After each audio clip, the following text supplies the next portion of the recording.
2024 in Lampung by Institut Teknologi Sumatera. Next time, ICPIAM will be conducted annually by Erlangga University, Jember University, and Institut Teknologi Sumatera.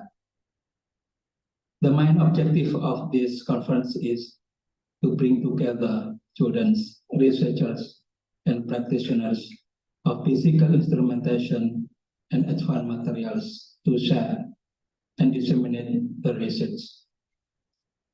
We are fortunate to have world-renowned keynote speaker, Dr. Rifai J. from Swinburne University Technology, Australia, Professor Sulaiman Wadi Harun from University Malaya from Malaysia, Dr. Paulo Blanco Sanchez from Aston University, United Kingdom, and Dr. Safita from CMR, Institute of Technology, Bangalore, India. We would like especially to thank the member of local organizing committee who helped with all preparation required to make the conference success. Of course, special thanks also goes to reviewers, authors, and all of participants for their contribution in the 4th ICPIAM 2023 successful. In this occasion, I would like to inform you that ICPIAM's authors come from Malaysia, United Kingdom, India, Australia, Canada, and Indonesia. Besides those regular sessions, ICPIAM also featured world-class keynote plenary speech and distinguished invited speakers that reflect the current research and development trend in the aforementioned fields. I believe that we will have high-quality discussion in order to increase our excellence in scientific area of physical instrumentation and advanced materials. I also hope that this will become a stepping stone of potential collaboration between academicians and professionals in Indonesia in the future. The last but not least, I would like to acknowledge with sincere thanks to our sponsors and supporters.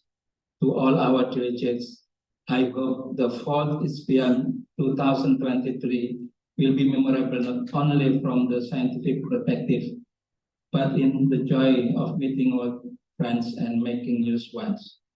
Assalamualaikum warahmatullahi wabarakatuh. Round of applause. Thank you so much, Dr. Busro, for your inspiring and insightful remarks. Your words remind us to the profound importance of our mission here today. Now, we are privileged to hear from a distinguished leader, our esteemed Faculty of Science and Technology, Universitas Erlangga, who will welcome us in this special occasion. Ladies and gentlemen, please welcome Dean Faculty of Science and Technology, Universitas Erlangga, Professor Dr. Miratul Hasanah, Master of Science. The time is yours. Assalamualaikum warahmatullahi wabarakatuh. Good morning. The Honorable Dr. Heri Laksana, Head of Physics Department, Faculty of Science and Technology, Universitas Erlangga. The Honorable, our keynote speakers, Professor Sulaiman Wadi Harun from Faculty of Engineering, University of Malaya, Dr. Rifai J, Academic Director in the School of Science, Computing and Engineering Technologies, Swinburne University of Technology, Australia. The Honorable Dr. Paula Blanco Sanchez from Chemical Engineering, Aston University, United Kingdom. Dr. Safita, CMR, Institute of Technology, Bangalore. And our colleagues from Universitas Jember and Institut Teknologi Sumatera, dear scientific researchers, practitioners, students, all participants, and all committee members. On behalf of the Faculty of Science and Technology, Universitas Erlangga, let me express my welcome to all of you at Universitas Erlangga. in the 4th International Conference on Physical Instrumentation and Advanced Materials 2023. This conference was organized by Physics Department, Faculty of Science and Technology, Universitas Erlangga, in collaboration with Universitas Sumber and Institute Teknologi Sumatera. It is an honor and joy for us to be host of this conference, where all participants have a chance to present and discuss our knowledge about some aspect of instrumentation and advanced materials and their prospect in industry application. Dear attendees, the 4th ICPIAM 2023 aims to bring together leading academic scientists, researchers, and students to exchange and share experiences and research about some aspect of instrumentation and materials, including biomaterials and biotechnology, advanced composite materials, polymers, optical and photonic materials, computational materials, sensor design, instrumentation and measurement, data processing for engineering systems, and etc.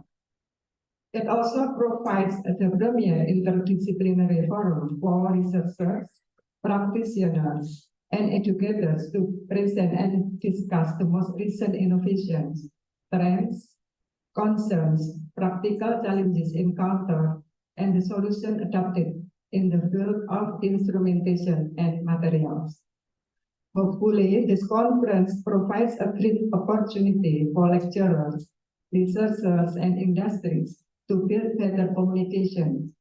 This forum can open up opportunities and strengthen collaboration between universities, university and industries, also providing benefit for academics, practitioners, and society, as well as realizing sustainable development goals.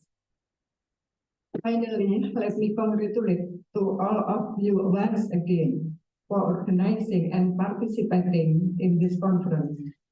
Also to the committee members, all speakers, moderators, editorial board, and participants for your kind contribution. I would like to express my gratitude for all the hard work on the succeeding this conference. Dear all attendees, by this word, Bismillahirrahmanirrahim, I declare that the 4th International Conference on Physical Instrumentation and Advanced Materials is open. Thank you and enjoy your presentation. Wassalamualaikum warahmatullahi wabarakatuh. Thank you, Professor Hassana, for your leading address and for reinforcing the importance of our gathering today. Dear all the audience, before we continue our journey into the heart of this event, let's bow down our head for a grateful expression to our mighty God. Please join us, come to stage Fawaz, student of biomedical engineering, to guide us in this head-down moment. To Fawaz, the time is yours.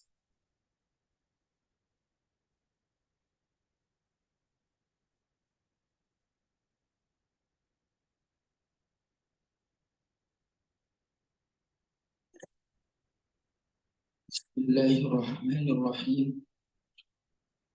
Alhamdulillah. Wassalatu wassalamu ala asrafil anbiya'i wal mursalin. Sayyidina wa maulana Muhammadin wa ala alihi wa sahbihi ajma'in. Allahumma nahnu najtami munal yawm ka ulama'il bahiin wal ulama'il bahr min jami'il anjadil alam fi mu'tamar al-qiyasil fiziyya. Nahnu mamtu'un haqqan بهذه القرصة المعارفين وتجاريين. نحن هنا نسلم بأهمية التعاون والتفاهم بيننا والاحترام لوجهة النظر المختلفين. اللهم يا الله اجعل هذا المؤتمر منبرا للتعود والتقدم. نسأل أن بركة على المتحدثين والمتقدمين والحاضرين. We gather here today as students, researchers, and experts from all around the world at the International Physics Instrument Advanced Material 2023. We are truly grateful for this opportunity to come here together and exchange our knowledge and experience. We pray for the success of this conference and seek wisdom and guidance to make it productive and positive. We also ask it serve as a platform for meaningful interaction and useful discussion. Oh Allah, may this conference be a platform for diversity and progress, and we ask also for your blessing upon speaker, presenter, and attendees. Oh Allah, we entrust this event to your care and seek your guidance throughout this duration. In the name of Allah, the most gracious, the most merciful. Subhanaka Rabbil Izzati amma yasifun, wassalamun ala al-mursalin, walhamdulillahi Rabbil alamin.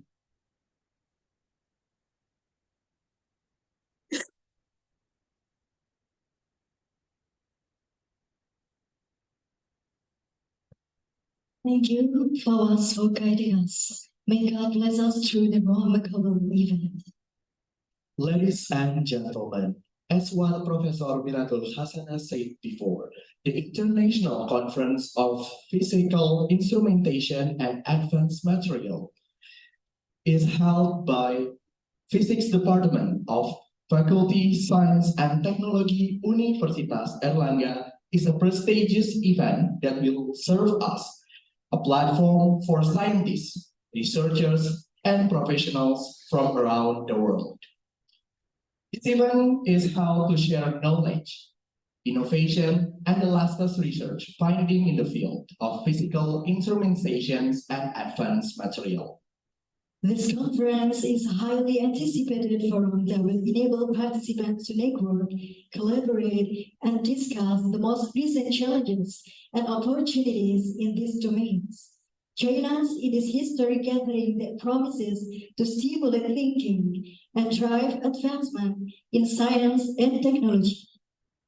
Certainly, we have now reached the core of today's event, where we delve into the heart of the matter. It is our distinct honor to introduce you to our first keynote speaker in this occasion, a person of a great competence in the optic physics field, as he addresses us on the topic of advance in ultra-fast laser. In this session, our esteemed moderator, Professor Dr. Retna Absari, Master of Science, will guide us through this exploration, and we invite you to engage actively and thoughtfully in this discussion. Ladies and gentlemen, without further delay, please join us in welcoming the head of Electrical Engineering Department from University Malaya, Professor Dr. Sulaiman Wadi Harun, and also Professor Retna to the stage. The time is yours.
Okay, so ladies and gentlemen, for our esteemed moderator in this session will be the head of physics department, Faculty of Science and Technology, Universitas Airlangga, Mr. Heri Trilaksana, Bachelor of Science and Master of Science, PhD.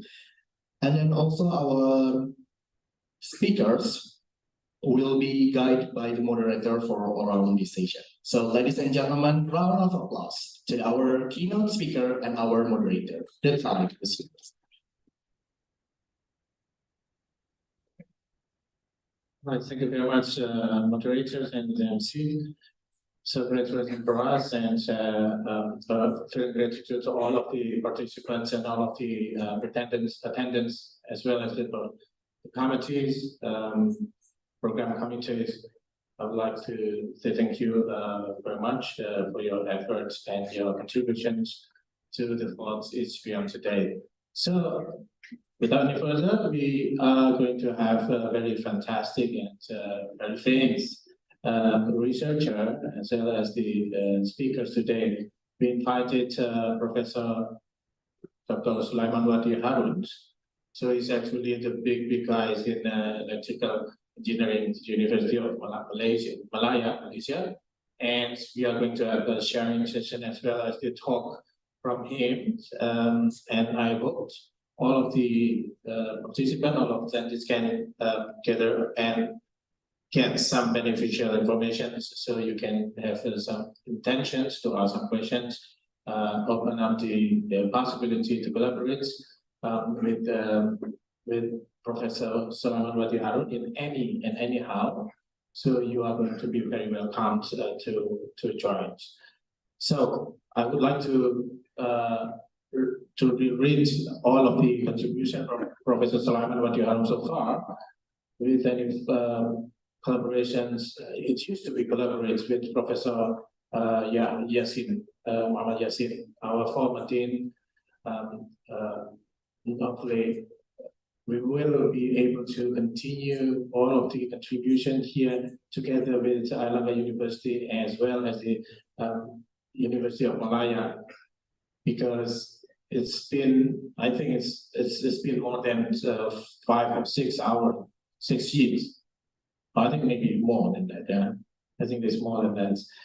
As well as all of the youngest in this university, we are going to be keep maintaining all of the collaboration with University of Malaya, as well as other institutions in all of these collaborators frames and embrace. Okay, so Professor Sulaiman Wati Harun is actually our collaborator. Has been working with Professor Muhammad Yassin, former of our team in Universitas Airlangga, and all of the publication, all of the co-workers in University of Malaya has already contributed as well to all of the publication, all of the research activities in Airlangga University, as well as all the collaborators beyond the Airlangga University who was working with the Professor Sulaiman Wati Harun and team.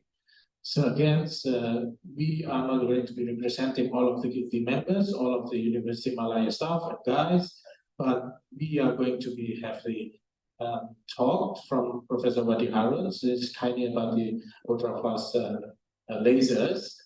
But once again, Professor Wati Harun at least is already contributing to our progress in Airlangga University in terms of research, teaching, as well as the outreach program. So again, without any further ado, please welcome here Professor Sulaiman Wati Harun. So for the convenience, you can do it standing up there and the screen is there, or you can do, but I think it's better if you can stand. Okay, thank you very much. Enjoy the presentation and talk.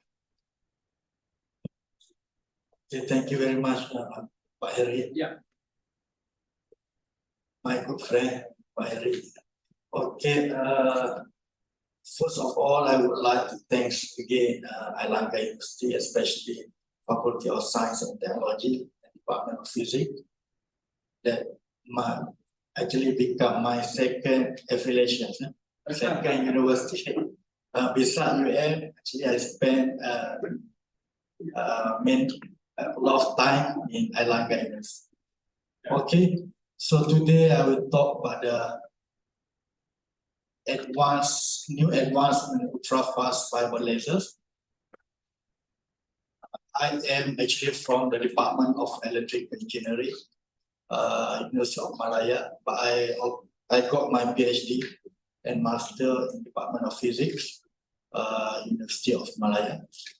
So actually, I'm more physicist compared to electrical engineering.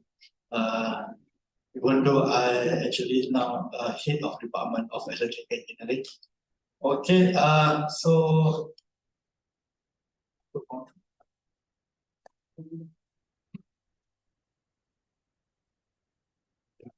okay, next. Sampai ini sih, next. Nextnya di sini aja. Next. Okay, so today I would like to this actually the outline of my talk.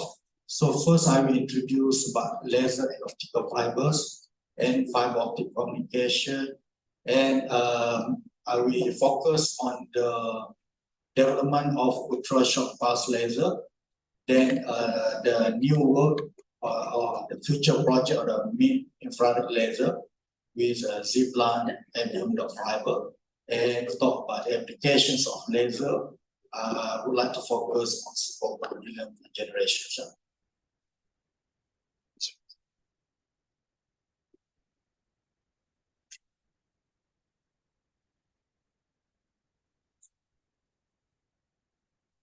Next.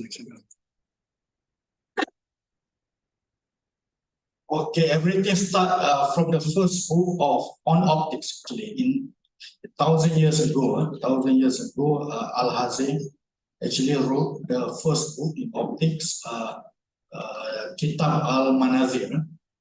So actually whatever we learn in school actually is come from this book. So You can have the controller there. Thank you. okay, so actually whatever we learn about the reflection, and some basic principle of optics actually come from this book 1,000 years ago. So optics is not the new field. It's old field. Actually, this 1,000 years ago, actually maybe before that, got literature on the optics, but this actually the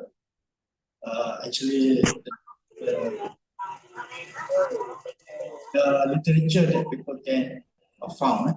So to acknowledge this, so in year 2015, UNESCO has declared 2015 as the year of light, where we have a lot of activities.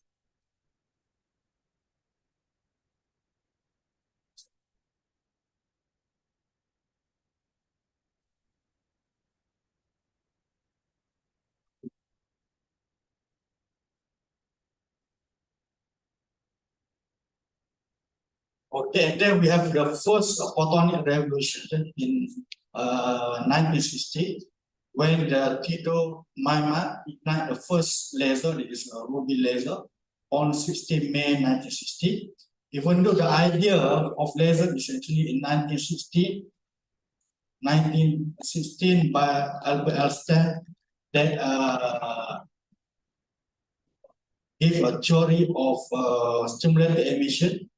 The idea about the stimulated emission, that material can emit light, the light emission, but the first demonstration is in 16 May 1960.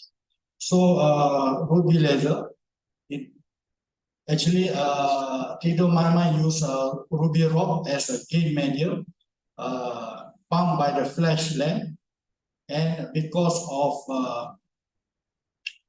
ruby material, they have a chromium ion. Because of chromium ion inside the ruby material, so we have the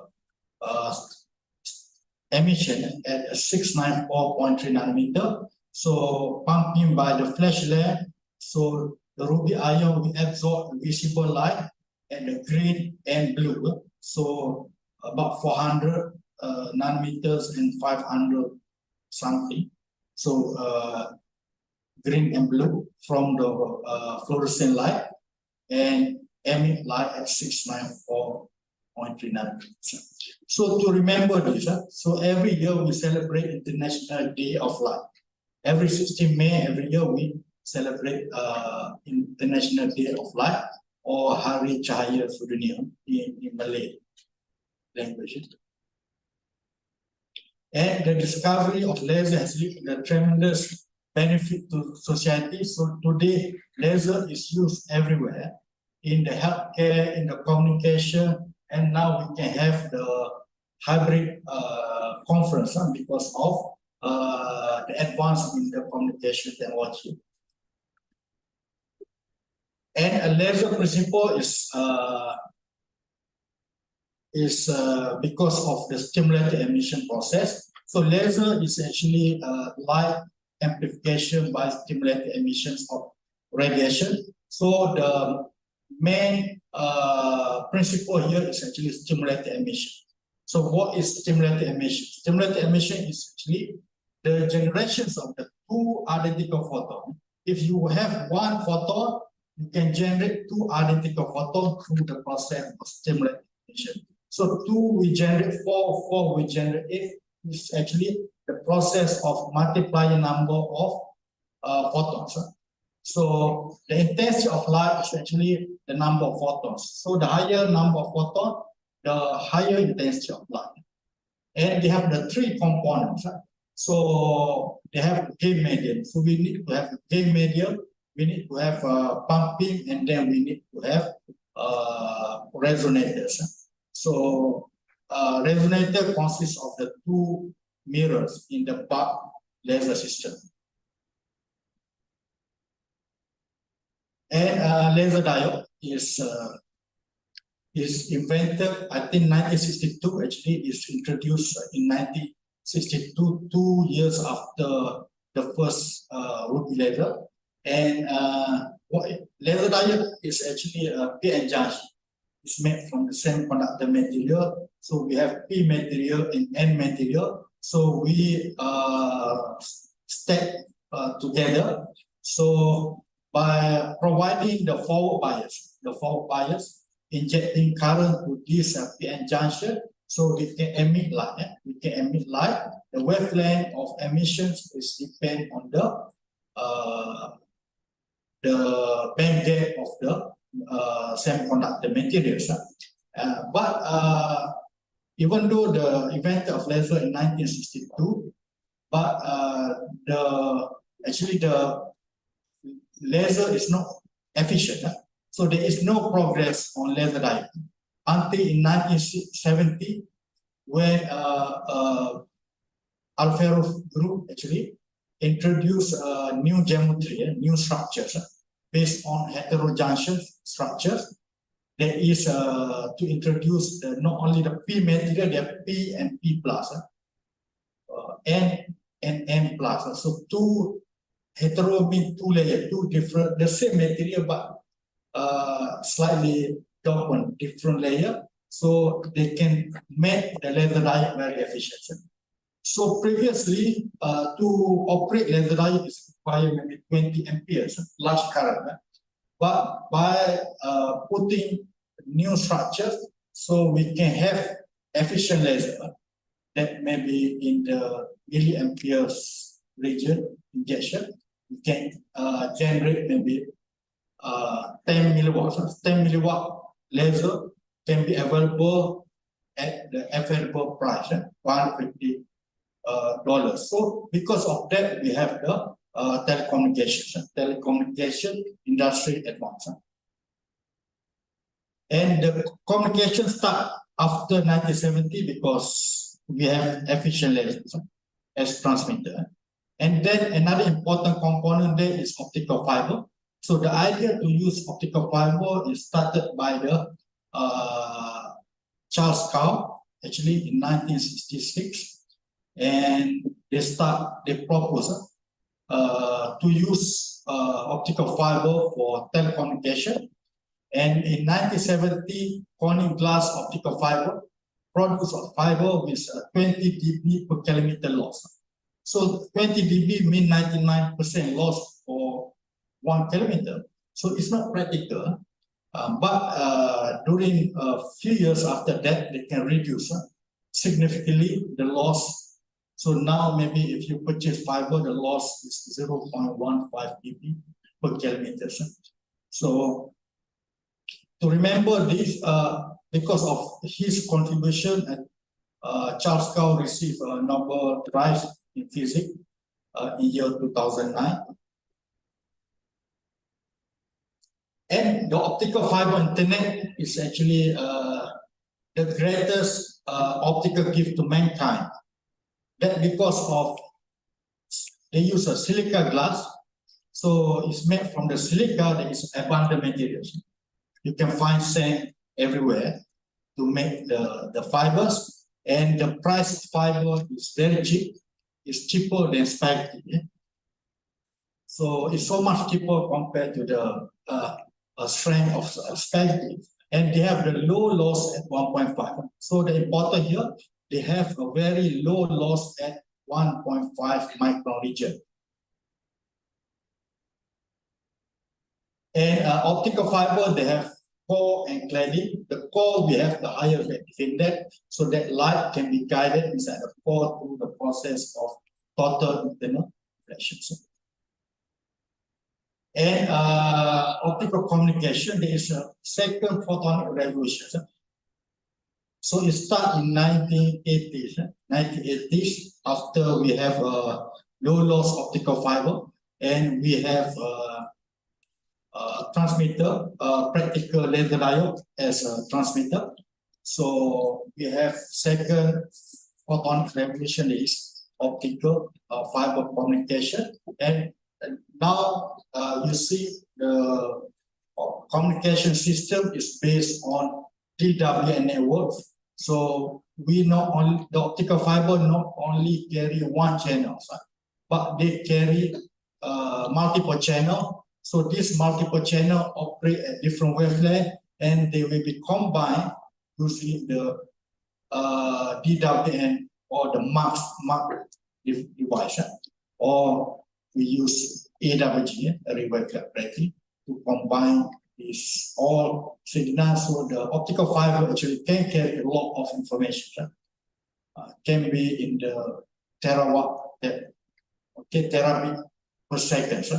So, and then we need to amplify. So they have optical amplifier, they have the airdrop module, so they have many components in between. And at the end of the system, we can split the channels to individual channel, and then convert back to the electrical signal.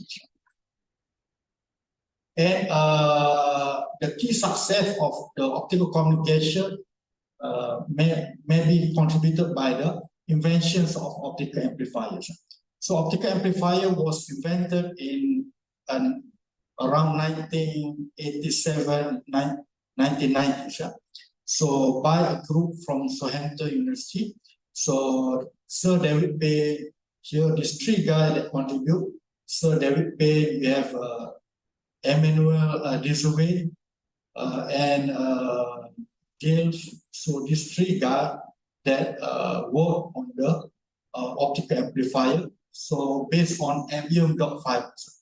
So they dope the fiber with the erbium ion. So because of erbium ion, so they can have the amplification at 1.5 microns. So by pumping the erbium ion with 980 nanometer laser diode, so we can get amplification at 1550 nanometer region. So this optical amplifier power the tremendous growth of internet. So because every 100 kilometers, so we may have 20 dB loss, because loss of optical fiber is 0.2 dB per kilometer. So every 100 kilometer means 99% of the light will be lost. So we need to put optical amplifier to amplify. So the advantage of optical amplifier, you can amplify not only one channel, so multiple channels simultaneously.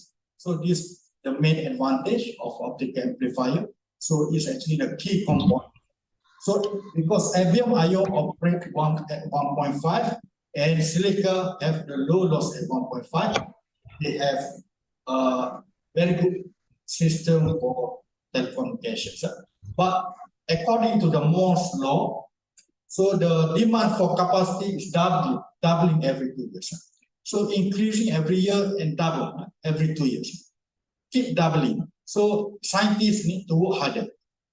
Of course, I think the low loss region for Silica is actually maybe can cover 100 nanometers or wider, but the ICPIAM gain also can cover about maybe 80 nanometers. So we be constrained by this region, 80 nanometers region. So maybe can accommodate about 100 channels. Because we cannot put channel too close. Because if you put two channel too close in wavelength, so they can cause forward emission infection. So the channel will be interact and then can cause a problem to the system. So we need the spacing of the channel should be larger than 50 gig, or 0.4 nanometers. So maybe for the future communication, so people use photonic crystal fiber. Photonic crystal fiber is a new type of fibers. So thanks to these two guys, Jonathan Knight and Philip Rusher, that were actually the first introduced photonic crystal fiber. And photonic crystal fiber, you see there they have many holes. So so the light propagation or confinement is not only caused by the total internal reflection. You can make total internal reflection. You can manipulate this hole to get the higher effective index at the core compared to the cladding. So light can be propagated inside the core. But also we can use the photonic bandgap effect actually for guiding light into the core. So we can use air. So actually light propagate faster in the air compared to the glass. Because air have the lower effective index, 1.0, glass 1.5. So it's 50% faster compared to the glass. So if we can use air as a core, so we can have faster communication. And to design air, because air have lower effective index, so we need to use a photonic bandgap effect. There is the light can be controlled by controlling the distance between these two. Okay, this one thing. Another thing, we can use this fiber for making the few modes fiber. Because one mode of fiber maybe can support 100 channel. If we have 4 modes, like here, we can multiply by 4 the capacity of the communication. So we need to restrict. We cannot have so many modes. Very difficult to control. Maybe we need to limit to the 4 or 8 modes. So how to do that? We only can be realized. So few mode fiber can only be realized by using the photonic crystal fiber. So this actually the main technology. And fiber layers. Fiber laser actually we use is introduced by Schnitzer, the guy there, Schnitzer, in 1962. They use niobium ion for the generic laser at 1 micron region, and then by doping the fiber with the bright edge ion. So different doping will give different operating wavelengths. So if we use ICPIAM, we can get at 1.5, thulium at the 2 micron, ytterbium is 1 micron. Okay, the advantage of fiber layer, because free space propagation is no free space propagation, so alignment free. So this is easy to fabricate the device, and device is more robust because there is no alignment, no free space alignment. Okay. They have excellent beam quality because the core size is very small, 9 micron. So they have the excellent beam quality. They have high gain. They are efficient, and now the performance is surpassed the bulk laser system already in terms of output power. Okay, so they have many applications, fiber laser in the medical, in material processing, in the communications, in the remote sensing, and so on. Okay, and most of the time, so laser can be CW, can be pulse. But we want the pulse laser because we want to have the high peak power. The idea actually we need to have the high peak power so that even though the average power is low, but the peak power is high, so we can do the material processing, for example, so we can have the better performance of the laser. So the pulse laser can be achieved through two techniques, Q switching or mode locking. So Q switching is a method of obtaining energetic pulse. So high energy pulse can be obtained through Q switching by modulating the intracavity loss. So we have cavity, two mirrors, so that cavity. So by modulating putting some device to modulate the intracavity loss, we can realize the Q switch fiber laser that normally operate at the kilohertz repetition rate. So repetition rate in the kilohertz, but the pulse duration in microsecond to nanoseconds. So they can go to the nanosecond regions. But if we want to have the smaller pulse duration, we use another scale. Mode locking scale, there is a method to obtain ultra-fast laser by lock the longitudinal motion. So if we have linear cavity, for example, the light go forward and back, oscillating inside the cavity, and they have law of longitudinal modes. If you can lock this mode, the higher number of longitudinal mode that you can lock, so you can get the smaller pulse duration. Smaller pulse duration. So pulse duration can go until picosecond and femtosecond region. And the repetition rate in the megahertz. So they work at the larger repetition rate compared to the Q switch lasers. So how we obtain the Q switch and mode lock laser in the lab? So we have laser cavity there, ring cavity, because fiber laser normally we use a ring cavity. A bulk system normally the linear cavity. So we have different type of gain medium depend on the operating wavelength that we want. For example, if you want the operation at 1.5, you use ICPIAM.5. So you need to launch light, pump light, because you need to pump the active ion so that they excite to the higher energy level to trip the population inversion. And then when you have incoming light, so this light will be induce the stimulated emission and generate two identical photons and multiply the number of photons, so you get the amplification. So for ICPIAM, we need to use 980 nanometer pump. So we need to combine pump laser and the signal. So we need to use wavelength division multiplexer couplers, WM couplers. And normally we use isolator. Isolator is function as diode in electrical. So they allow the light to propagate in one direction. If we have a unidirectional direction, so easy to control, so we can we can suppress the forward-emission effect, for example, so we get a better performance laser. So we need to put some materials. Normally we put nano materials or 2D nanomaterials like graphene, carbon nanotubes, or any material. They have the subthermal absorption characteristics. So to modulate the cavity loss. So normally we make a filler. You put in the ferrule, on top of the ferrule, and then you connect these two ferrule using the optical adapters, and you can put everything inside the cavities. So this standard cavity, and when you have so this example of we use some organic materials. PSS material is widely used, I think, in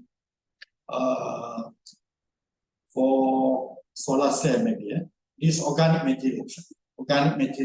So we make as filler. We embed this material inside the PVA polymers. PVA polymer, because polymer PVA, they have the melting temperature more than 300 degrees, so they can sustain a certain amount of heat. So when we input, so we get the mod log. Here, this example of the result that we got, the mod log laser. The laser operate, so we check, I think here we change the cavity length. So we can obtain different type of laser. For example, we get a repetition rate 3.4 megahertz with path duration 710 femtoseconds. Or the smallest 460 femtosecond by changing the cavity length. Okay, this example, the laser that we get with 52.5 meter cavity length. So the mod log laser, the operating wavelength is depend on the cavity length. So if 52.5, they happen at maybe in what 3.4 megahertz. 3.4 megahertz. So if longer, at a smaller repetition rate. Okay. So another important parameter is net cavity dispersion. This is very important because we need to design the cavity so that the net cavity dispersion should be anomalous or near to zero. So there cannot be large cavity, a large dispersion characteristic inside the cavity, because the dispersion can cause the broadening of the pulse. So you cannot get femtoseconds. You cannot get short pulse duration.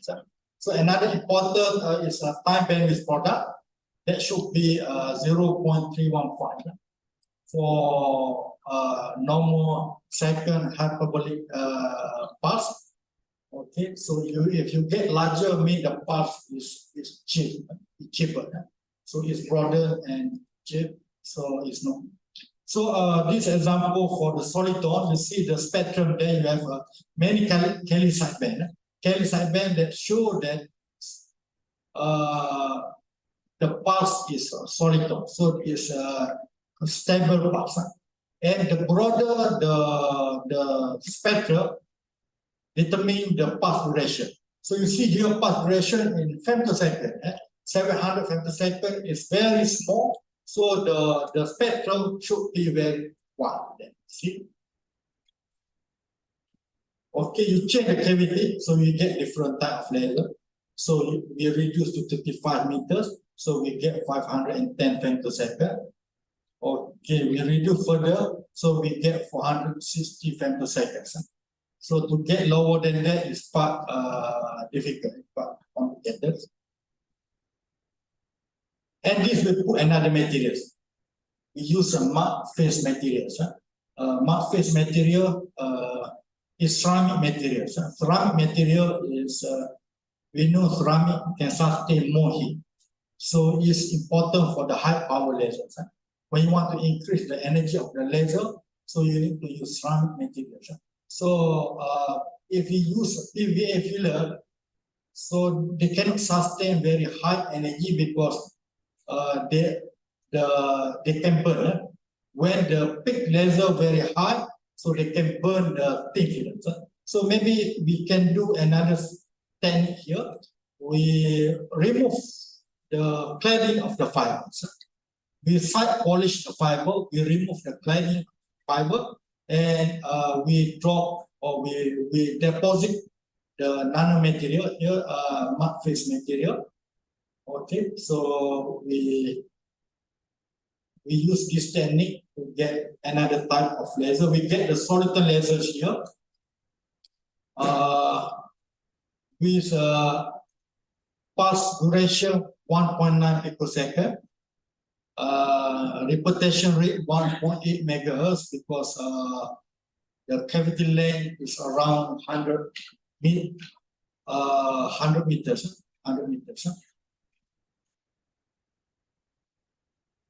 Okay, you see here the frequency log. We get the log of harmonic there.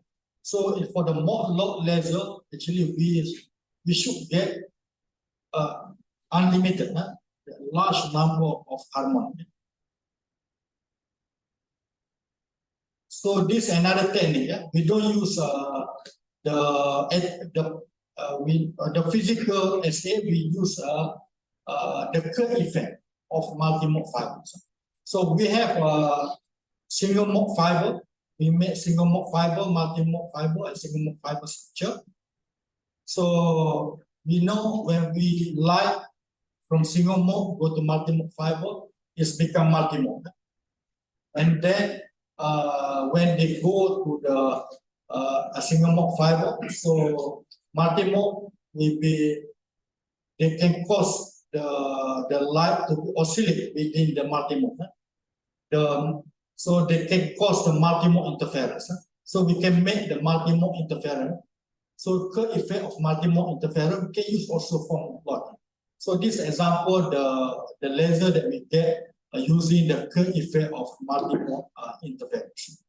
Then we have also soliton. You see, we get very good soliton with repetition rate 22 megahertz, pulse duration 1.88 picosecond, and cavity length is around 7 meters. So the advantage of this also all fiber, because this involves all fiber. There is no filler, no other element. So fiber, all fiber mean all glass, so they can sustain higher energy. Okay, so this is another work on mid-infrared, because mostly our work in the 1 micron, 1.5, and 2 micron using the clear. But the interest now shift to the mid-infrared also, because mid-infrared is good for medical. For medical applications, we know actually science, they grow because of two reasons. The politician will give money for two reasons only: to kill people and to cure the people. So for medical and defense applications, all the science, even the nuclear, Albert Einstein, they study physics glorious because of they want to make the nuclear atom, nuclear bomb. So they destroy the Hiroshima, Nagasaki at the expense of the development of the science. So we get the development of the science because, and then we find a lot of people die for that. So the same thing for medical. When you want to make the proposal, you need to focus on these two, because politicians will give money only for killing people and to cure the people.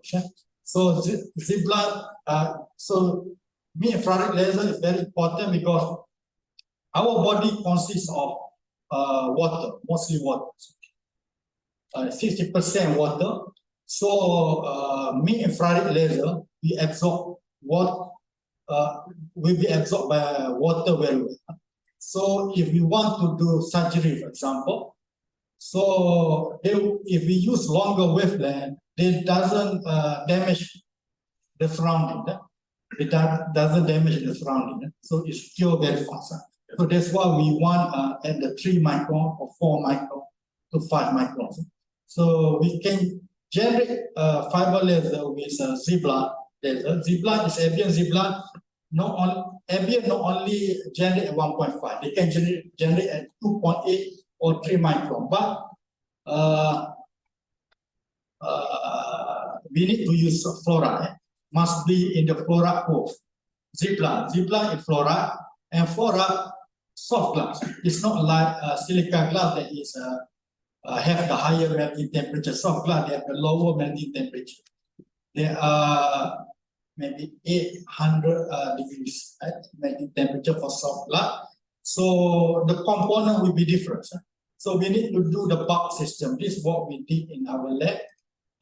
So we purchased Zipline fiber that is very expensive. It's cost I think about 50,000 ringgit for fiber. And then if the student do mistake, they scratch your fiber, so you lost in second 50,000 ringgit. So now we have problem, the fiber damage already, but we get some result from that. So very huge investment. That's why we need to collaborate. That's why we need to collaboration very important, because we don't want our mistake, other people will repeat our mistake. Because to try the new thing, we need, normally we have mistake, right? We do mistake and we destroy things that very expensive. We are third world country, developing country that the funding for the research is very limited. Okay, so we pump with 980 also. So we need to do the bulk system. We need to use a dichroic mirror there, and we have lens there, and then we get laser at 2.8 micron. Okay, but pump power, multi-mode pump, about 2 watts. We pump with the 2 watt, so we get laser. You see up conversion there, the yellowish color. So we got laser. So the application, what is the application? Ultra short pulse laser. So this is important for very field. In the measurement, you want to have the pulse duration, the short pulse duration. In microscope, multiphonal microscope, in nanosurgery, because the smaller the pulse make small damage. Okay, small damage to the materials. If you want to do surgery, want to cut your body part, so you don't want damage. So if you use knife can cause big damage.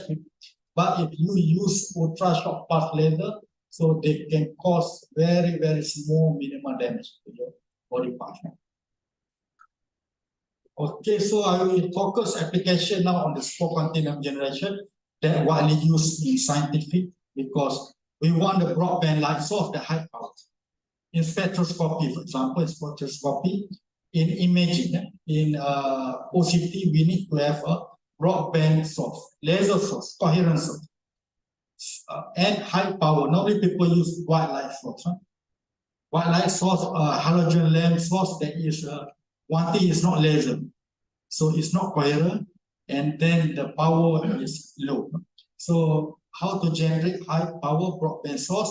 So if we have the ultra short pulse laser, we can launch into the microstructure fiber or highly nonlinear fiber, not only microstructure fiber. So any fiber that have the high nonlinearity, so you can get the broadband license. You can get the broadband license.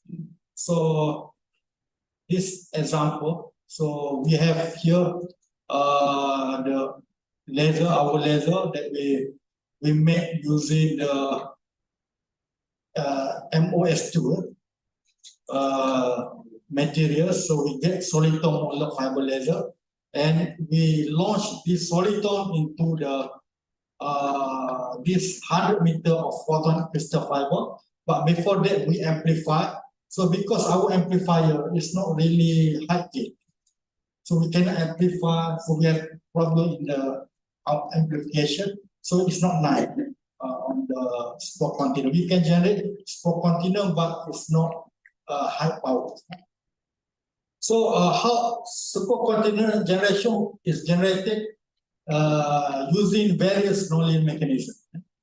So we get the spread of the pulse to the longer wavelength very efficiently due to Raman. And the first, they will generate the Raman signal at the longer wavelength, and you see, and then through the forward missing patch, so they generate more channels, more power, more sidebands, and then through the SPM effect, says phase modulation effect, because it's pulse laser, so the pulse will broaden. So the laser will be broadened. So they will broaden, so they can combine together to create the broadband light system. Okay, this example, another experiment, so we get a support container from the stretch bus. Okay, so as conclusion, fiber laser have advantages for producing a low cost, robust and high quality and high power light source for various applications. So we can generate various modular laser operating in the picosecond and femtosecond region using thin film based or side polished fiber based or artificial satellite absorber like SMS structures. So mid infrared laser also can be generated in the mid 2 micron, 2.8 or 3 micron using the Z-blunt and dot fiber. And we also generate support container light source by launching this ultra short pass laser into photonic crystal fibers. I think because of limit of time, I think that's all my talk today. So thank you very much. Thank you very much. Big applause for the two speakers. Yeah, Professor Sulaiman Wadia Harun. Right. So after the talk, usually we will have a question and answer session. So everybody in the participants online on your Zoom meetings, you can ask, raise your hands and arrange and convey your questions, or either you can do writing on the chat box on the end, and we will share and write convey to Professor Sulaiman Wadia Harun. For the speaker, Professor Sulaiman, you can sit down if you want, get some drinks. Okay, so for the committee, please activate the monitors. So we will see is there any participant we're going to ask. For some times, it's quarter past 9 at the moment, so we still have another 10 minutes, I think. So while we are waiting for the participant have questions, can I ask a little bit some live questions about the statement that we are going to apply or implement the lasers instead of doing in hard core, which is a bit light or a bit less speed, then we are going to have the less dense core, which is air, I suppose, and then we are going to have the faster laser speeds in terms of the ultra fast laser applications in medical or in any organic components. So this is kind of the paradigm that when we are doing on the lasers, in particular, we will have the core materials and cladding materials. Usually core is larger density in optics terms. But then we're supposed to have air, like the hollow fiber. Is that the same thing when we are supposed to have the ultra fast or high speed laser? Because nothing, we know nothing materials than less than air density of high index. Yeah, I think to get the ultrashort pulse laser, actually we use optical fiber. We need to doping something. We cannot cannot use air as a doping. But for transmission, actually, air core is actually for the transmission fiber. For use for the transmission fiber for telecommunication. But of course, if we can make laser in the air as we can put gas as documentation. We can make a gas laser, for example, argon laser. So to generate in the UV. As I know, so we can use the hollow core. Hollow core. So for the gas laser, very important because now UV is used everywhere. Use a lot of application in industry, but we cannot generate UV except to use the gas laser. The conformational of the gas laser, the problem with gas laser, gas is leaked from the tube. So it's like our aircon after 1 year is less go. So because we use gas, so maintenance very high for the UV laser. So people are thinking now, lot of effort to make solid state a UV laser. Even they use semiconductor materials or or use the fiber laser, or use, I think many groups working to use the hollow core fiber. With the gas inside. Yes. So without any convenience gas maintaining, then it's going to be leaking very easily, right? Yeah. Okay. So let's wait until some couples of participants want to ask some questions. Is there any participants want to ask questions about this? This is actually a very generic theory in laser applications. That beyond dog fiber is actually the first materials that we can employ to amplify the laser power, right? So with what you already told us about the experience that your soft beyond dog, what was that, Zipline, right? Yeah, Zipline, which is already broken by students. So can you tell a bit that what the experience, what the wrong, what the lesson that we got after the Zipline is broken? Okay, I think the problem with Zipline chloride material is very sensitive to the humidity. Okay, so it's actually not breaking, physically breaking. It's just okay. No, because if you touch, they can cause scratch because soft glass. Okay. Sometimes you touching the components, the glass. So the glass that is is harder than the soft glass, so they can cause scratch. Yeah. When you cause scratch, so mean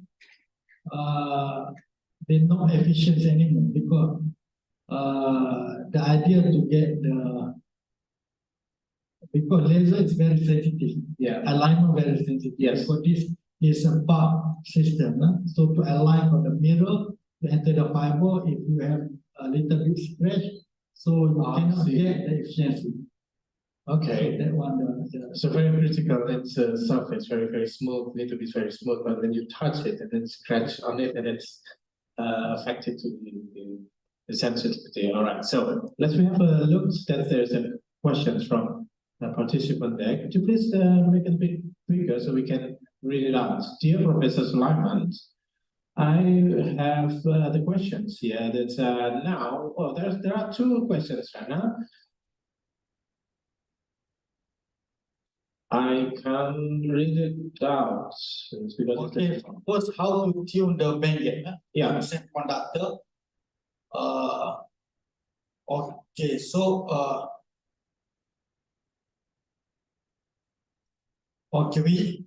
so how to tune bandgap? Bandgap tuning depend on the Semiconductors, yes. preparation. Yes. Sometimes they have defect. If you have defect also, you put defect on the material, they can change the bandgap. Yes. So for indirect, okay, for laser we need to have direct bandgap for laser emissions. But for detection of light, we can use indirect bandgap material. MOS2 we use here actually as Saturn absorber. We don't use to as light generation.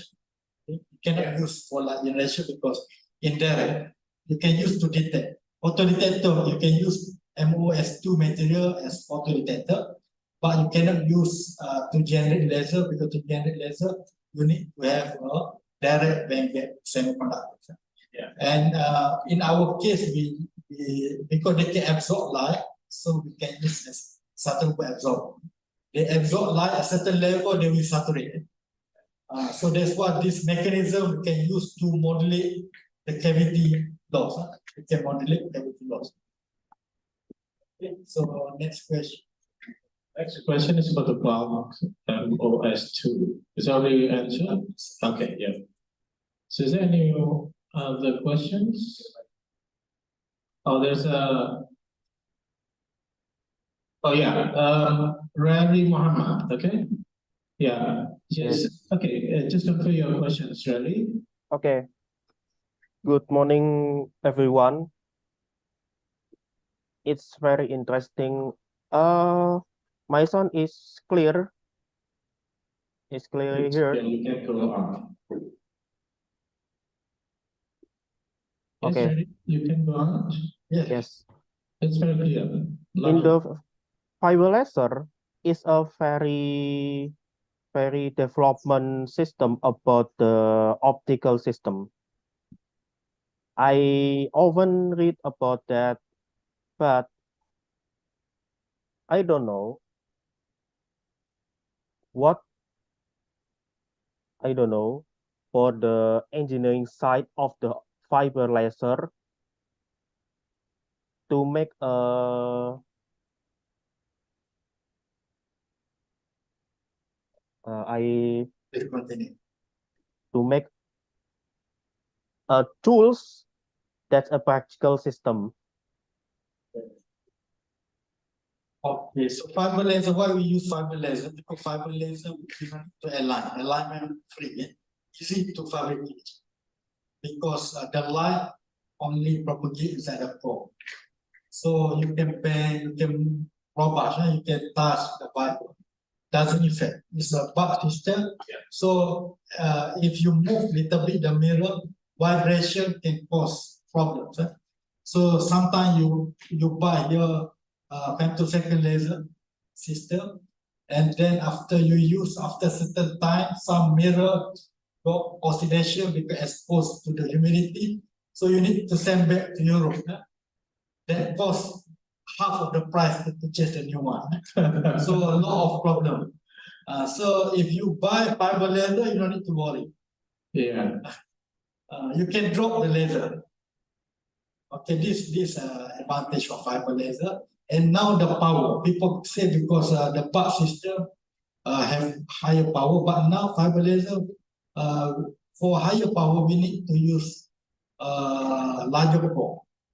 Actually, we need to increase larger core because if the core size is small, so the heat density very high, so they can melt, or they can break the joint. They can break the joint. So that they limit the power.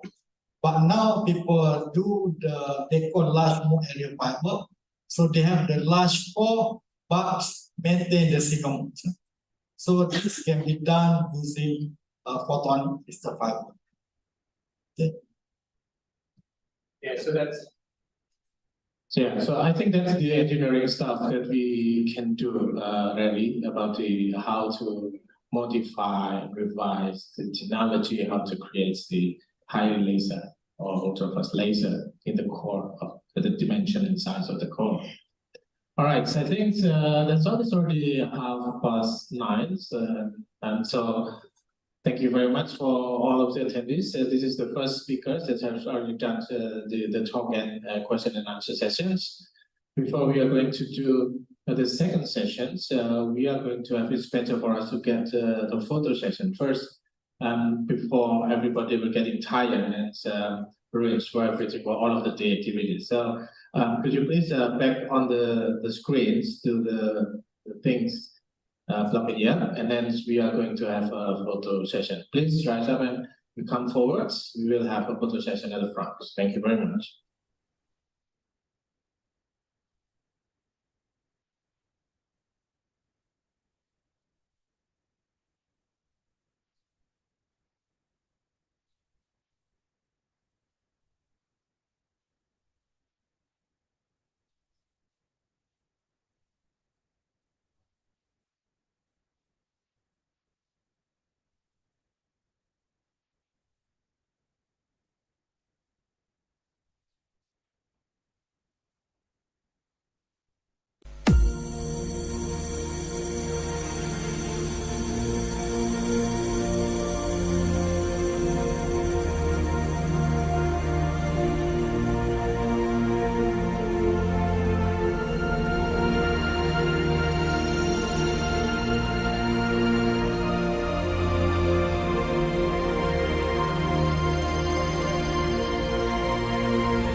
From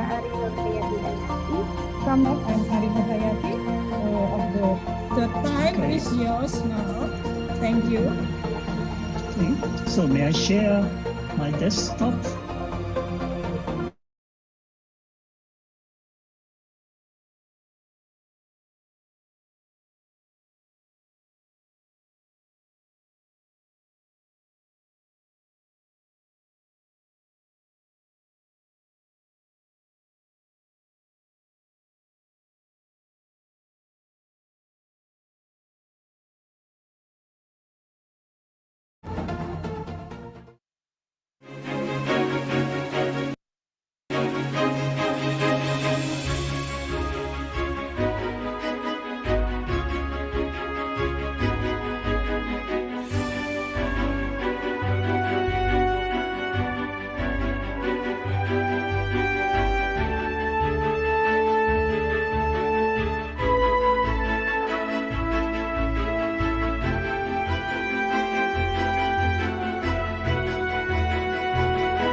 Thank you very much, Professor Dr. Sulaiman Wadiharam, for your enlightening keynote address. Your words have deepened our understanding of the ultra-visualism. And also delightful thank you to Mr. Heri Trilaksana as our moderator in this session. Before we move on, ladies and gentlemen, we would like to invite the head of committee, Chairman, Mr. Dr. Husnul Ain, to give some appreciation to our amazing speaker. For Mr. Husnul Ain, maybe you can come forward to give the appreciation to our amazing keynote speaker.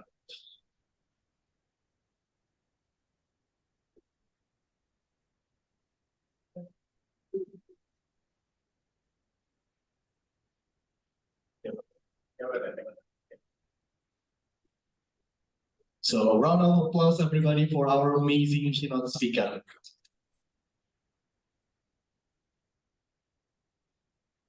Thank you so much, Professor Dr. Sulaiman Wadiharun and also Dr. Ruslan.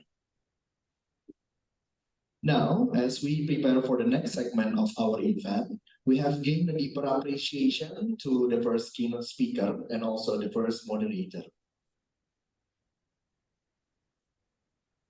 Our discussions will now shift toward addressing some of the nanomaterial field.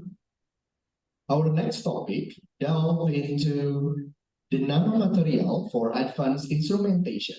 This crucial presentation will be delivered by the Associate Professor from Department of Physics Institute of Technology, Bangalore, India.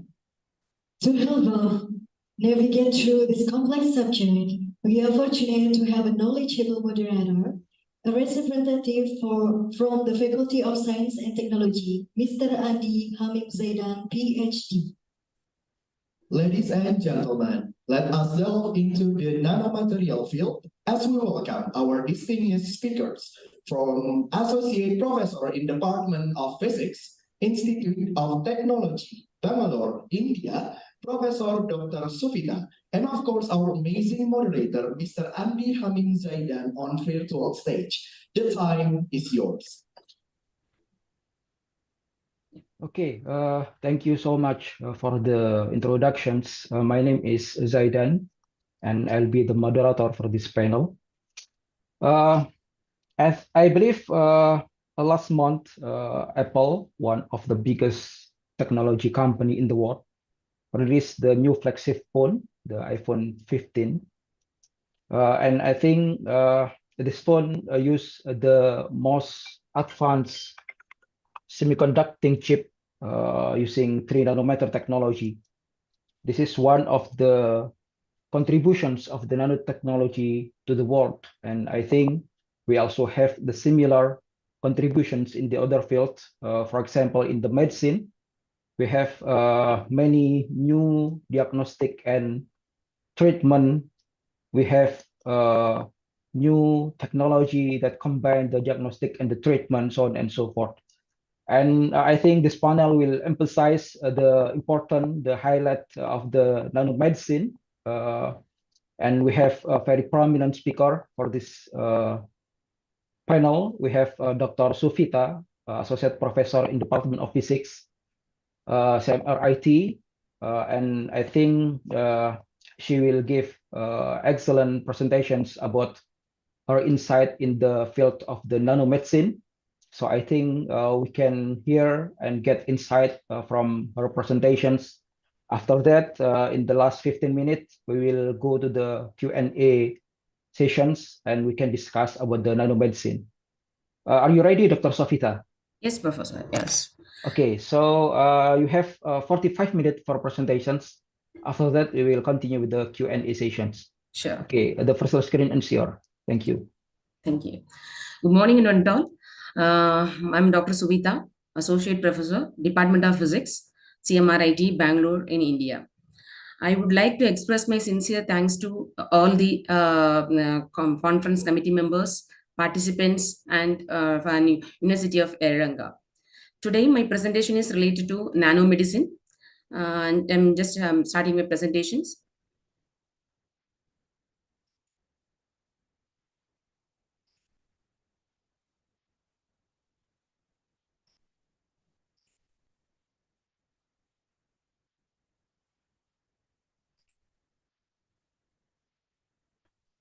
All right.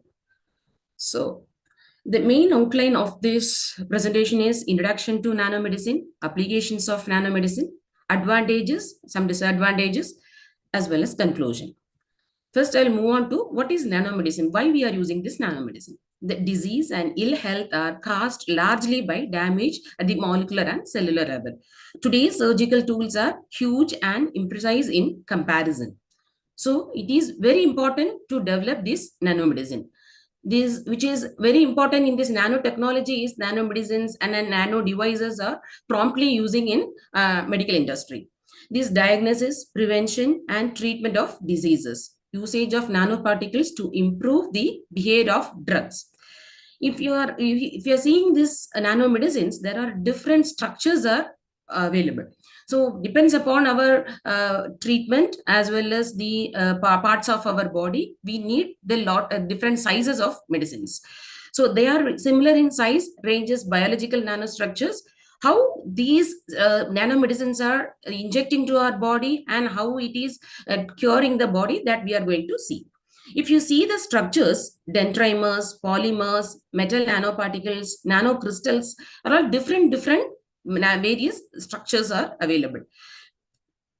Based on the structure, we could able to inject the medicines. So if you see that nano drugs, how the nano drugs are carrying the medicines, like if you are injecting to the body. So nanoparticles act as a vehicle on which the drugs are encapsulated within or chemically bonded. So these are different sizes I told, like nanocrystals, liposomes, polymers, protein-based nanoparticles, dendrimers, and many sizes are available. Here is these liposomes are very most commonly used nanoparticles. And as well as if you see this, what organic and inorganic based nanoparticles or nanomedicines. If you see organics, it's a what we can say that it's missiles, vesicles, solid lipid nanoparticles, multilamous liposomes, and so on. And synthesized one, dendrimers, carbon nanotubes, and so on. And hard nanoparticles, quantum dots, gold nanoparticles, silver nanoparticles, and many nanoparticles are available to drug the to make the drug developments. So these and all we can call as what organic and inorganic nanocarriers. If you see the structure wise, see these are, we can say, various structures: nanospheres, nano gauges, nano clusters, nanocubes. nanostars. This is all, we can say that is coated one. Like we can go for this magnetic coated nanomedicines, silver coated, gold coated. So different structures are available to for the various treatment. And how the nano coated systems are developed. So these are the things, methods, major methods they are following to develop the coated magnetic nanoparticles. These organic phase, there's polymers and drug. First, they will mix it and they will put it into the ultrasound probe. They will make it into the proper mixture, and they will go for the evaporation method to freeze it or to make it dry. And finally, the nanoparticles can be created. So these nanoparticles, which will be coated in that is in the form of magnetic nanoparticles. All right. So this is the one of the method. What is in our lab, what we are using is like the extracted, that is the green synthesis method. We are developing the nanoparticles, like what we want, what particles are needed, that will be going in the extracted method, that we can convert it into the centrifuge and magnetic stirrer. With the centrifuge method, we are developing the nanoparticles.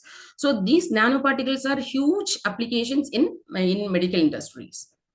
Okay, once the medicines are developed, so the nanoparticles, different size, shapes, and the coated one, everything I've explained. So what is the major thing which we can things we can go for the how it will be get reacted? First, diffusion method and solvent, as well as the chemical reaction and stimuli sensitive. First, we will go for diffusion. The nanomedicines which we are injected to our body, by diffusion, it start reacting with the affected cells or parts or over the whatever cell or the hemoglobins, etc. So it start reacting with our body, it start curing. And solvent method also people are using to inject the medicines. Then chemical reactions. First, they will be inject the medicines, then they'll go for the proper chemical reactions. It will be injected to our body. So it start reacting and which will be cure the affected parts. Then finally, we can go for stimuli sensitive method. Stimuli sensitive method is a very prompt method.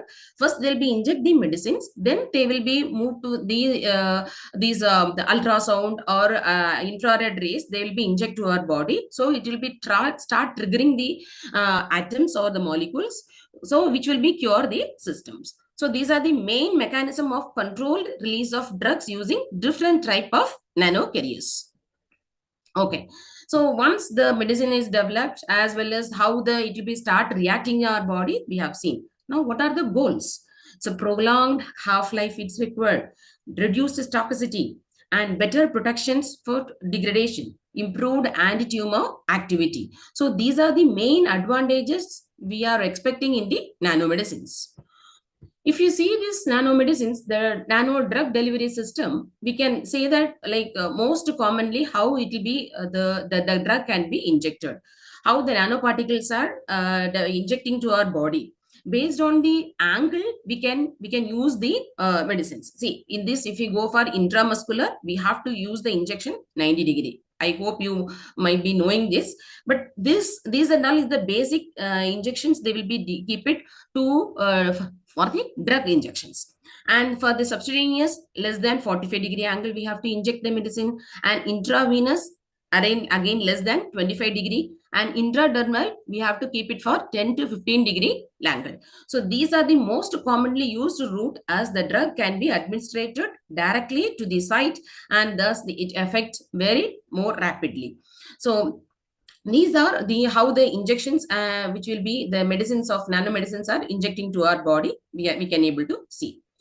Okay, now I'm going to move with some treatment. What are the treatments are possible with using this nanomedicines? What it is reacting, how it is reacted to our body, just I'm going to explain.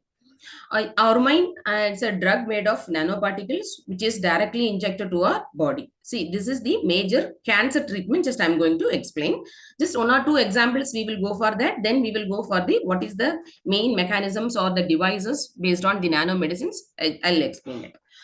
Okay. So it consists of gold particles and TNF. TNF is the tumor necrosis factor, and this is attracted to the cancer cell.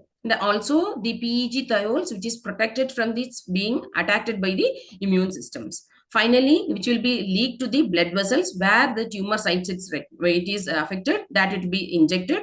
And finally, this TNF start binding with the tumor sites. So this I will explain in the typical diagrams.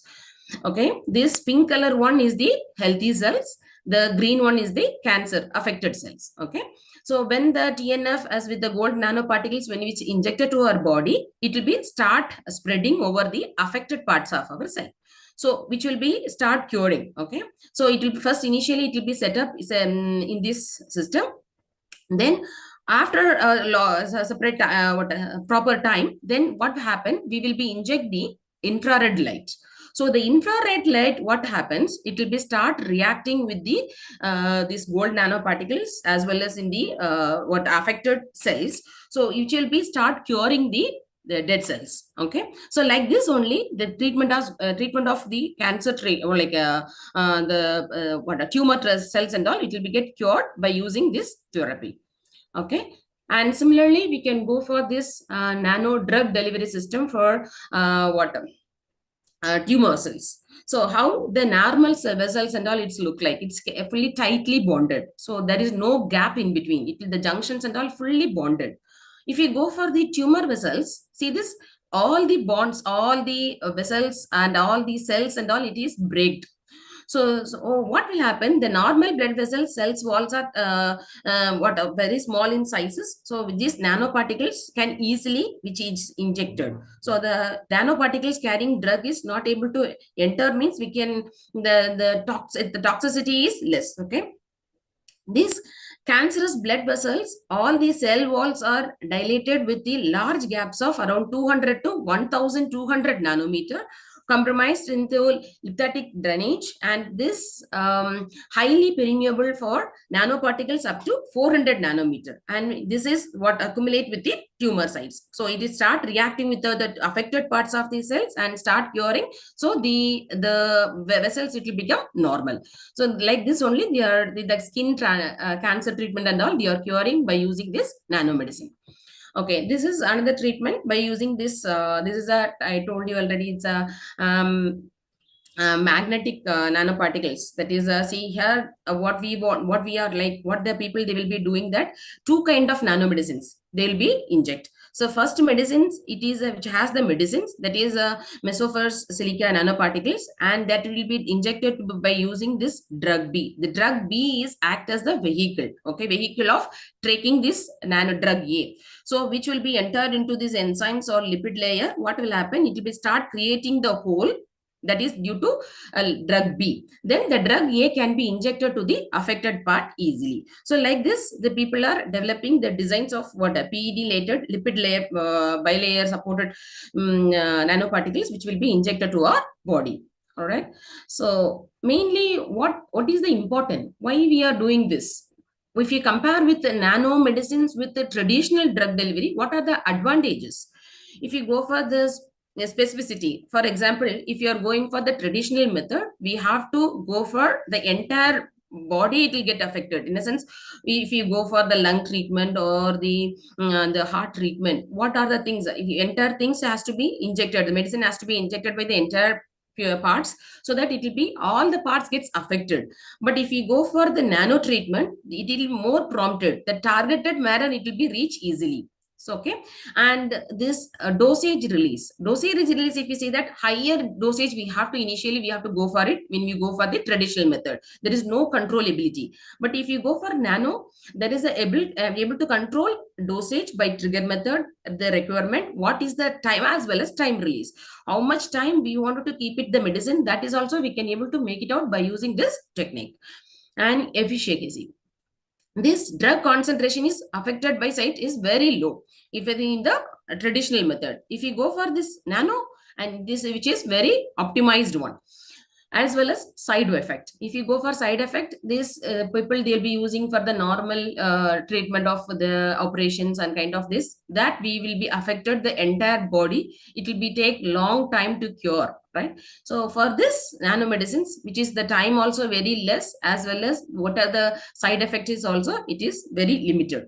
So these are the main advantages of according to this nano as well as the traditional drug delivery. If you go for overall global investment, how the people are investing with the pharma industry, how this nanomedicines are very important, that we can see that it is from 2000 to 2020, it is the drastic change of increasing the funding of what nanomedicines. See, nanomedicines are very prompt method that we know, but we are the investing amount of this as also it is quite less comparative to normal traditional method. Okay, people here, the main areas what they are covering for the drug development is in cancer. Okay, the main thing in treatment is in cancer, as well as the hepatitis and cardiovascular treatment, and many other treatment also the people are using, but main treatment it is going on with cancer treatment. Okay, now we will move on to this evaluation of controlled DDS. DDS in a sense, drug delivery system. Like olden days, 1950s and all, the people they were using with oral delivery. Like we have to inject the oral medicines, or they have to go for the injection.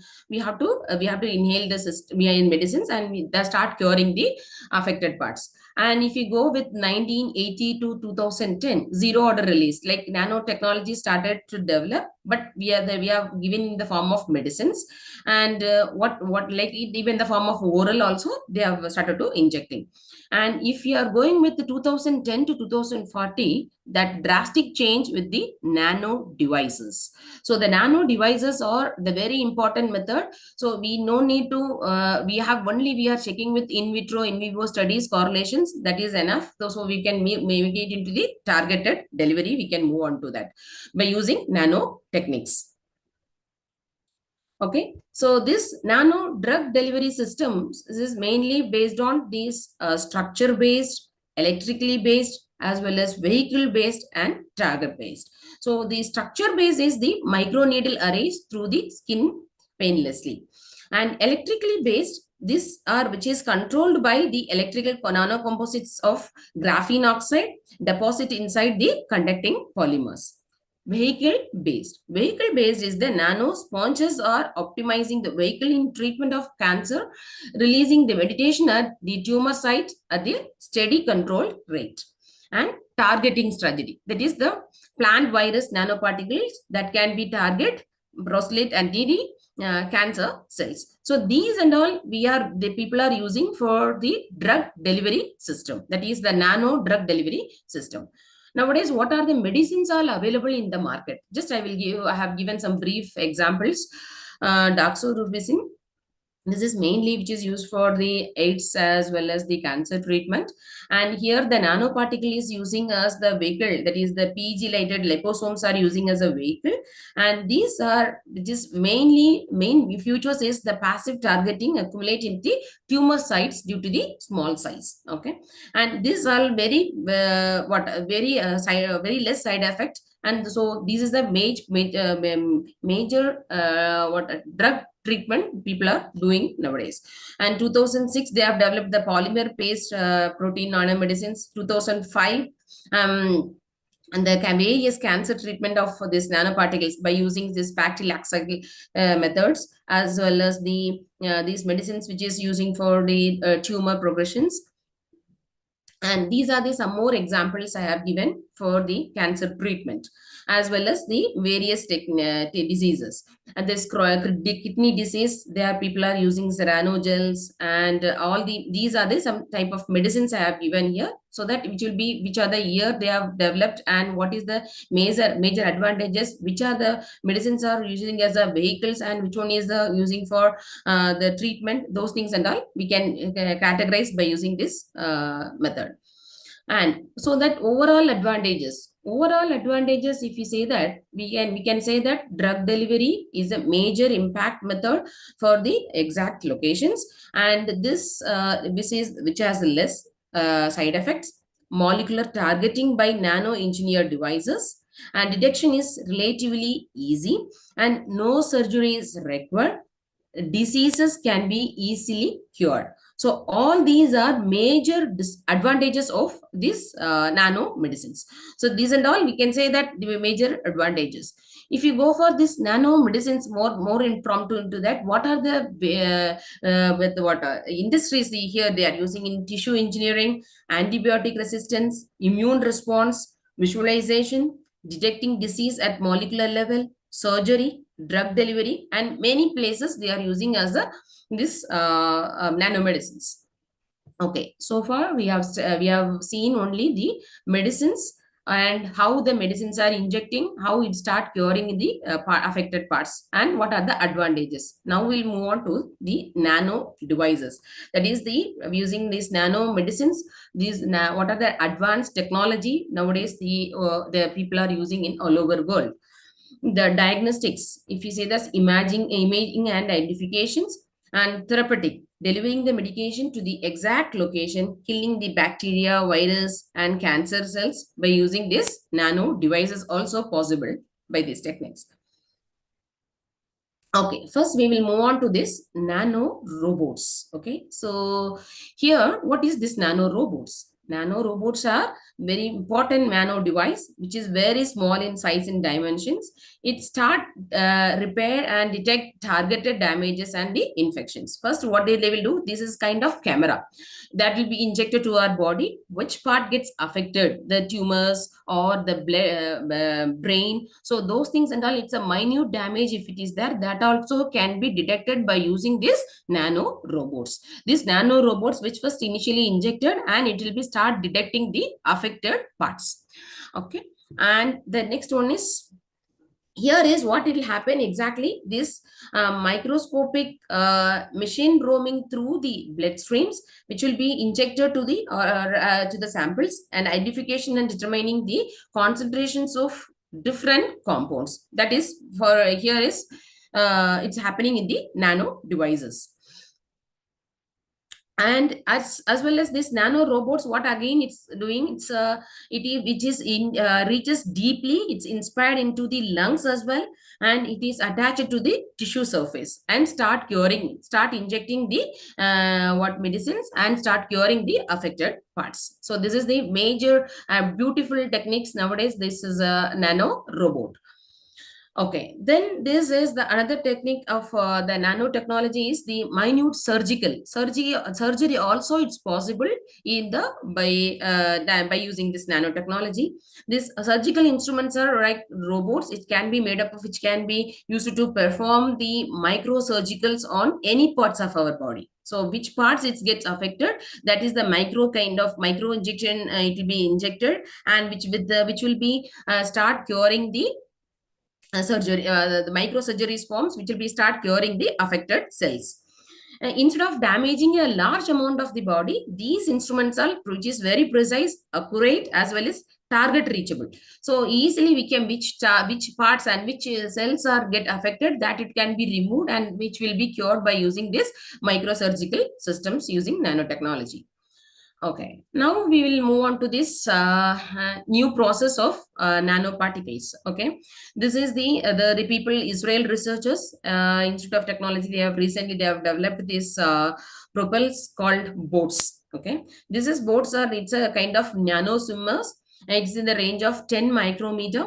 The width, which is with the width of what, a silk fiber, which is made up of several links of polymers and magnetic nano wires. The team what they have developed this which can be controlled by exactly by nano boards, and which we can by trigger from outside. So the particular organs and what cells if you got affected, that can be targeted, and which will be easily controlled by the nanobots, and which is reduced needs of surgery. So it will the speedy recovery also possible by using this nanobots. And the next interesting thing is therapeutic applications in the cleaning of mouth. This is available in this. So usually nowadays what we are using, it's a chemical reaction medicines we are using. So when we are putting like keeping inside in our teeth, it start reacting with the chemical reactions. But this is very interesting. That is cleaning of mouth by using nano robots. So the mouthwash are full of smart nano machines. Okay, which could be identify and destroy the pathogenic bacteria while allowing the harmful flora of the mouth of flourish in the healthy ecosystems. So these 4 remote controlled nanobots examine the clean substantial surfaces, and the patient's teeth can be cleared, the gum line or the affected teeth, all those things it will be get cured, and by using injecting medicines and as well as operating. So these are the important things nowadays the people are using for the nano robotics for treatment of teeth.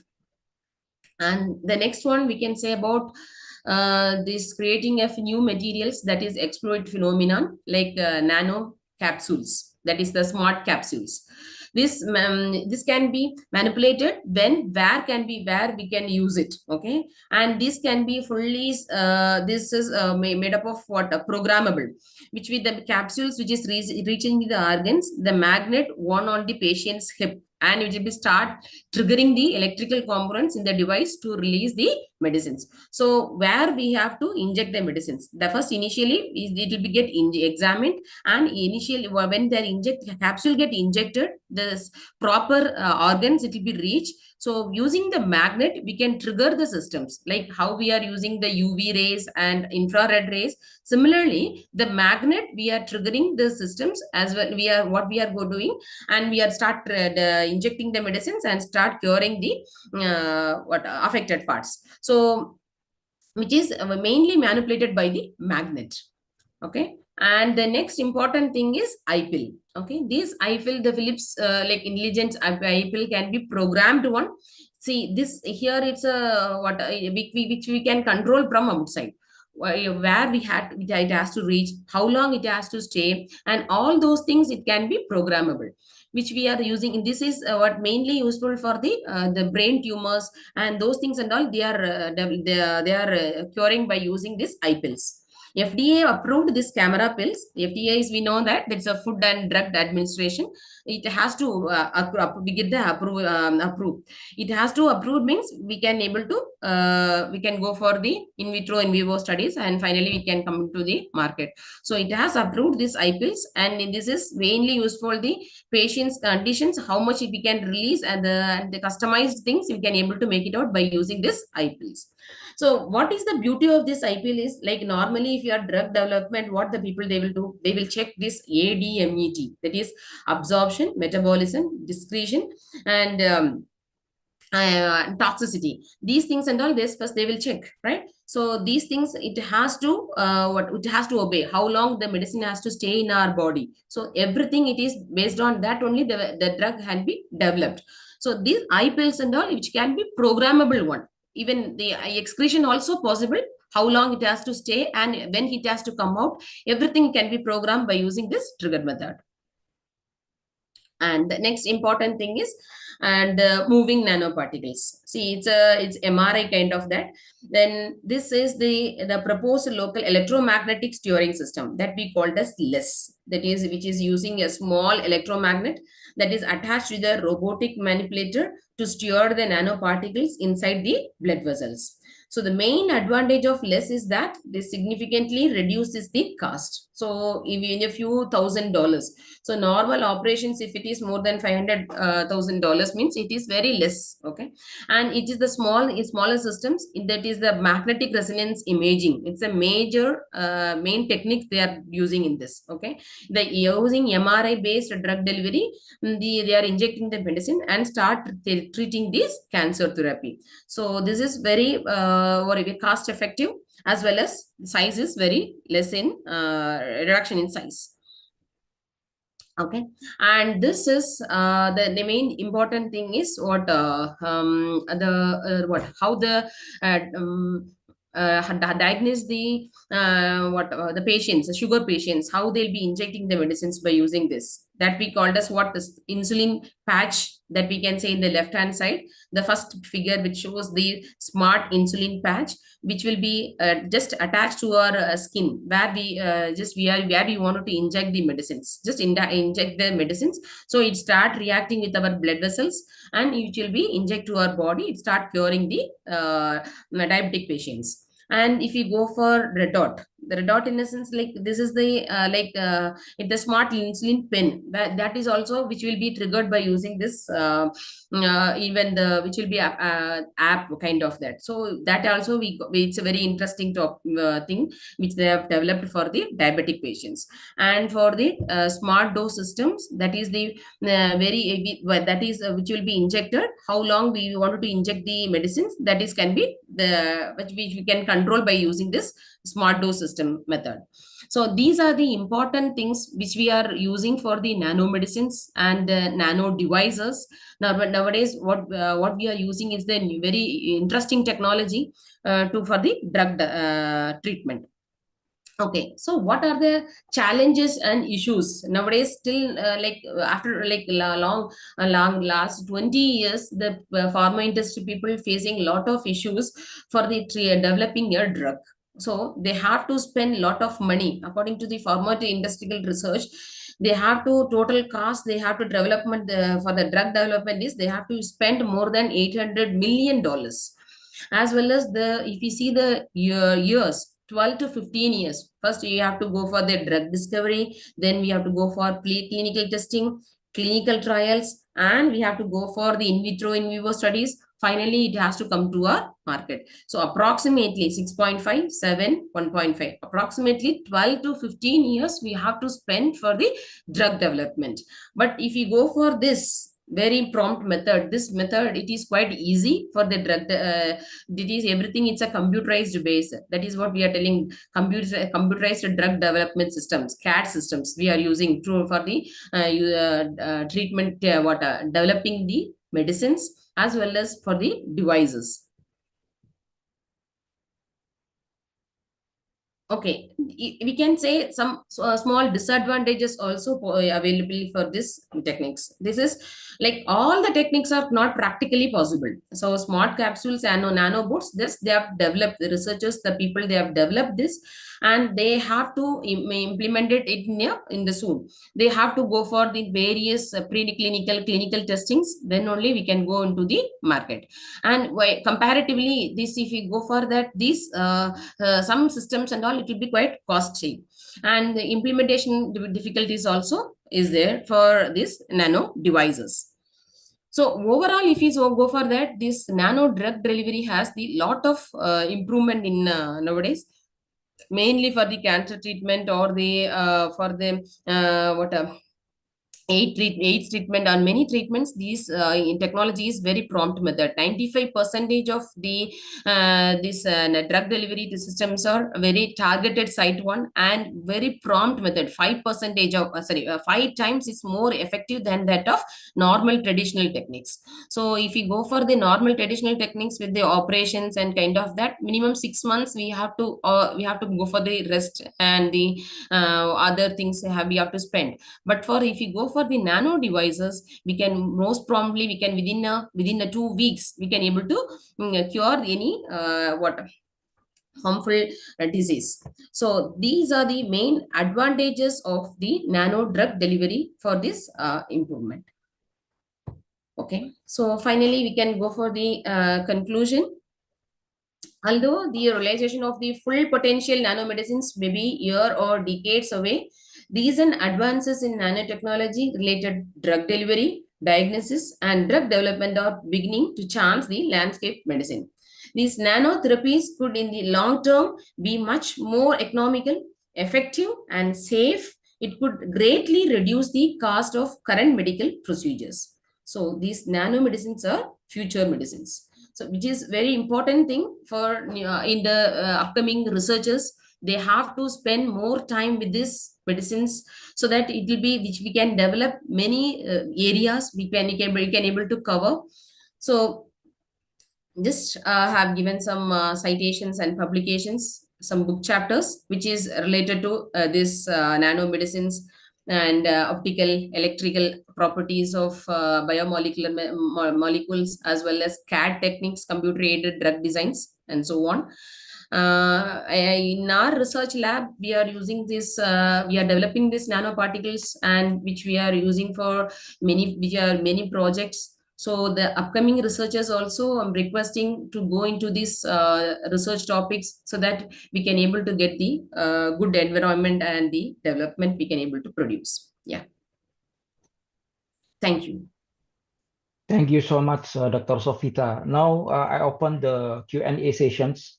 If you have any questions, you can raise your hand and I'll call your name. Okay, we have one question here from Rari Muhammad. Okay, you can ask directly, Rari. Yes. Okay. This is interesting because nanoparticle or nanomaterial nanotechnology system is used for the medical system and the nanodrugs delivery. I just hear about that, but for the make nanodrugs is a use ultrasound probe to make a magnetic nanoparticle. Is it can it replace between ultrasound probe with ablation laser probe for make a magnetic nanoparticle? Why use ultrasound probe to make a magnetic nanoparticle for the nanodrugs? See, this magnetic nanoparticles, it is a like it's a coated kind of that. So if we are keeping for that I told you, that is the medicines which they are injecting to our body. It's a kind of like silver coated, gold coated, magnetic coated, and kind of that. So if you are going with magnetic coated, that magnetic MRI things and all which we can able to trigger from outside. So it has to react. Which we are, that is the reason the magnetic coated nanoparticles most probably the people are using.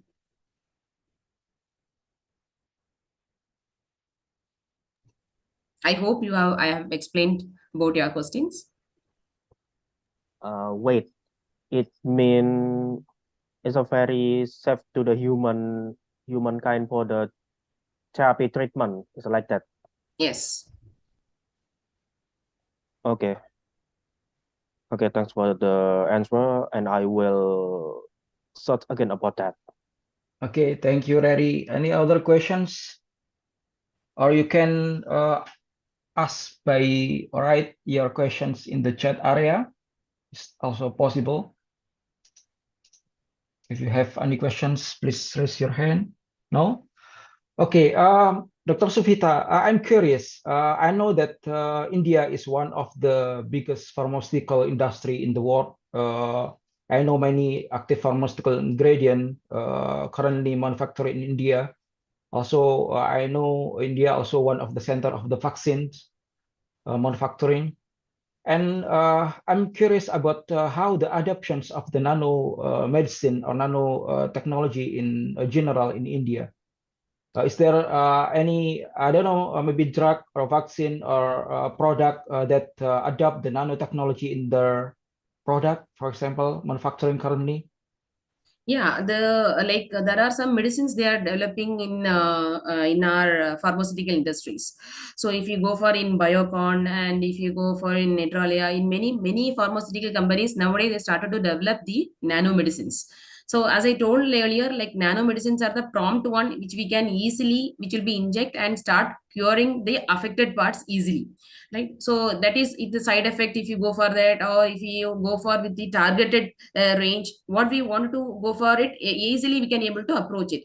So in India, even though like all the pharma industry there is no much facilities to develop these nanomedicines, but some pharmaceutical industries they are developing the nanomedicines. So that is what we are expecting in our in our engineering or in the biomedicine departments and all. They are if you are going with the research with nanomedicines from the beginning, from the bachelor or the postgraduate students, so they'll come to know what is the trigger, what is the molecular reactions which we need to develop the drugs. If they know the basics, so easily they can able to develop the medicines easily. Even the equipments and all, it's a secondary one. First the basics we have to start from the the undergraduate studies itself. That is what I'm expecting. Okay, how about the government policy? I mean, the Ministry of Health is there any I don't know, maybe regulations about the nanomedicine? Because as far I know, in Indonesia we don't have that kind of policy. We don't have drug, we don't have any product related to health that adopt the nanotechnology in here. How about India? No, like see, mostly like that for the cancer treatment, people are using these nanomedicines. Ah, really? Not for all the treatment. For cancer, it's a major things that people are using in nanomedicines. So here in India, there is a policy. We in anyway like us, like the pharma industries, how they will be develop their drugs and they will go for the FDA approval. Everything we have to follow it. But finally, it has to reach to the society. That is the main target, right? So when the drug is getting developed, first initially they will be checking with the systems first. In the Indian pharmaceutical industries, they will be checking with the systems with the FDA approval. Then only it will be reached to the society. I hope these cancer at present the cancer treating medicines are available in India, not other than things. You mean the drug is currently manufactured in India and also used in the hospital, for example, for cancer? Is that No, correct? that's what it's a, all the medicines we cannot able to use it as what we like. It has to obey. It has to get the approval. So that FDA, if it is get approved, that medicines only we could able to giving the treatment to the patients. So that medicines and all some medicines they are buying from US, UK kind of Okay. countries. Okay, some medicines they are manufacturing from our countries itself. Okay, so you buy some nanomedicine from USA or Europe, for example, Yeah. and you maybe use it for the clinical trial in India. If the result is okay, you can use it in the hospital, for example, something like that. No, first we have to. It's a prolonged things that is a minimum. I told you right. Here is like 12 to 15 years it will take to develop Okay. one drug. Yeah, To okay. develop Got it. one drug, it takes 12 to 15 years. So Yes. first it is a go for preclinical, clinical testing, in vitro, in vivo studies, all those things it has to obey, even though it's a medicine or it's a nanomedicine. It has to obey. Finally, it has to reach to the market. So whichever it is available or approved medicine, that only it is possible to give it to the patients.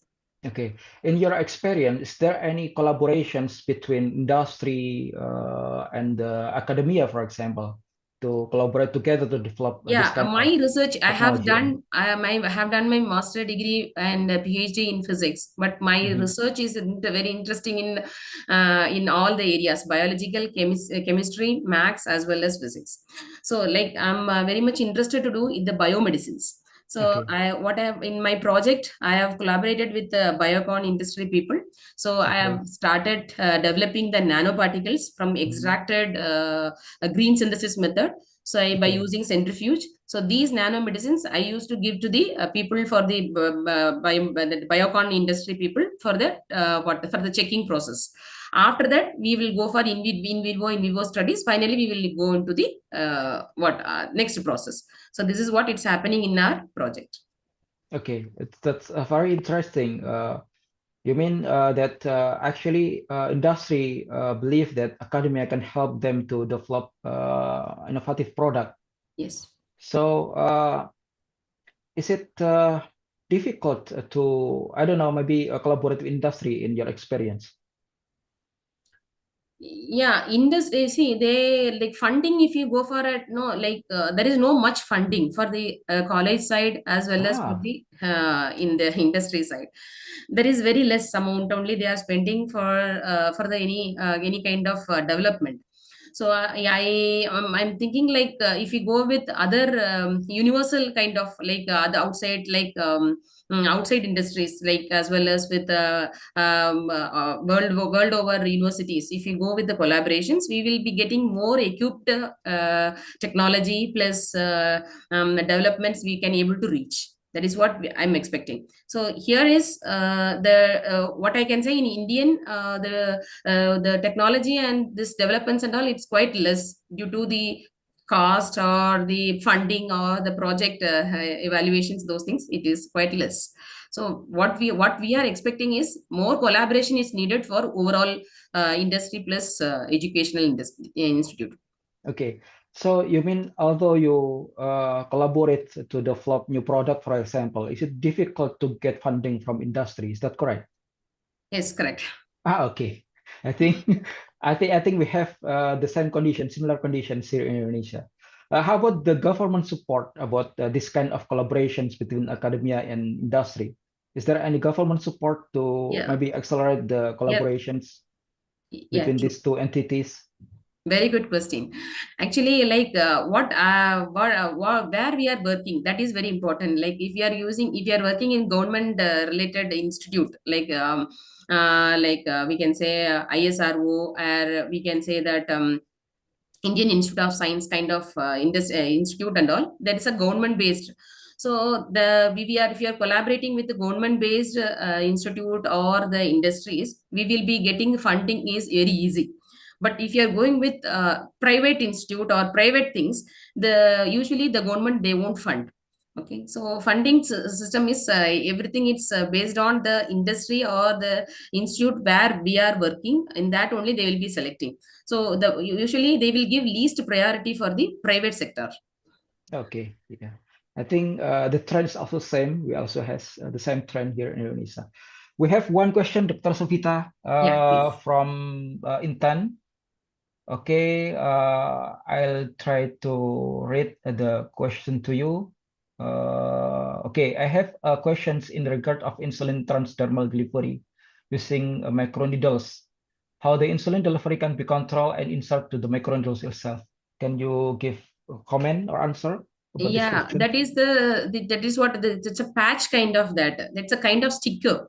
Okay, so the sticker in that micro needles, it will be available in that medicines, nano medicines, like less than 10 power minus 9 meter, right? So it's very very small particles. That is the medicines which will be injected to the patch. That patch it will be attached to our skin. So the skin, what happened? It start reacting in the affected cells or the blood vessels and start reacting. That is what it's happening for the insulin system. Okay, maybe I can elaborate about this. Usually microneedles from polymer usually, right? Good. It is polymer based, right? Yes, the polymer based. microneedles. Okay. Right. So how you insert the, I don't know, maybe active pharmaceutical ingredient or vaccine or insulin or so on and so forth into the microneedles, and how you control the maybe doses, or how you control when it maybe interact with the skin and go to the transdermal and so on and so forth. Can you maybe elaborate more about this? That's what I say. I'm here is I'm not a biology background, so I have done this is the research related to this physics plus biomedicines. Yeah, okay. So I'm not into the what I can say. It's a hospitalized kind of treating medicines and all. I'm not much familiar with that. But as for my knowledge, what I can say, like what is the needles? They will be inject the medicines first initially. So all the needles which has equal manner of amount of medicines. So first, when it start reacting with our skins, this like kind of it's an injection only. But wherever we wanted to just stick it, we can able to stick. Okay, so that it start reacting easily than the what we can say during injection. Okay. Okay, we still have maybe 5 more minutes, maybe one more questions. If any of you have any other questions, you can maybe ask and or maybe write to the chat sections. Is there any questions from the participants? No? Maybe I have one last question, Dr. Suvita. Yeah, please. Do you believe that the nanotechnology or nanomedicine is the future of medicine? Because we have a genetic technology, we have a biotechnology that I think it's also have rapid progressions and contributes significantly in the area of medicine. So in what part of the medicine nanomedicine will can excel compared to other technology like biotechnology or genetics, so on and so forth? No, like what I can believe, like nanomedicine is a very prompt method. So even if a normal traditional method or whatever genetic things, everything it will be affected the whole parts of the body, whether it is a damaged thing or it's an undamaged one. It will be, if you go for the traditional one, it will get affected. But if you go for nanomedicines or nano devices, that's what I have shown in the slides, like that robot or the therapeutic systems, whatever it is, that is a very small in size, so it will be exactly where the target has to reach, which we can decide it using a programmable one or the triggering method.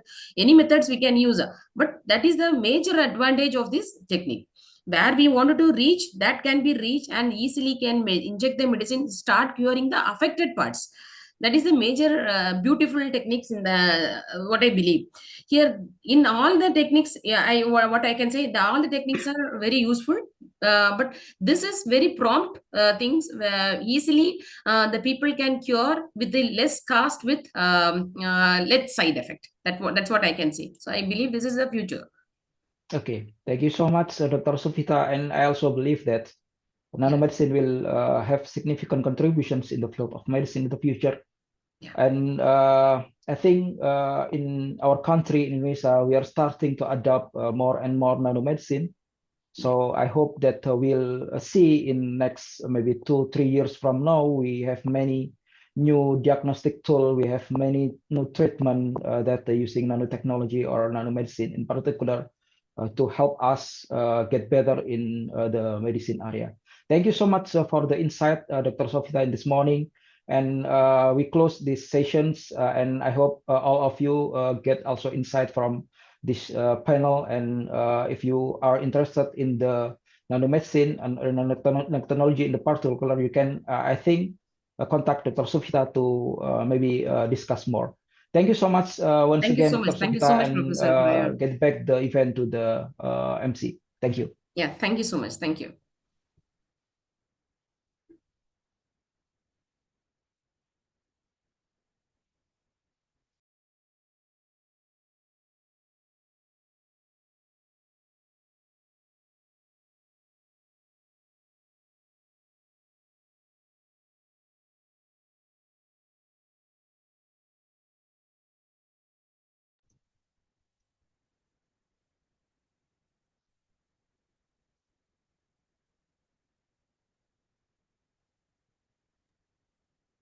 Okay, to you, operator one.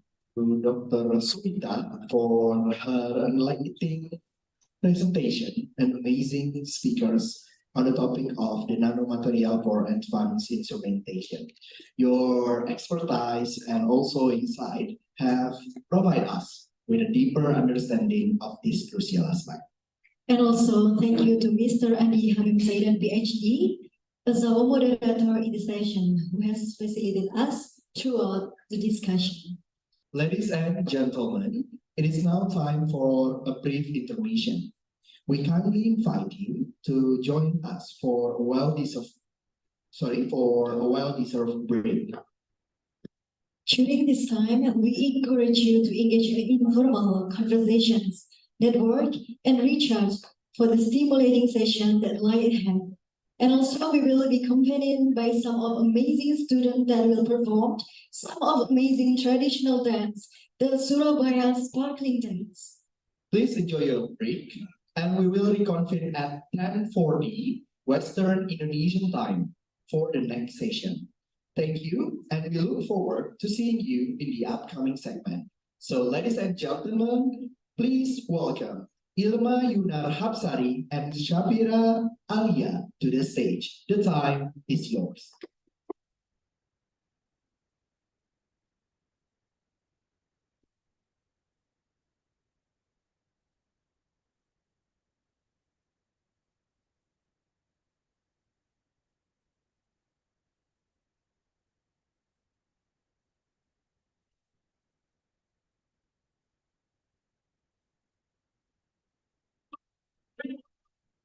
Tropoli pang kelap kelip lampu mangga.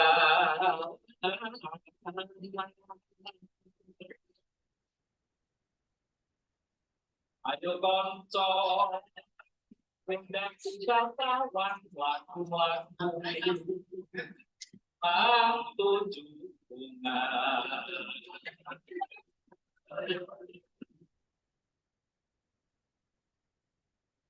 Rame-rame beban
Jata Putra Surabaya.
Universitas Airlangga grows together in synergy with other top Indonesian universities to create a positive academic environment in its campuses.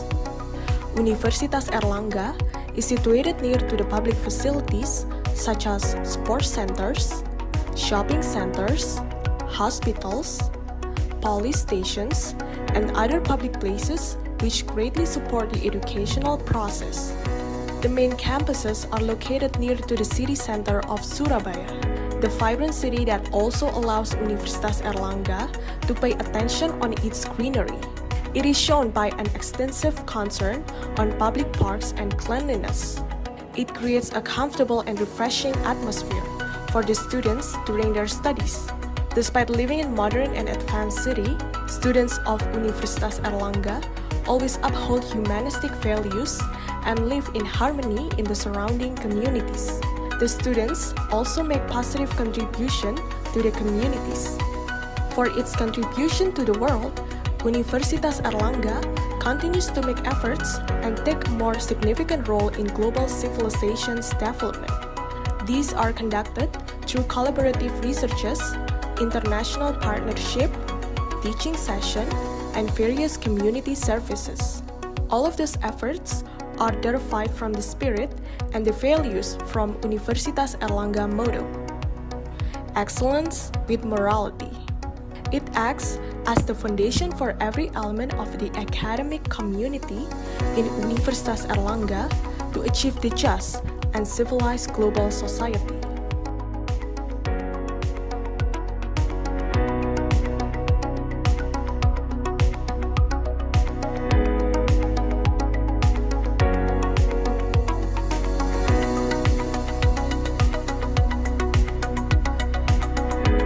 Universitas Airlangga in numbers: 6 campuses, 15 faculties, 1 postgraduate school, 174 programs, 44 bachelor degree programs, 46 master degree programs, 15 doctoral programs, 7 professional programs, 33 medical specialist programs, 8 medical subspecialist programs, 18 3-year vocational programs, 3 4-year vocational programs,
The history of the Faculty of Science and Technology began in 1970 to 1979 when Institute of Basic Science and Mathematics or Basic Natural Science or BNS established as part of the development of. In 1982, the Faculty of Mathematics and Natural Sciences or MIPA was established with 4 departments: Biology, Physics, Chemistry, and Mathematics. In 2008, due to the addition of 3 new study programs, namely Information System, Biomedical Engineering, and Environmental Science and Technology, the Faculty of Mathematics and Natural Sciences or MIPA changed into the Faculty of Science and Technology or FST. In 2017, study program of Environmental Science and Technology became Environmental Engineering. Since 2011, Faculty of Science and Technology have 12 study programs, including bachelor degree, master degree, and doctoral degree.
Global collaboration through research, community service program, and innovation.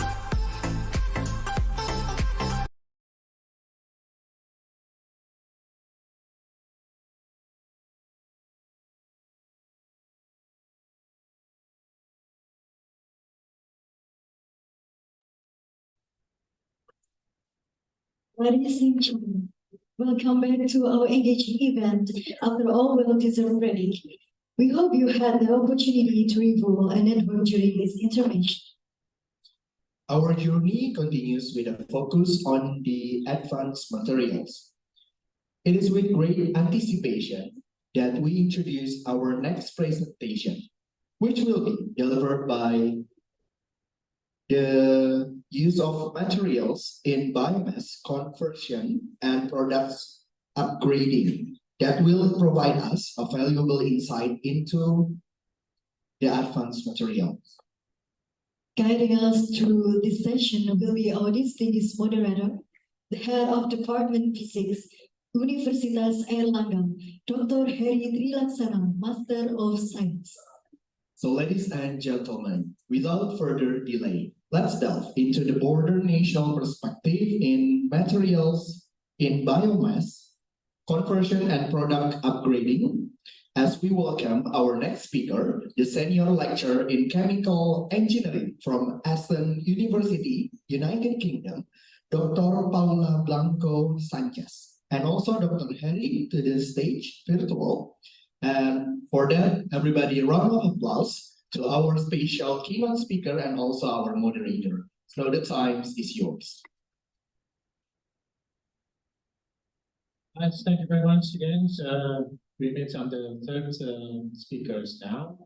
And to be honest, because this is the international conferences and we are invited for couples of researchers and speakers around the world. So one of speakers stage here is Dr. Paula Blanco from Aston University, the Birmingham, the UK. So the time difference is a bit hard. So we are going to do it online, and the recording will be start after the opening. So Let's restart. Today, at this session, we are going to have the topics about the byproducts and about the chemical engineering stuff. So for you all guys, the participants, if you are interested into the byproducts, cellulose, and how to convert it into the energy, Dr. Paulo Blanco is actually the one of the significant and strong research groups in EBRI, Aston University in Birmingham, together with Professor Thorney and Bridgewater, from my memory. And then all of the research there is actually related to the biomass to convert into the energy, which is this sustainable and renewable energy. So we are going to be focusing on that region because Indonesia is actually very good sources of the materials in biomass sources, such as in biorefinery, and renewable energy on the basis of the biomass. We are going to be very capable to implement this technology. So while we are doing the recordings, the talk. So all of the participants are very well to the chatting on the box while you have the questions, okay? Or you can also have the raising your hand after the talk or after the final recording, and then we are going to discuss it after to Dr. Paula, because the time difference between Jakarta and Surabaya and the Birmingham is about 6 hours. We are 6 hours ahead before the UK. So then, are we ready for the video? Yep, go on, please. Thank you very much and enjoy.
Hi everyone, good morning. My name is Paula Blanco and I am a senior lecturer in chemical engineering at Aston University in the city of Birmingham in the United Kingdom. So first of all, I would like to thank everyone for all the organizers for inviting me to give this presentation today. I wish I could have joined you live. Unfortunately, the timings are not very suitable.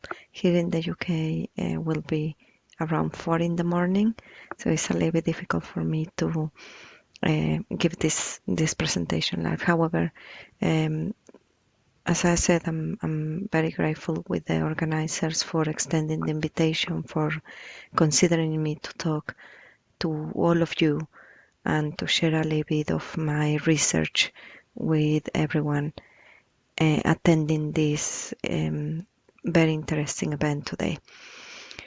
So one As I am aware that the conference is looking into physical instrumentation and advanced materials, my topic, what I will be presenting today, is how we can use materials in a specific catalyst in biomass conversion technologies and processes, and how can we use them as well to obtain high value products during the products upgrading.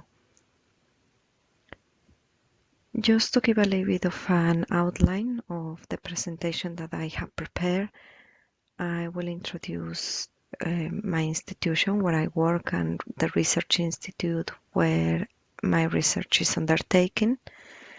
I will talk about the materials that are used in biomass conversion, and as I said, is focused more on catalyst. I will present you a few case studies on how in the past I have worked using catalyst to improve some processes, to optimize them, and to obtain these high value products. And as I am aware, some of the attendees today are very young researchers, master students, and maybe you are thinking about doing a PhD. I would like to share a little bit of my experience as an international student and to mention some of the barriers and opportunities I face up during my journey. And I will just finally add some remarks for everyone. So I will start with my institution, which is Aston University and my research institute. Aston University is located in the city of Birmingham in the UK. If we have a look at this map on the left-hand side, this is the whole map of the UK, which comprises the main United Kingdom and Northern Ireland, which is highlighted here in blue color. The city of Birmingham is located here in the West Midlands, and in here I put a high view of the city. So we have the main train station here on the right hand side, some very iconic buildings, and we are surrounded by the East Midlands, Wales, and as a reference you can see the city of London is here in the southeast, and traveling by train from Birmingham to London is about an hour. So the city of Birmingham is Britain's second largest city and has been internationally recognized as a leader in leisure, entertainment, shopping, and sport. The city has been growing a lot through the years, and as a mark of this development, there is a highly new train station in the city, and if you ever want to come to visit, I'm sure you will be surprised by how many interesting activities are around the city. If you follow sports, you might have heard about Aston Villa football team, and that is as well located here in Birmingham. Aston University was founded in 1895, and since then, as you can imagine, has undergone lots of changes, going from faculties, schools, and now more recently we have colleges. Myself, I work in the Engineering and Physical Sciences College and in the Department of Chemistry and Chemical Engineering. We are very lucky to have at Aston University a dedicated research center in bioenergy.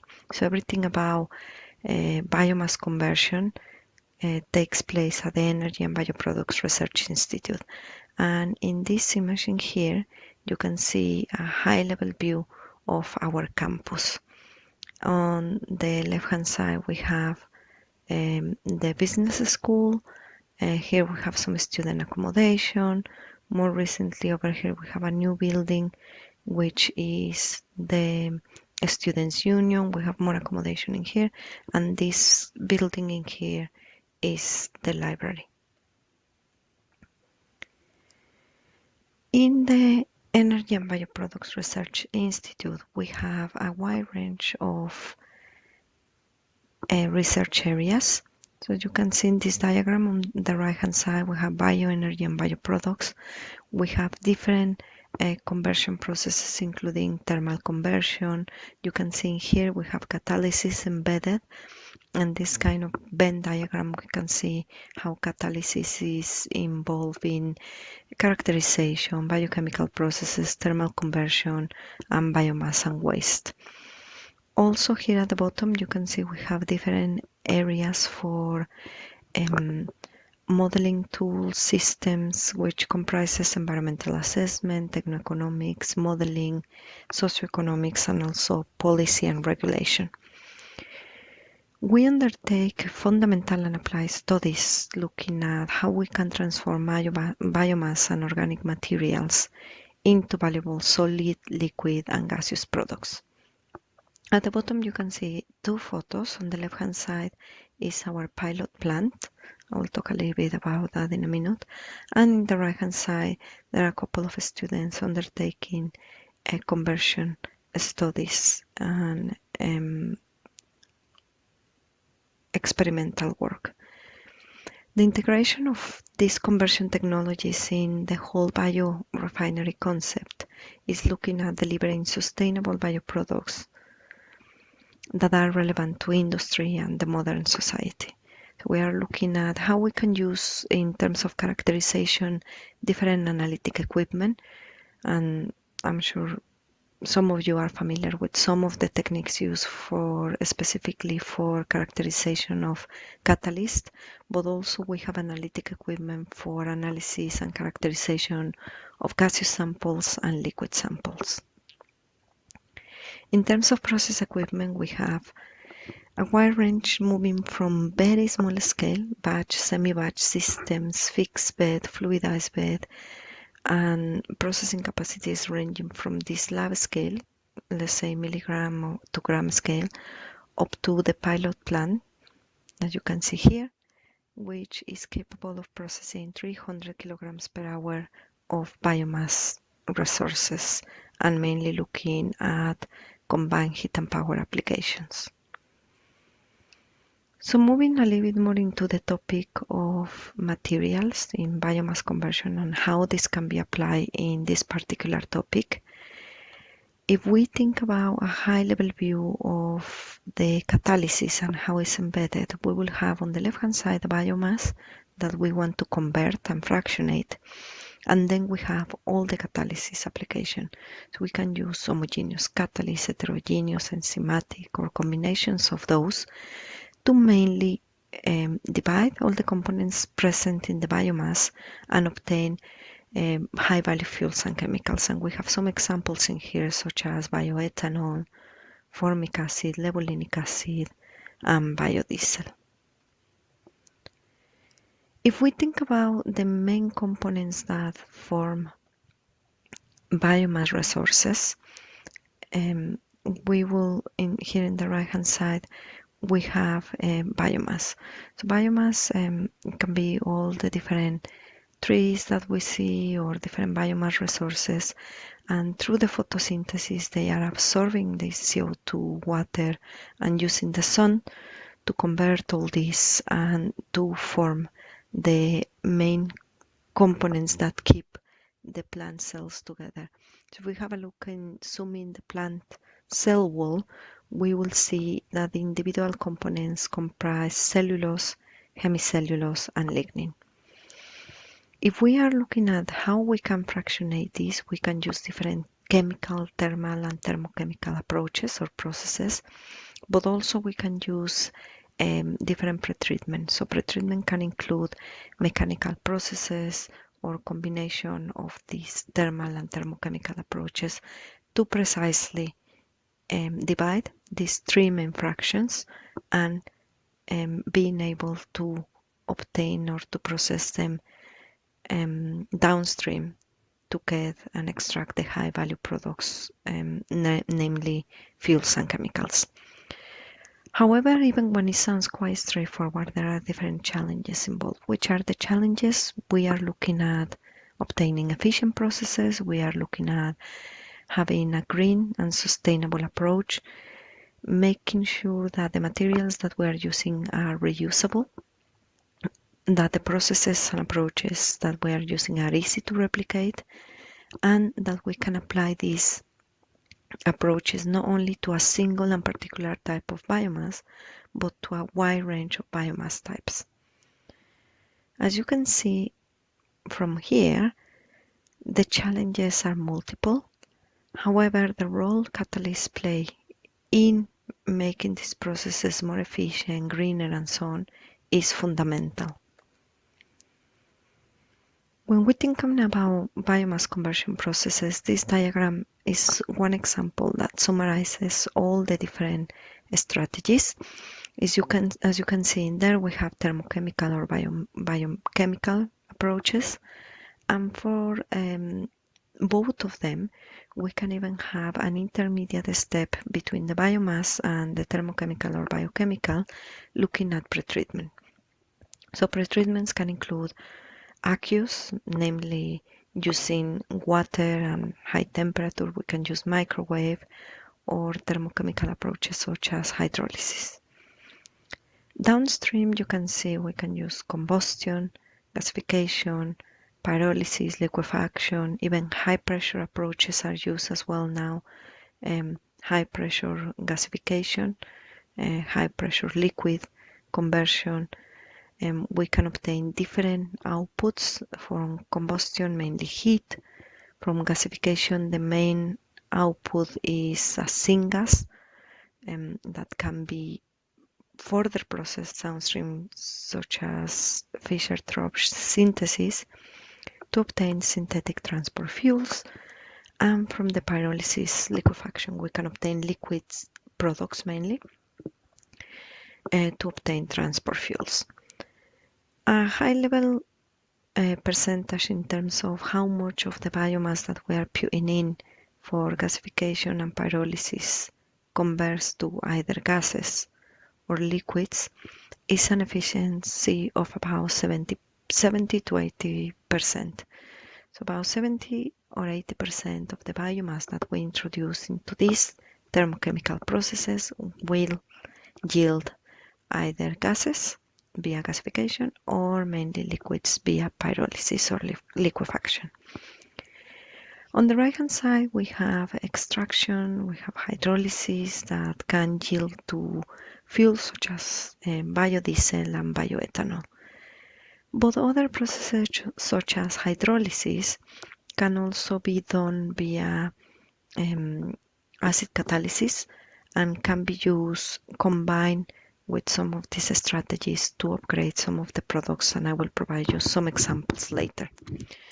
The main target products is looking at how can we substitute the fossil fuels, chemicals and fuels to make these processes greener, to avoid using or relying on fossil fuels. And when thinking about where are the catalysts involved in all this conversion chain, it's basically they can be in every single intermediate step. And that is why I mentioned they play a fundamental role in the whole conversion processes. So moving a little bit more into the case studies. The first one is referring to a combined approach that is using pyrolysis, which is a process that is a mainly thermal process that is carried out at temperatures between 400 to 600 degrees Celsius. The main characteristic of pyrolysis is that it is undertaken in the absence of oxygen, and we obtain mainly a liquid product known as bio-oil. This bio-oil, depending on the pyrolysis conditions and the biomass properties and so on, can have two main fractions, an organic and an aqueous fraction. This particular case study is looking at how once the components from biomass, namely cellulose, hemicellulose, and lignin, are separated from our biomass component. Once we are using this pyrolysis approach, if we are able to extract this aqueous fraction, we will have some components known as anhydrosugars. So we have examples such as levoglucosan, cellobiose, manosan, and so on. We can have some other components, maybe in different properties, depending on, again, the biomass properties and the pyrolysis conditions used. If we are focusing on the further downstream upgrading of this aqueous fraction, that can be undertaken via acid hydrolysis. And in here, liquid or solid catalyst can be used to produce glucose. This is the high-level conversion of the anhydrous sugar known as levoglucosan via acid catalyst to obtain glucose. Other components such as cellobiose, that is also one of the anhydrous sugars that can be found in the aqueous fraction, can undergo acid catalyst to yield not only glucose but also levoglucosan that can be further upgraded to yield further amounts of glucose. So if we are able to convert and thinking about how we can go from all these biomass resources into something that is a platform chemical such as glucose, is a highly desirable process. And further results and details can be obtained or refer into this particular publication. Where are catalysts involved in this whole pathway? Well, catalysts can be used either in the pretreatment, can be also used in the pyrolysis process to further tune the properties of this aqueous fraction, maybe to increase the concentration of levoglucosan or other specific anhydrous sugars, and also, as you can see here, can be used in the acid hydrolysis stage. Some of the improvements that we have been assessed or have been studied for this particular pathway is the use of solid catalyst. Why? Because we can reuse them, we can separate them in an easier way. Liquid catalysts are normally the homogeneous ones, so they end up being mixed with our target product. They can promote maybe further decomposition and so on, which is not desirable. So in here, introducing or changing from homogeneous into heterogeneous catalysts can be a suitable approach. What are the type of acid catalysts that can be used? Can be amber list or polymeric acid resins. Another case study is looking at how we can substitute three main components that are currently obtained via fossil fuel conversion. These three components are known as BTX, that stands for benzene, toluene, and xylenes. And nowadays, about 100 million tons a year are produced via fossil fuels conversion. And it is stated that this particular amount is increasing about 4 million tons a year.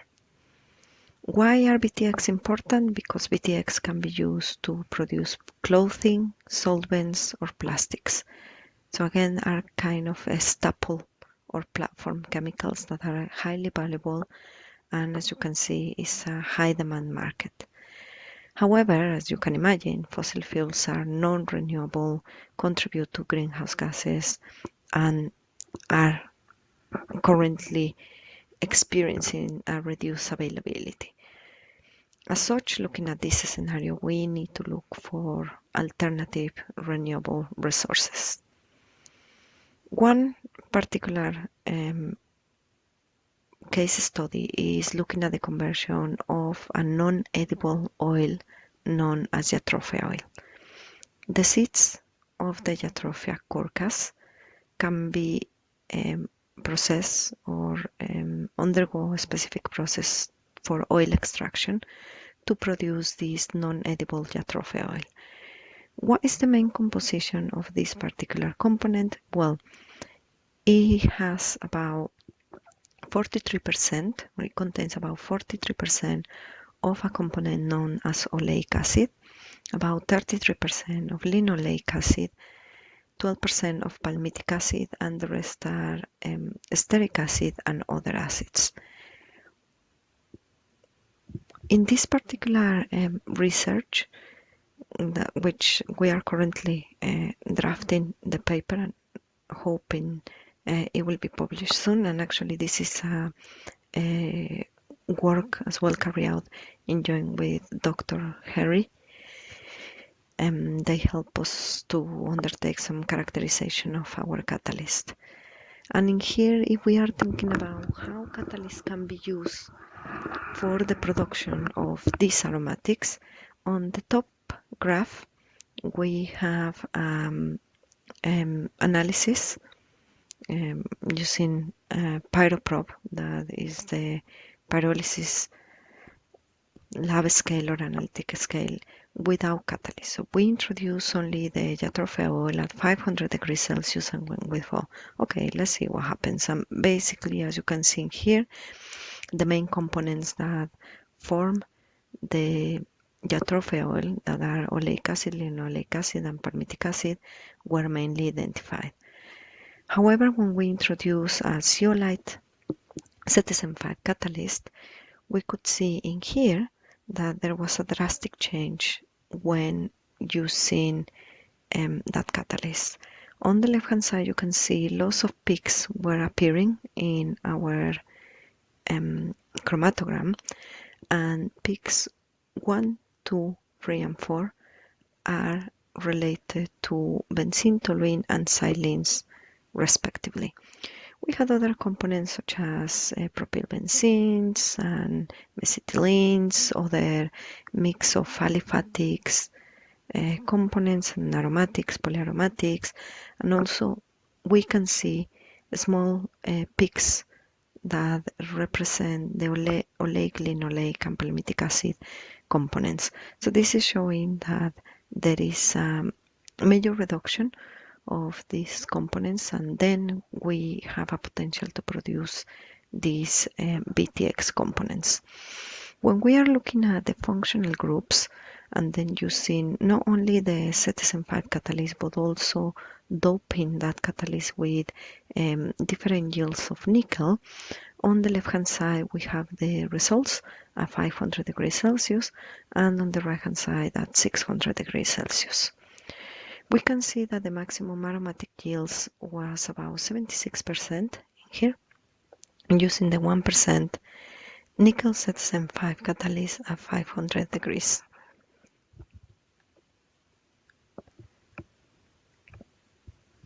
When we increase the temperature from 500 degrees to 600 degrees Celsius, we could observe that an increase of up to 80% could be achieved when looking at the benzene, toluene, and silane production.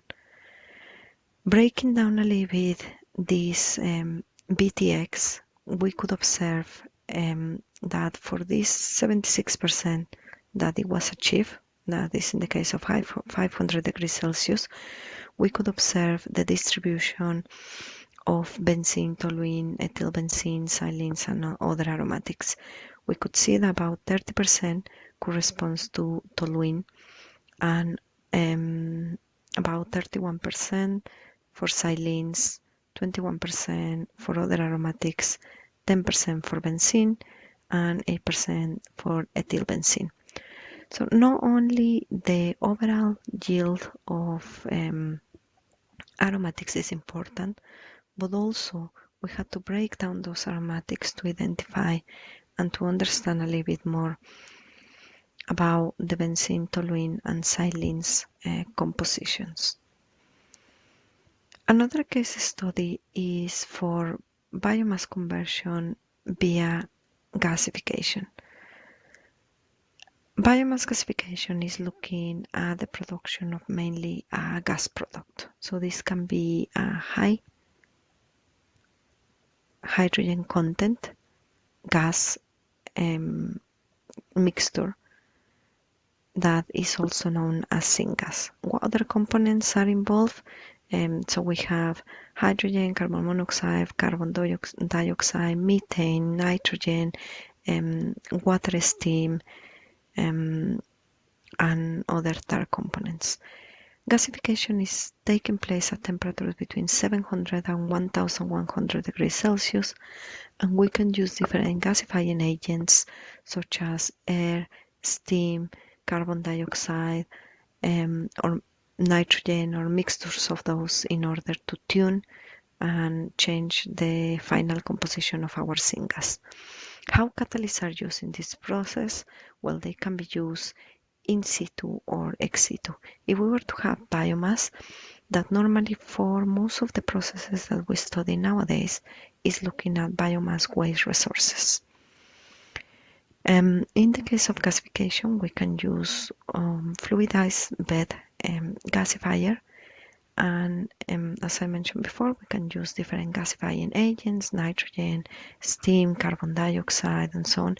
Even these gasifiers can work under a little bit of pressure to enhance and promote some of the reactions, and we can introduce the catalyst mixing with the biomass itself, and as a result we will have some solid material in the form of ash and char that will be formed, and then the vapor containing some tars will move into another stage. In here we can do an ex situ approach. We can have a catalytic reforming that is looking at cracking these tar components.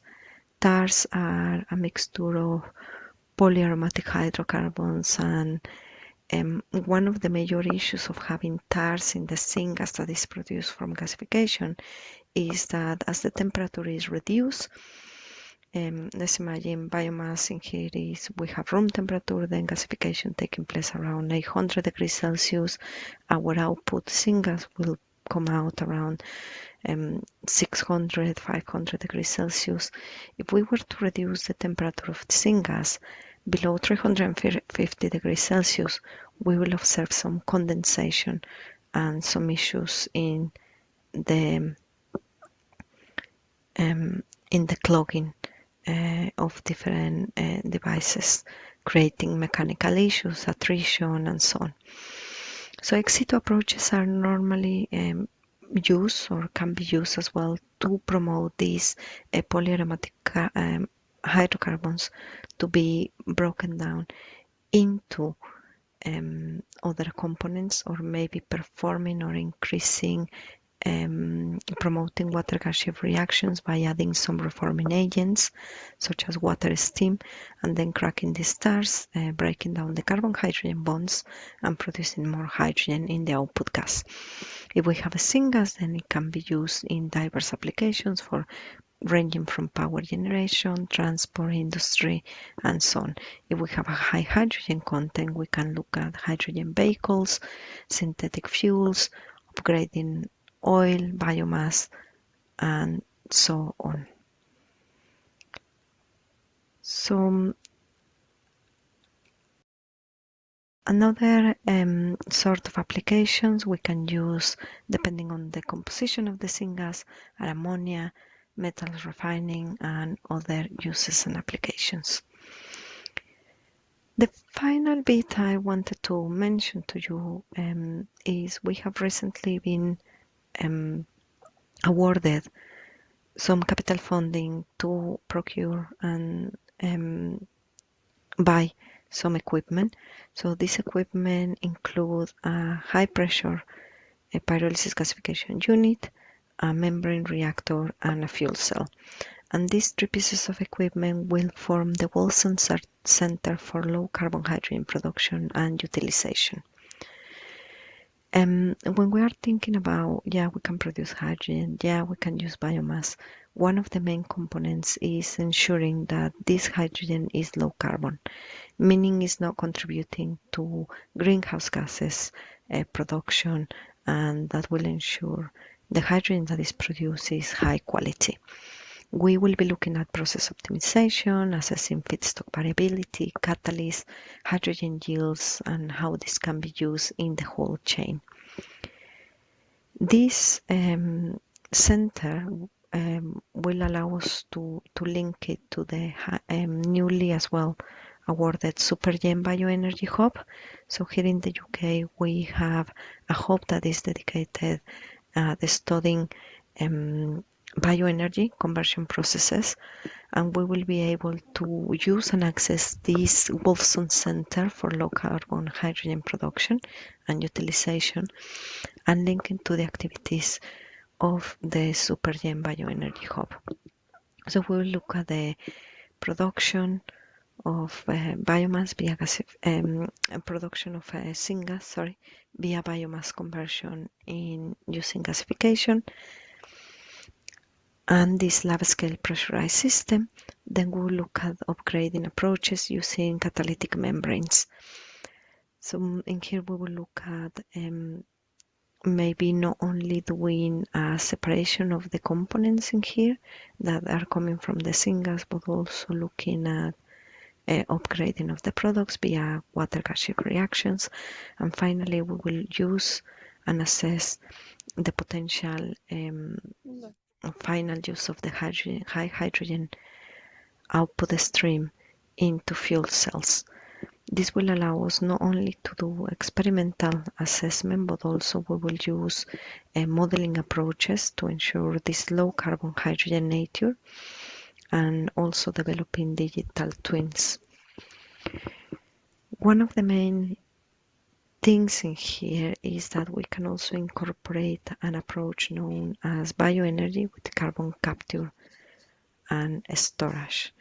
And this research center will allow us to continue with beyond the low carbon hydrogen production, but also looking at how we can develop technologies and implement them for carbon capture and storage. So I will move now into the last part of my talk, and this section is looking at just sharing my experience as how I became an international student and some of the challenges that I face in my career. And hopefully for those of you who are thinking about undertaking a master's degree or a PhD abroad, not only in the UK but in any other country or in Europe or around the world, hopefully this will encourage you to take that step. I am a chemical engineer. I studied chemical engineering. I'm originally from Mexico, and in there the undergrad lasts for 5 years. So I studied from 2002 to 2007, and when I graduated I worked as a chemical engineer or field engineer in an environmental consultancy. Most of my work was undertaken in oil refineries in Mexico, and after that I worked for 1 year as technical sales representative in the paper and pulp industry, and I was working also in the research and development area of a company, and we were looking at developing new biocides for avoiding the bacteria formation in the paper making process and different stages. After I worked for that year in the paper making industry, I wanted to go back to study. So I applied for 2 different programs, a 2-year MNG program at the École des Mines in Nantes in France, And also I applied for a PhD at the University of Leeds, which is in Yorkshire in the United Kingdom. I was accepted in both.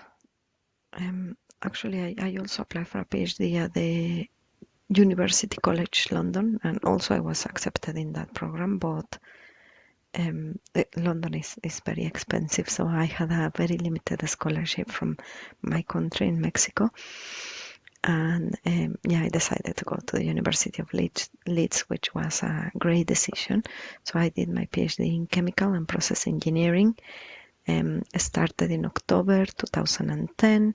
I submitted in summer 2013 or at the end of 2013, and then I graduated in 2014. So it took me about 4 years overall to complete the PhD. As you can imagine, I'm sure some of you doing during your MH already, during your master's courses, you do a lot of experimental work. PhD is nothing very different. You have to do, if it is experimental based, you have to do lots of experimental work, meaning you work many hours a day in the lab. But I also did some work collaborating with companies. I had the chance to promote engineering and school visits and so on. But during my PhD, I was also always looking for additional opportunities to develop other skills. For example, looking for funding because my scholarship was limited. So I was looking for conferences, research stays, looking to acquire other skills to enhance my CV. I became a member of the Mexican Society. I became a STEM ambassador, member of the Supergen Share Network, which I mentioned is dedicated to energy and bioenergy. Sorry, and now I'm a co-investigator in this network. I was also looking for what other opportunities I could do during my PhD. I was successful to get some funding from a foundation called BRISC to go and undertake 1 month research stay at the Energy Research Center in Netherlands. So that's funding biofuels researchers. I went to 1 month with funding from the Worldwide Universities Network to work at the University of Sydney in Australia. And all this was supported as well by the Leads for Life Foundation. So they cover my fees and travel to attend to international conference in Denmark and in China. Other activities I did during my PhD is I was involved in the Mexican Society. I was organizing workshops, Spanish lessons, trips, football tournaments, conferences. And here we have the organizing committee of the conference at the University of Leeds. I also participated in the conference of Mexican students and took me to the European Parliament in Strasbourg in France, where I presented some of my research results. After I completed my PhD, I wasn't sure if I wanted to stay in academia or work in the industry. I was lucky to find a research position at the Energy and Bioproducts Research Institute, and I worked in there as a research associate or research fellow for 2 years. And funny enough, in here my job experience in the oil and paper industry was very useful and helped me to be successful in these 2 particular projects. Whilst I was doing my research fellowships, I also made the most of some courses. I got a certification for fellow in the higher education. I supervised MH projects. I increased my network, attended conferences, workshops, sandpits, hubs, take courses to write proposals and draft proposals, and all that helped me to eventually, after 2 years, to become a lecturer at Aston University, and last year I was promoted to senior lecturer. So as you can see, it was a quite busy journey, and it wasn't easy. There were so many challenges, starting with being able to get a scholarship. Coming to the UK to study is not cheap. I wouldn't have been able to come study without having a scholarship. So if you have the intention of going to study abroad, I really encourage you to look for funding opportunities and to do some research about the courses, what you want to study, talk to people who are abroad. That will help you a lot. And just as a final remarks, before, if you are thinking about doing a PhD, before doing a PhD, think about every little helps. Try to improve your CV as much as you can, gain experience, do some volunteering. All that will take you above the rest of the crowd. If you are enrolled or you are doing a PhD already, make the most of your time. Look for opportunities, even if you are in your own country, look for opportunities, maybe to go to international conferences, apply for them. Use the university resources when possible. If you have courses available, all this will help you again to enhance your CV. Communicate with other PhDs, share experiences, learn from yours and other mistakes, as that will help you to grow as a person. And one of the main things is that I recommend you to be very patient, and as long as you are passionate about your research, you will continue enjoying your journey. If you are about to conclude your PhD, think about what you would like to do, apply for jobs, but don't get desperate. Don't compare yourself against other graduates. So I like this image that I have on the right hand side saying one size fits all. And then you can see all the different animals thinking, seriously? It doesn't. So don't compare yourself with other people. And if you decide to continue in academia, continue improving your profile. Again, not everything is just research or teaching. And continue working on your network. You never know down the path how knowing some people will help you in some situations. And that's everything from me. Apologies again, I was not able to join live this session, but I will, hopefully for those of you who are interested in having a little bit of discussion, I will join later today. And these are my contact details in case you want to reach out. Thanks again to the organizers of this very interesting international conference on physical instrumentation and advanced materials. Hopefully my input was useful, and that's it from me. Thank you. Bye.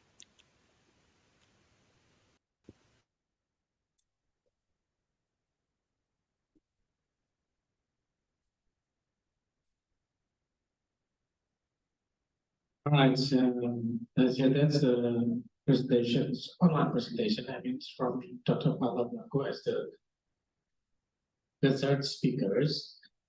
To be honest, she's actually very charming. She's actually very motivating through the students while we're doing the online lecturing or guest lecturing to Dr. Paula Blanco. She's actually quite a good motivator to the students. So one of the purpose of the international conferences is two different things usually. First one is to build up and develop our collaborations for anyone who's for the research or academia or scientists. But also we need to encourage and motivate all of the youngers, the students, the graduates to pursue to get a stronger further achievements international level, so that all of the participants here, mostly they are students from my show. So I think you need to take into account whatever you are going to plan for the next upcoming years. And then Dr. Paula has already shared that's the journey between Mexico to the UK, to the industry, to the academia, to the Netherlands, all the collaborators and research talents, it's going to be very, very valuable. So this conference is provided for speakers, and all of them are very, very good collaborators, and they will be very, very welcome to share and to strengthen your CVs, to strengthen your connections, and while you're doing and creating your future. Okay, so I'm still waiting for couples of participants who are going to ask some questions about what the business in byproducts, energy byproducts research institutes, or in ABRI, which is Dr. Paula is working at the moment. But if you still have any time to drop your chats or your questions on the chat box, that's going to be very, very welcome as well. So we are still waiting until the end of the last sessions. So it's better to continue to the fourth speakers, which is Dr. Rifai Chai from Australia. So I hand over to the MC. That's we are going to continue into the fourth sessions, and we're still waiting for a couple of participants who are wanting to ask some questions for Dr. Paula Matters. Thank you very much.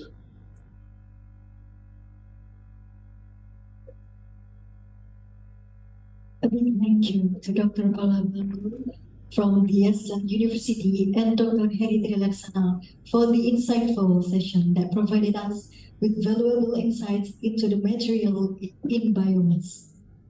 Ladies and gentlemen, now let's turn our focus toward the advanced measurement and data processing. We are honored to introduce you to one of many presenters that has a significant impact on computer interface research, who will share his expertise and also experience related to the advanced measurement and data processing in brain, body, and also computer interface research. Guiding us through the session will be our insightful moderator, the lecturer from Biomedical Engineering, Universitas Airlangga, Mr. Akif Rahmatillah, Master of Engineering. Ladies and gentlemen, without further ado, let's welcome our distinguished guest from the Senior Lecturer and Academic Director Partnership in the School Science, Computing and Engineering Technologies, Swinburne University, Australia, Dr. Rifai Chai, and also Mr. Akif to the virtual stage. So, hello, Mr. Akif. Do you already join? Yes, I'm already joined. Okay, thank you so much, Mr. Akif. We really have a good voice of you here, already clear. How about you, Dr. Rifai Chai? Good. Yes, can you hear me? Sure, we can hear you. That's So, good. ladies and gentlemen, without further ado, this is Dr. Rifai Chai and Mr. Akif. The stage is yours. Okay, thank you very much for our host. Bismillahirrahmanirrahim. Assalamualaikum warahmatullahi wabarakatuh. For the all of audience, welcome to the fourth plenary session of the fourth International Conference of Physical Instrumentation and Advanced Material 2023. And in this session, we will have the fourth keynote speaker, Dr. Rifai Chai, the Senior Lecturer and Academic Director of Partnership in the School of Science, Computing and Engineering Technologies, Swinburne University of Technology in Victoria State, Australia. And he has to join in our Zoom today. And before Dr. Rifai begins his presentation, let me read his short curriculum vitae. Dr. Rifai Chai received a Bachelor of Engineering degree from Krida Wacana Christian University, Jakarta, Indonesia in 2000, and PhD in Biomedical Engineering from the University of Technology, Sydney in Sydney, Australia in 2014. From 2000 to 2011, he worked as an electronics product development engineer with many companies in Indonesia and Australia too. His research interests are brain-computer interfaces, rehabilitation, medical technologies, and artificial intelligence. He is also a senior member of IEEE and serve as associate editor for Electronics Letter. Okay, in the next of 45 minutes, we will have a presentation by Dr. Rifai entitled Advanced Measurement and Data Processing in Brain-Body Computer Interface Research.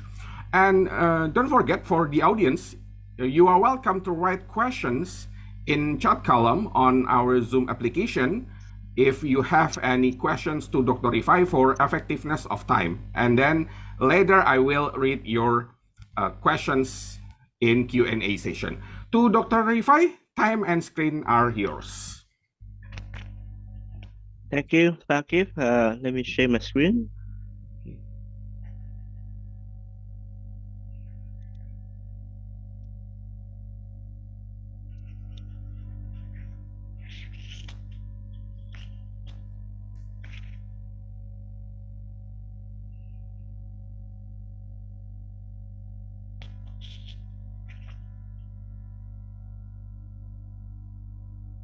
All right, hopefully everybody can see from screen. Yes, we can see your screen. That's good. Let me check.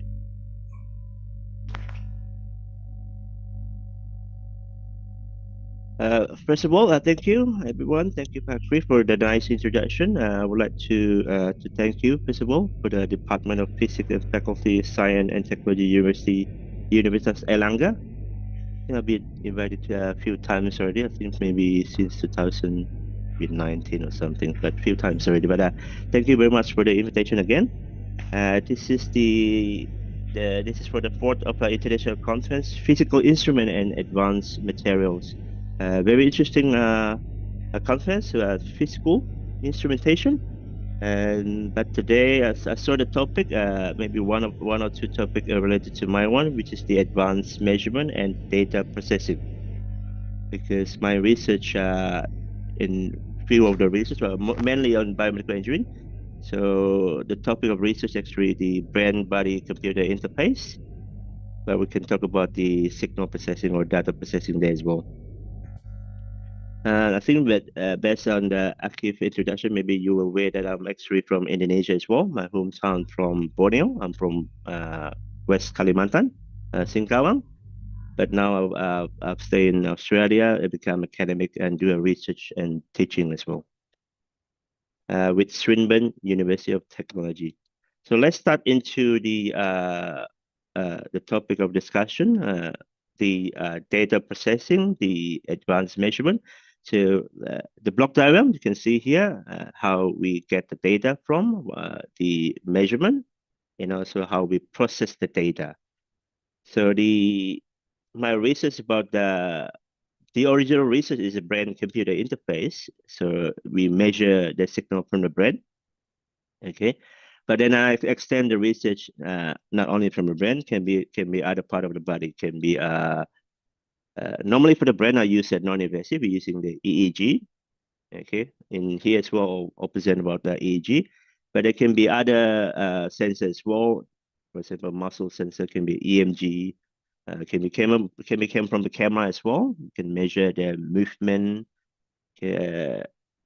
Same thing with the movement, we can measure the orientation. If you heard about the inertia measurement unit that can measure the orientation of the things, or in this case for the human body, we can measure as well.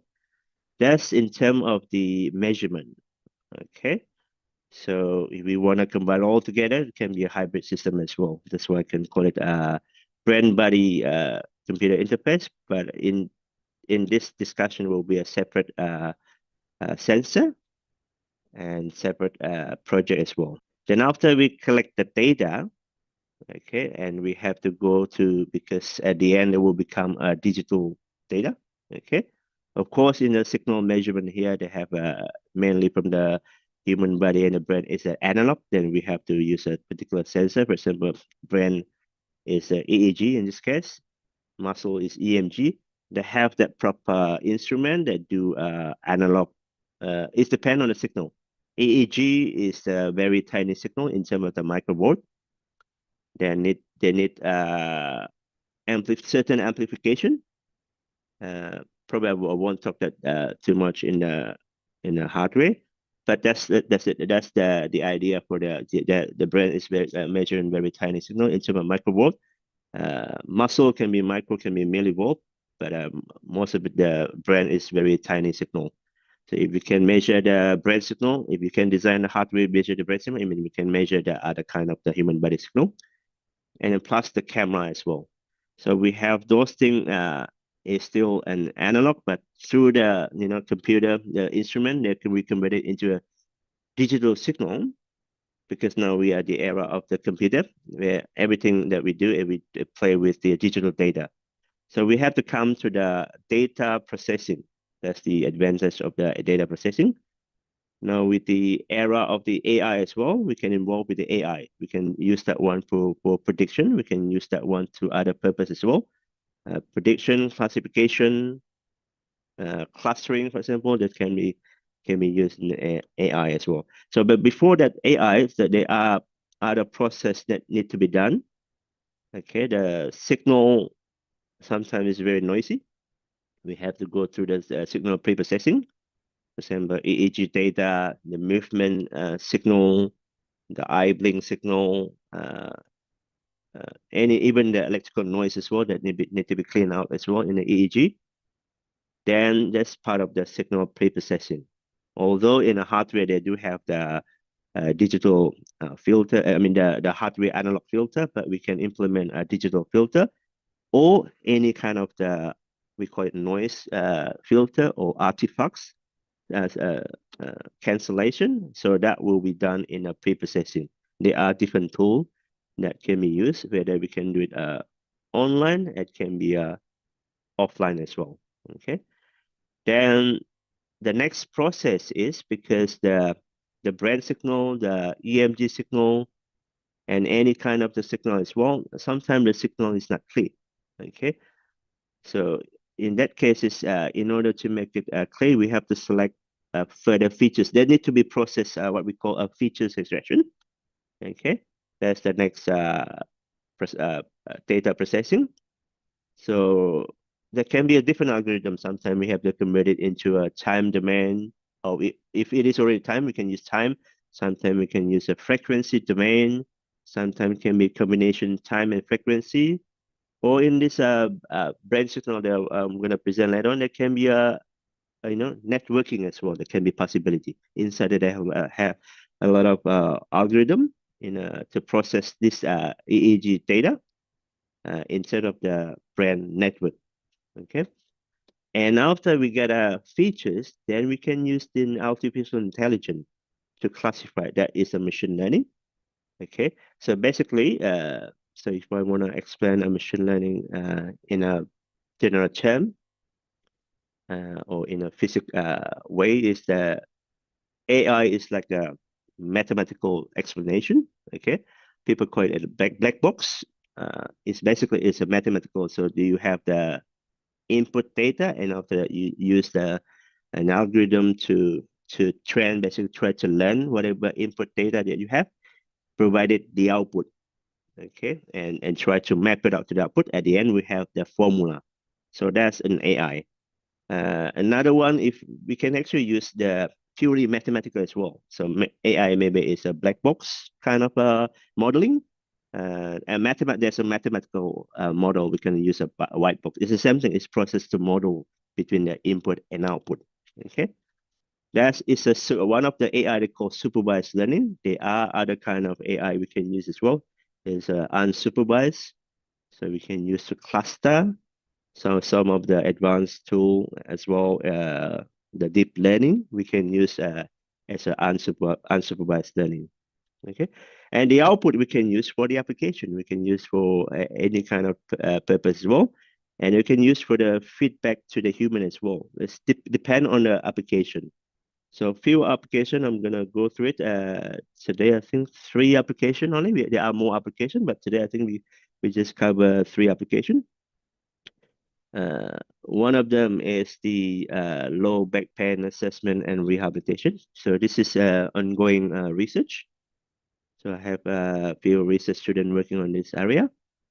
So the second one is the non-invasive hypoglycemia. So low back pain, this is multimodal. So we collect field data using the IMU, we're using the camera, and we're using the EEG as well.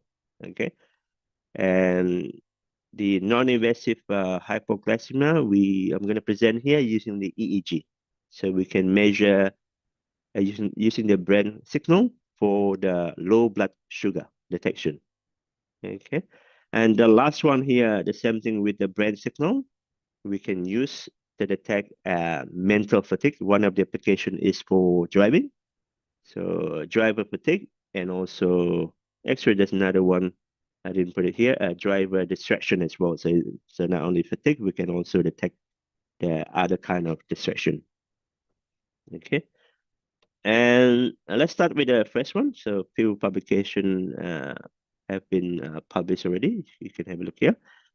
So the idea here, so people having a back pain, if you at the moment they have to go to therapy, physiotherapy.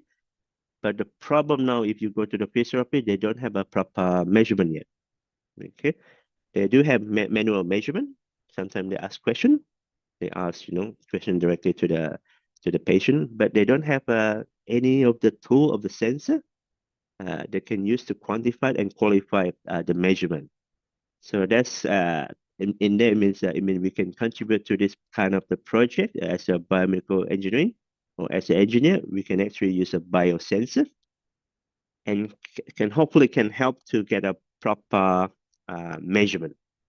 That can help for initial measurement before they're doing therapy, and also part of the rehabilitation as well. So if we have the more precise measurement, it means then we can tell whether the therapy, the training is working or not. Because otherwise, it's not.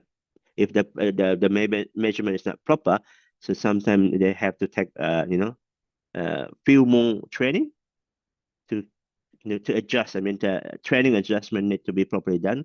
But if you have the proper measurement, hopefully it can be more focused in terms of the rehabilitation. It's like a more precision. That's the one that we after. Precision measurement and precision rehabilitation. In this case, is the back pain research. Okay, so as I mentioned, is if you see the statistic affecting around the world, the back pain, and in a it's worldwidely, and across the age as well, as people can have a back pain, especially for the worker in a factory or something, or when they have the monotonous repetitive movement or a work that can lead to the back pain issue as well. Okay, so we collect data with a back pain, and also people with the normal people and people with the back pain, and we put a sensor. You can see on the right hand side here we have the brain signal, EEG. I believe it's 32 channel. Okay, we can also put the marker as well. So we have a camera, so we have 12 camera, so we can check the movement. We can create a 3D movement model of the human body as well from there. And also we put the EMG sensor and also the IMU. So the idea here, we want to create a proper measurement using a biosensor. That's why we want to see which sensor is better. Of course, the camera one is perfect, but the problem, the camera need to be done in a room or in a proper room, because 12 camera, then they can generate a proper 3D human model. But for physiotherapists, probably that one is not easier to be set it up, and it more expensive as well if a room based. But that's why we want to see if we can get the movement through the IMU as well. We measure the inertial measurement unit. They have the accelerometer, the gyroscope. They have the compass as well. I believe we use a 9-axis IMU.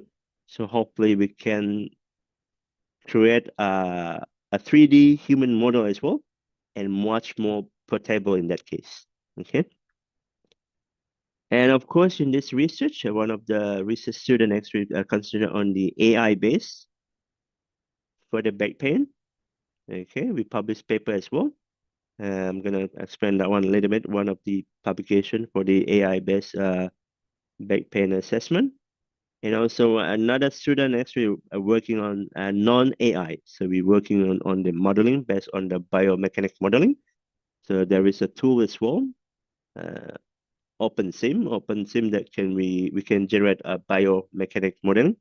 So which is very interesting. That's why we want to see which one is good enough, or we can actually combine AI and also biomechanics modeling, because that can be add on to create a more precise measurement at the end. Okay, so you can and the idea later on as well. I do have one research student, but probably I'm not presenting this one. But this is as I mentioned, is an ongoing process. That we're gonna do a robotic rehabilitation. So from here is target for the measurement.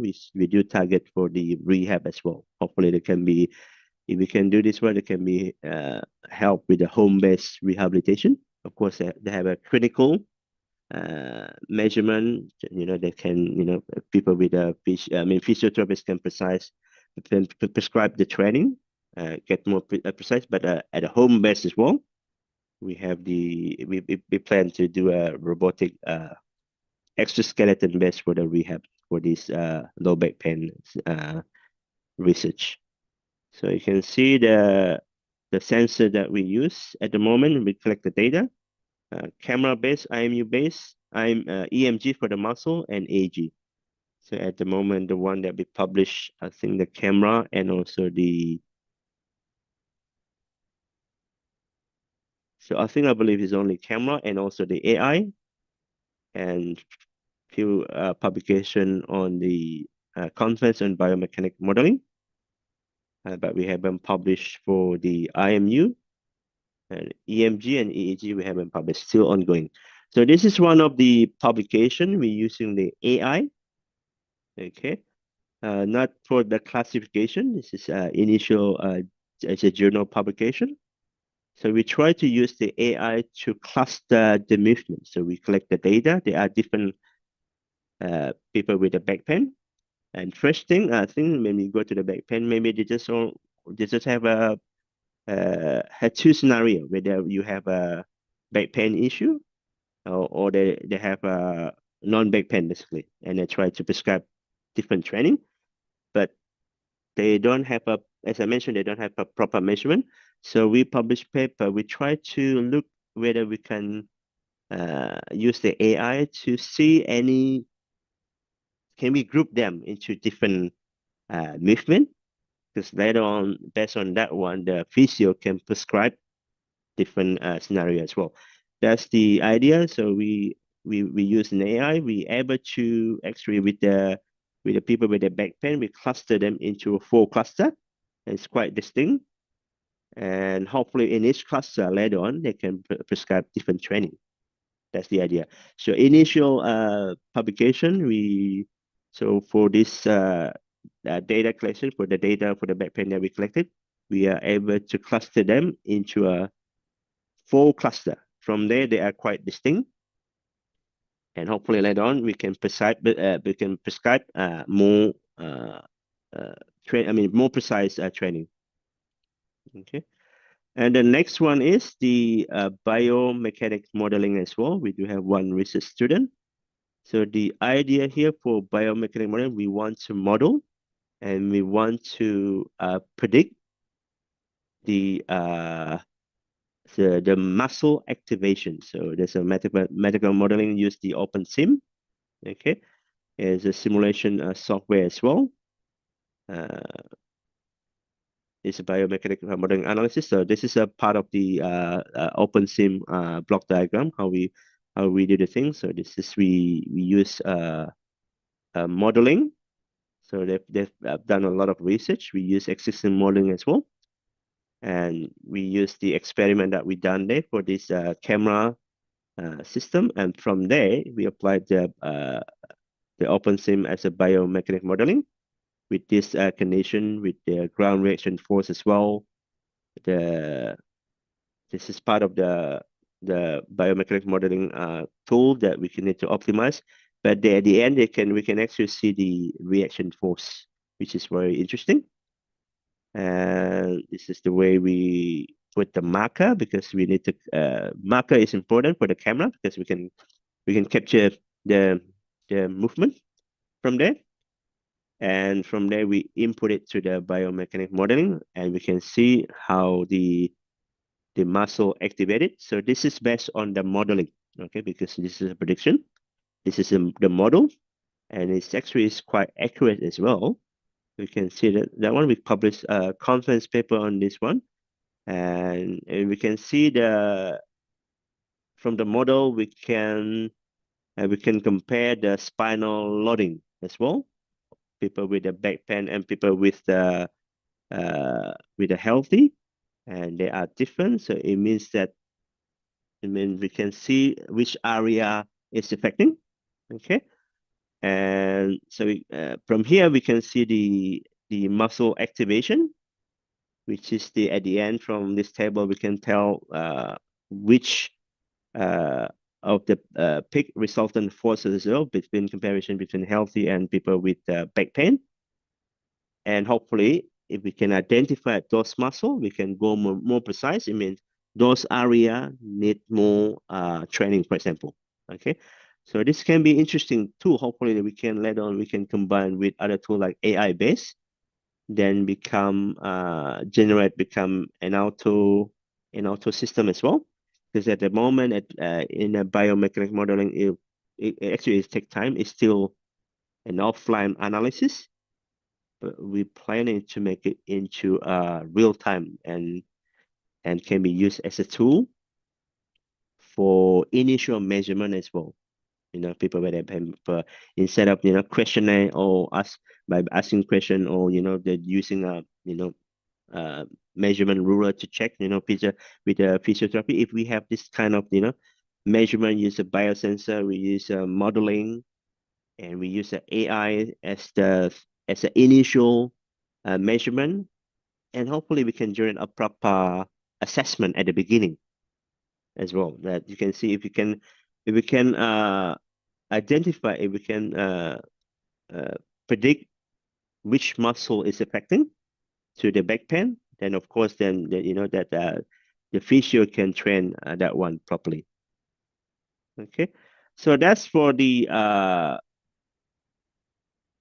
research on back pain. As I said, this is ongoing research. We submitted one journal on the area in more detail for the biomechanics model, but it hasn't been published yet. So that's why I didn't provide more information. But this is initial information we published in a conference. But there are more information on the modeling and on the biomechanics modeling, and also for the AI as well. Hopefully, that coming soon. If not this year, maybe early next year for that publication. Journal. Yeah. Now, next one is hypoglycemia. So hypoglycemia here in this research, we're using the EEG to detect low blood sugar.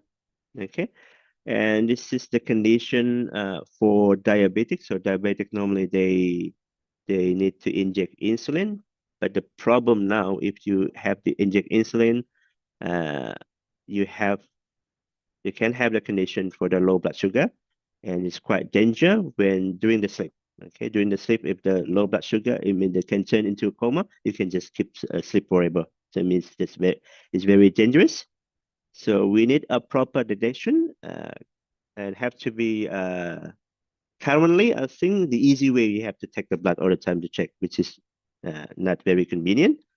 So in order to do that one, we have to find out the easy way, which is non-invasive, and have to be continuous measurement as well. So we do have other research, the other one using the ECG, but I present here using the brain signal, because we know the brain signal, the neuron, they consume sugar as well, the blood, everything. So that can be, we can use this one to measure, which is we done in this research. So we collect data for this one. We hope the idea, we want to detect as early as possible, or onset detection of hypoglycemia, then we can provide the alert to the patient. The patient can wake up, and after that, maybe they can take sugar. They can eat something. Hopefully, the blood sugar can go up again. And as I mentioned, there are a few methods for this one, but most of them, they need to insert something to the human body to check the fluid, or have to check the blood. And we want to go non-invasive monitoring. As I mentioned, we've done it with ECG. So this is one of the instrument. It's a product already with this research, but we want to go more with the non-invasive, which is the EEG.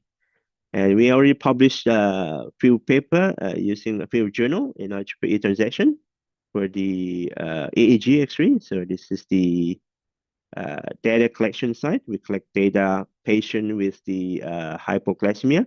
So this need to be done in a hospital. That's why we call it with hospital. So the doctor actually collect this one. They have to monitor. They have to make the patient become low blood sugar, and after get the hypo condition, and after that get the non-hypo as well. So this need to be a doctor to conduct the research. That's why it need to be done in a hospital. So we collected data with EEG, and because of the portability, we have to we have to do the research with the less EEG as well. Okay, so this is the channel of the EEG that we collected, central part and also occipital. So we actually do some research review. We saw the central and the occipital have the affecting area for the low blood sugar. That's why we collect data around this area.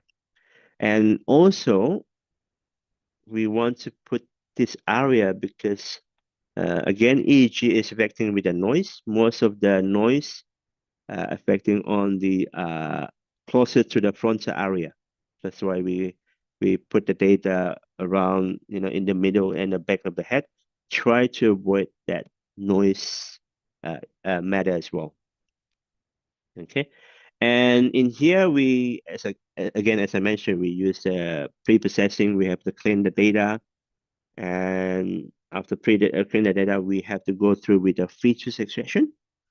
So for the popular EEG feature extraction, if you go to the hospital, there's a lot of even to the psychology sleep study, they're using what we call a frequency features. The term of EEG band, alpha, delta, theta, beta, gamma.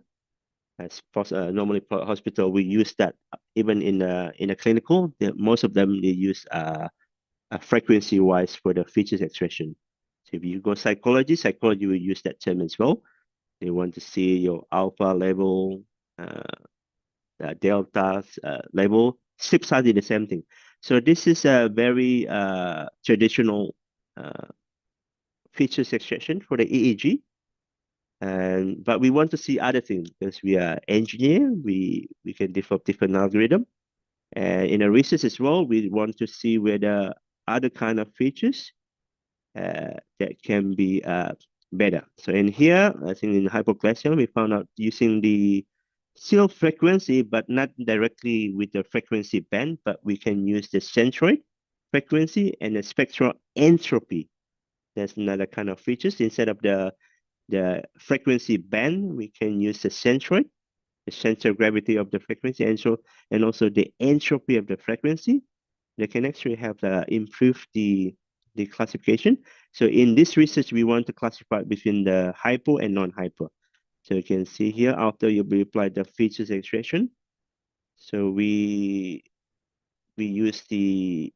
collected the features, and after that we feed that one through the AI, and we use the AI. So in here is a BRNN. I forgot to put this one. Is a Bayesian neural network. It's one of the non-linear shallow. We call it a shallow machine learning. Okay, the best is a artificial neural network, but the optimization is a Bayesian optimization.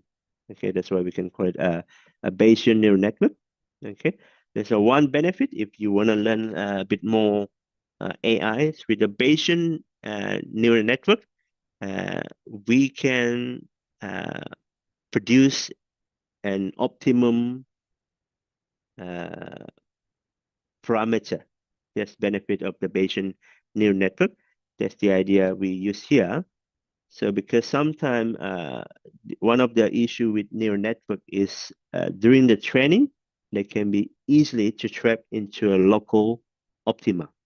Okay, so it means that it will degrade the training, the performance. That's why we need to use optimization. It's one of the optimization is Bayesian. So the Bayesian optimization is able to produce to produce an optimum parameter that we need, something like that. So in here we already have the optimum parameter. We test it, and after that we test on this training set, and this is have the testing set as well. We can see the difference, and the sensitivity and specificity we can see here. By the end, we wanted to see the testing set. You can see sensitivity at the moment is still around 70%, and with the specificity it's at 60%. Of course, this needs to be improved. But at least we can able to get the initial result using the AI for EEG based blood glucose monitoring for the hypoglycemia.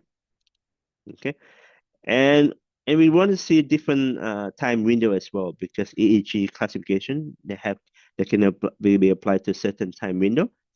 And this one here we check 5 seconds, 10 seconds, up to 30 seconds. We found out with the 20 seconds that is optimum window that we can use for the classification. So if we want to develop a real-time system, we have to consider, which kind of time window that can be applied as well. Okay, so at the moment, I actually help to develop a product. So that's one setup actually for developing this one further. So because of the hardware is part of the IP, that's why I'm not presenting the hardware here. But this already have a startup, and they want to going further to become a product for the product. All right. And the last one here, I'm going to present about the driver fatigue and driver distraction. So the same thing here, we use the EEG. So EEG to predict driver fatigue and also driver distraction. So we already published few paper. In fact, I think one of the research paper published in 2017, a while ago. So I actually have a lot of citation. It's one of the highly cited paper. And few of the journal as well we got a few citations from there. But this is an interesting research. This is a collaboration with the other university, Sydney University. They collected data, okay, but they need someone to analyze the EEG using the advanced data processing and also the AI. Okay, so just for the research review in a driver fatigue condition, mental fatigue, there are different kind of measurement. There can be video, they can be used other kind of biosensor as well. But in here, we concentrate on the EEG. So you can see this is how the EEG signal looks like.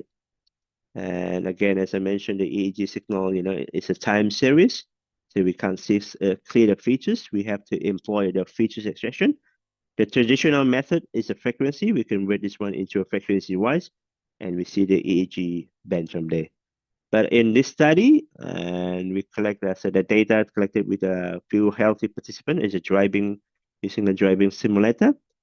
But I published few journal for the features extraction. So this is the simulation.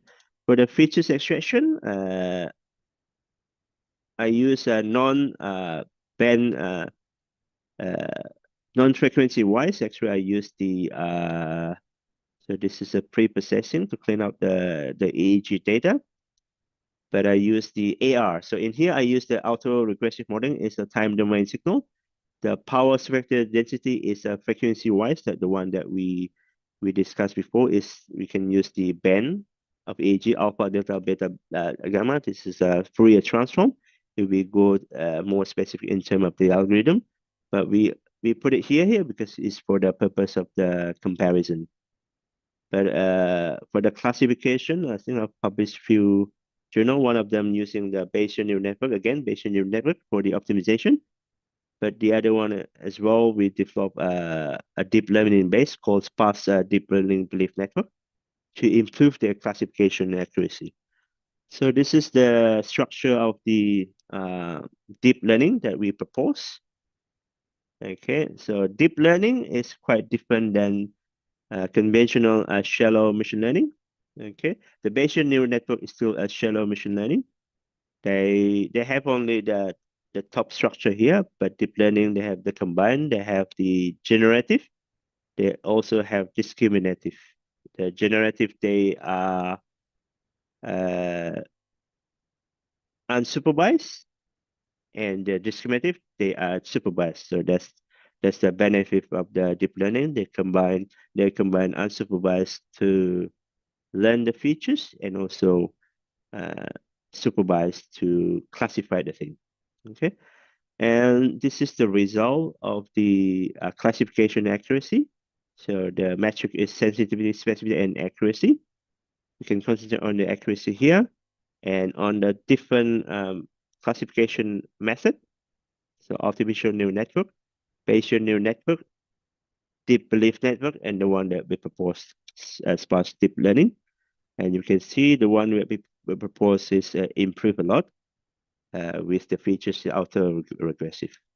Okay, and at the moment we try to see, because we don't want to just end up with the classification, and we want to see deeply inside the brain. Okay, so in a neuroscience, they actually want to see more. So one of the tools that we become more interesting in a brain signal, we can do it in a EEG as well. That can be applied to other brain signal. For example, the imaging, we use what we call a functional brain connectivity. You can see here, if we can see a connection inside the brain, activation inside the brain, there can be a lot of things that we can learn. Activity, even early detection and what's going on inside the brain. So you're not just using the frequency or the time domain. If we can see the connection inside the brain, it means a lot of things that we can see. And we start to apply this one to detect alert and fatigue. In fact, actually, it's quite useful. We can classify actually using the brain connectivity. And it's a multi-dimensional, the idea, because the data is actually huge because it's a multi-dimensional. That's why we need to process that one properly as well. Okay, and we published one journal paper. We can actually we use connectivity. We can classify already. We use connectivity. There are a lot of connectivity. They are component wise, they are channel wise, and they are source wise as well. The one I presented here is the source wise. We can see the source. So EEG is measuring on the on the surface, but use the brain connectivity source wise connectivity. We can see the source inside. Of course, they use a modeling, but if we can see the source wise, that can be very useful. We can localize the area of the prediction. We can see what's going on as well. If we see in some of the connectivity, it means the tool is very interesting, but this is ongoing research. But we do have published initial research again, using the connectivity, try to classify it, but hopefully in the future there's a lot of activity or something else that we can see inside the brain in terms of the fatigue condition. I think that's it. Hopefully we still have time for the question. Thank you. Yeah, thank you very much to Dr. Rifai for the interesting presentation on advanced measurement and data processing in brain-body computer interface research. Okay, Dr. Rifai, we have a first question in the chat box from Osmalina. Dear Dr. Rifai Chai, thank you for your for the interesting talk. Could you please explain further how to make sure the noise from the measurement process is clear in the pre-processing signal? And if it's still there, is it okay to process the signal into the feature extraction? And then she has another question. Another question is, what makes you interested in doing research on brain application, which is more complex and harder to interpret it? Maybe why don't you choose about the EMG then? It's more easy to process rather than the EEG, but I think her thing, your focus in a brain signal. Yeah, you can answer it, Dr. Rifai. All right, thank you. All right, thank you, Osmalina, for the question. Let me try to answer the first one. So pre-processing, let's get into, because I'm presented here brain and body. It depends on which sensor. For example, for the brain pre-processing of brain signal, as I mentioned, the brain signal, when you measure the data, there's a lot of noise. There can be electrical noise. So electrical noise is easy. They can be clean. If there is not clean from the hardware, they have an analog filter as well. They can be cleaned through the digital filter. Okay, so you may heard about the band pass filter or notch filter that can clean the electrical noise. Depend on which country. 50 hertz or 60 hertz, you can apply different kind of notch filter, digital notch filter. Or you can apply the band pass filter as well, because EEG signal, if we're working on the frequency wise, they are working from the delta is from 0 up to gamma, for example, maybe 100 hertz. The rest is they don't want it. So it means you can apply the band pass filter to clean up. And other kind of thing as well, EMG, there are a few digital tool available, and people can actually the pre-processing that can be a research as well. So a lot of research students actually concentrate to generate to focus on to clean out the noise of the EEG. They actually is a research. Some of them they were able to clean out this EMG signal. Even the eyes, when you blink the eyes, is actually need to be cleaned out as well. The idea here, if you can fit into the machine learning with a noisy signal, but sometimes we worry about we can't see clear the features. So better we clean the signal first. We have a clean signal, and we fit into the features. But of course you can use unclicked signal. The idea, I think I've got one researcher mentioned to me, and it is possible as well. And for example, you try to draw A, but you put a lot of noise there. You fit to the machine learning, they can still distinguish with the A, something like that, because they need data with the noise as well sometimes for the AI to learn. So hopefully it's still possible, but sometimes EEG is a non-linear, non-statutory, but sometimes we don't know. That's the idea. So there are different kind, because as I mentioned, it's a research. We have to try the scenario which one is better. But most of the researcher, they try to clean as much as possible to make sure the data is purely EEG. And that's why, because otherwise, and one scenario as well, especially when you're working with the EEG, sometimes we're not, because EEG is affected, can affect by the muscle signal. But sometimes if you mix around with the muscle signal, and sometimes as well, when you collect the data, if the EEG is not properly set up, you just measure the muscle rather than the brain signal. So it means if you're not clean the signal properly, so probably that one is only muscle signal at the end. So if we already clean up, we make sure, this is actually is a brain signal. So one of the tool is actually is a research. One of the tool is actually, if you heard about the independent component analysis, they can break into different signal. Okay, ICA, and whether it's a muscle, whether other activity. As I mentioned, this is ongoing research. They are now even they can break into different more research. even I heard it, they try even to develop a chip that can be a real-time detection with the it's ICA chip. So if that can be successfully done, so it means that we can use if we develop a technology, we have the EEG.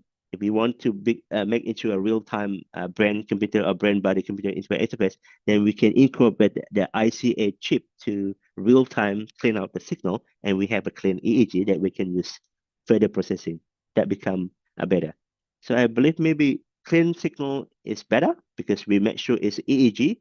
So then because we just want to get EEG, because for example, one of the research talking about using the EEG for the hypoglycemia as well. We have to make sure the EEG first, and we can use for the further processing. Although in a real time, that the noise always be there. But that's why if we have a proper signal processing, like the real time ICA based artifact remover, that can be interesting in corporate as well if we try to make it into a real time. Hopefully they answer the first question. But the second one about the EEG, about the brain. Brain is actually interesting because we know brain is the central part of the human system. That's why come to my interest as well. I would like to do a research in EEG. And when I see more detail into the hardware, because I do develop the hardware as well for the EEG, and EEG measuring the very tiny, so very small microvolt. So if we can measure very tiny signal, I mean I can do a measurement for other signal, EMG like millivolt, ECG millivolt as well.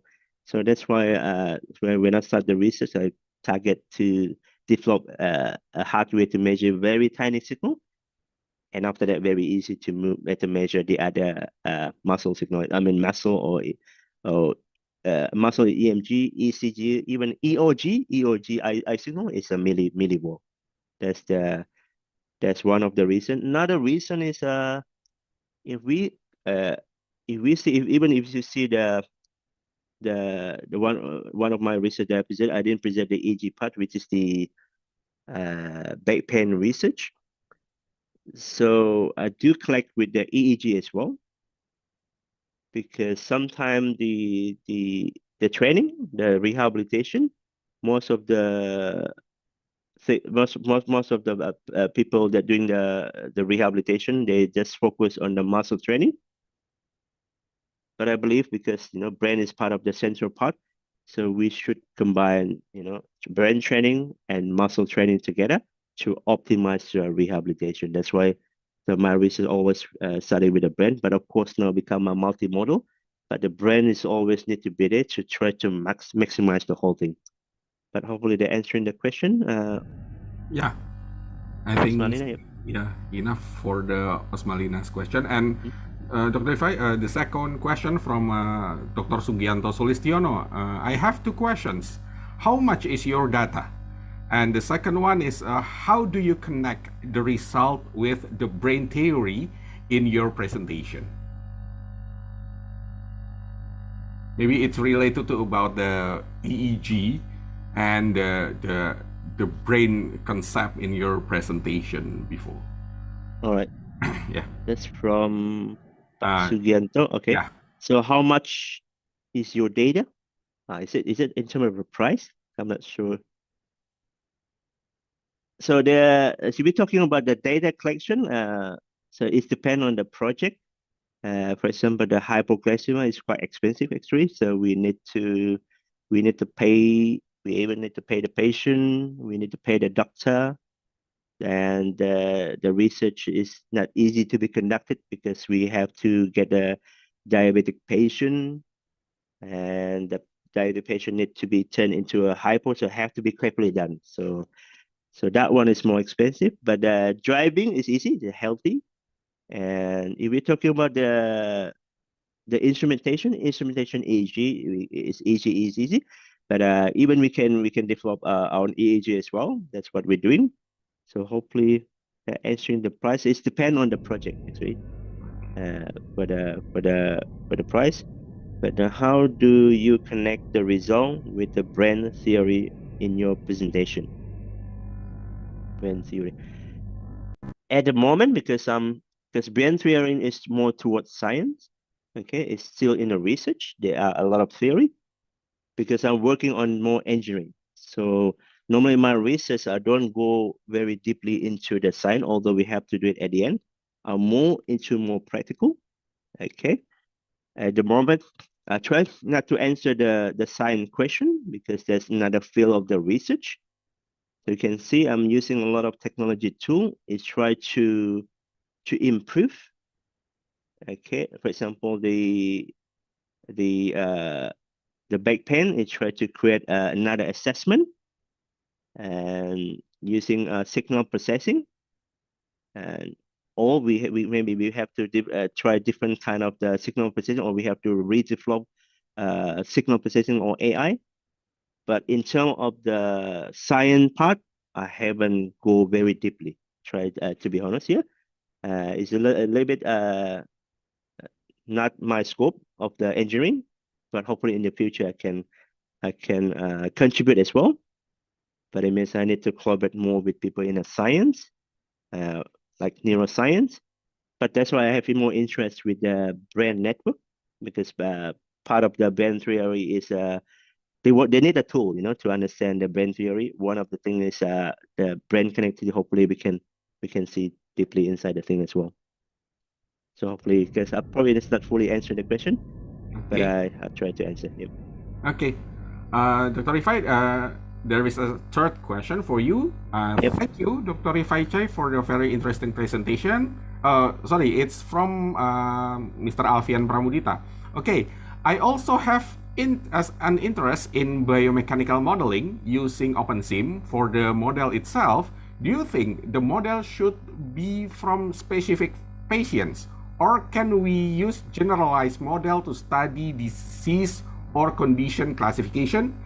If we study pathological condition by using biomechanical modeling, how do we validate the data? Thank you in advance. Yeah, he's our young staff in biomedical engineering Universitas Erlangga, and he used OpenSim for biomechanical modeling too. Okay. Yep. Let's Thank you, Pak Alfian. Very interesting question. This is a research question as well. What we call inter-subject variability is not affecting in a biomechanical modeling. Is any other kind of maybe biomedical, biosensor research. For example, EEG have that issue as well, or even an AI. The idea is we try to generalize the problem. Okay, we use the AI to generalize, and that's why we collect the data, we get the features, we have one model that affect to everyone. But sometimes, in a biosensor, EEG, EMG, and any kind of thing, they are what we call inter-subject variability issue. Okay, so inter-subject and intra-subject is happening as well. It's a research question. Even I have one research student try to target inter and intra, and again, it's with the biomechanical modeling, it can be happen as well. So you can do research, try to produce one model for everyone, but because of the inter-subject variability issue, it means that sometimes if you want to go precise, one person can be have one model if you want to go precise. But the problem is here, we can't get it. If you're doing that one, it's not easy to sell the product. Okay, because everybody is different. So how do we sell a product? Because at the end, we need one model to work for everyone. So just want to go a little bit further.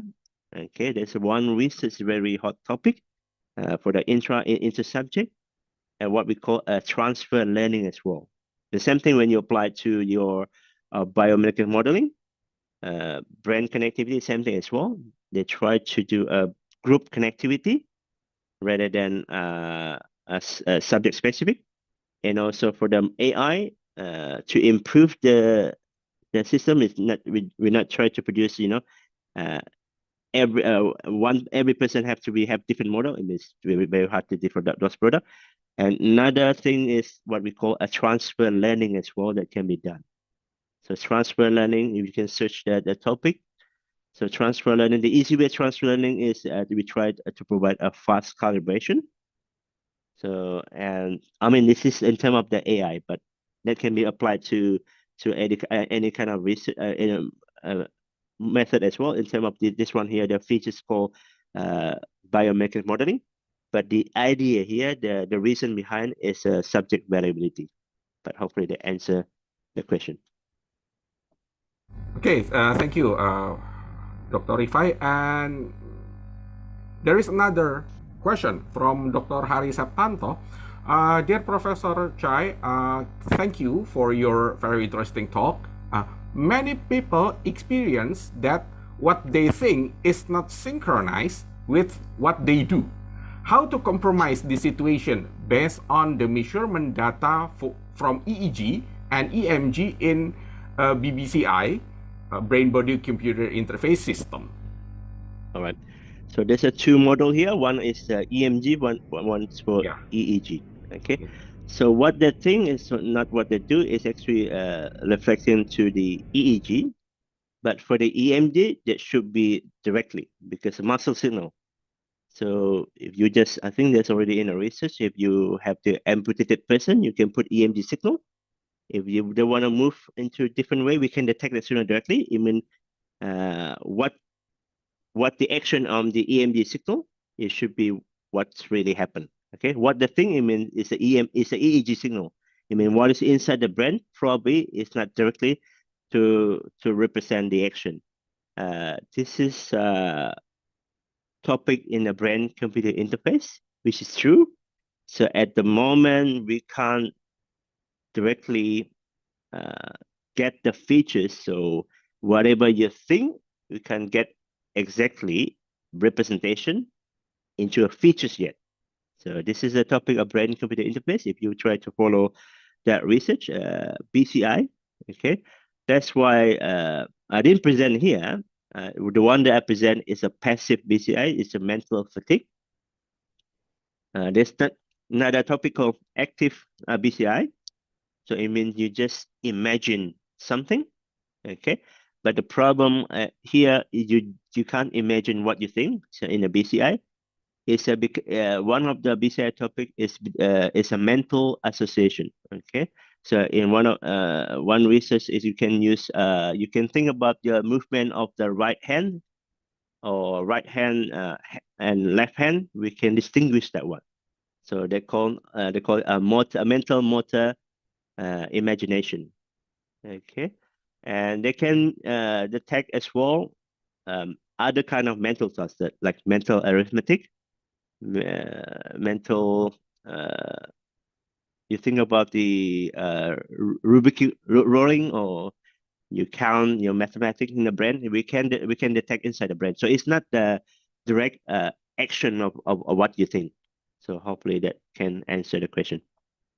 So as I said, it's a topic of BCI, so I agree. So we haven't go that far yet in terms of BCI, but hopefully in the future we will go there. Okay.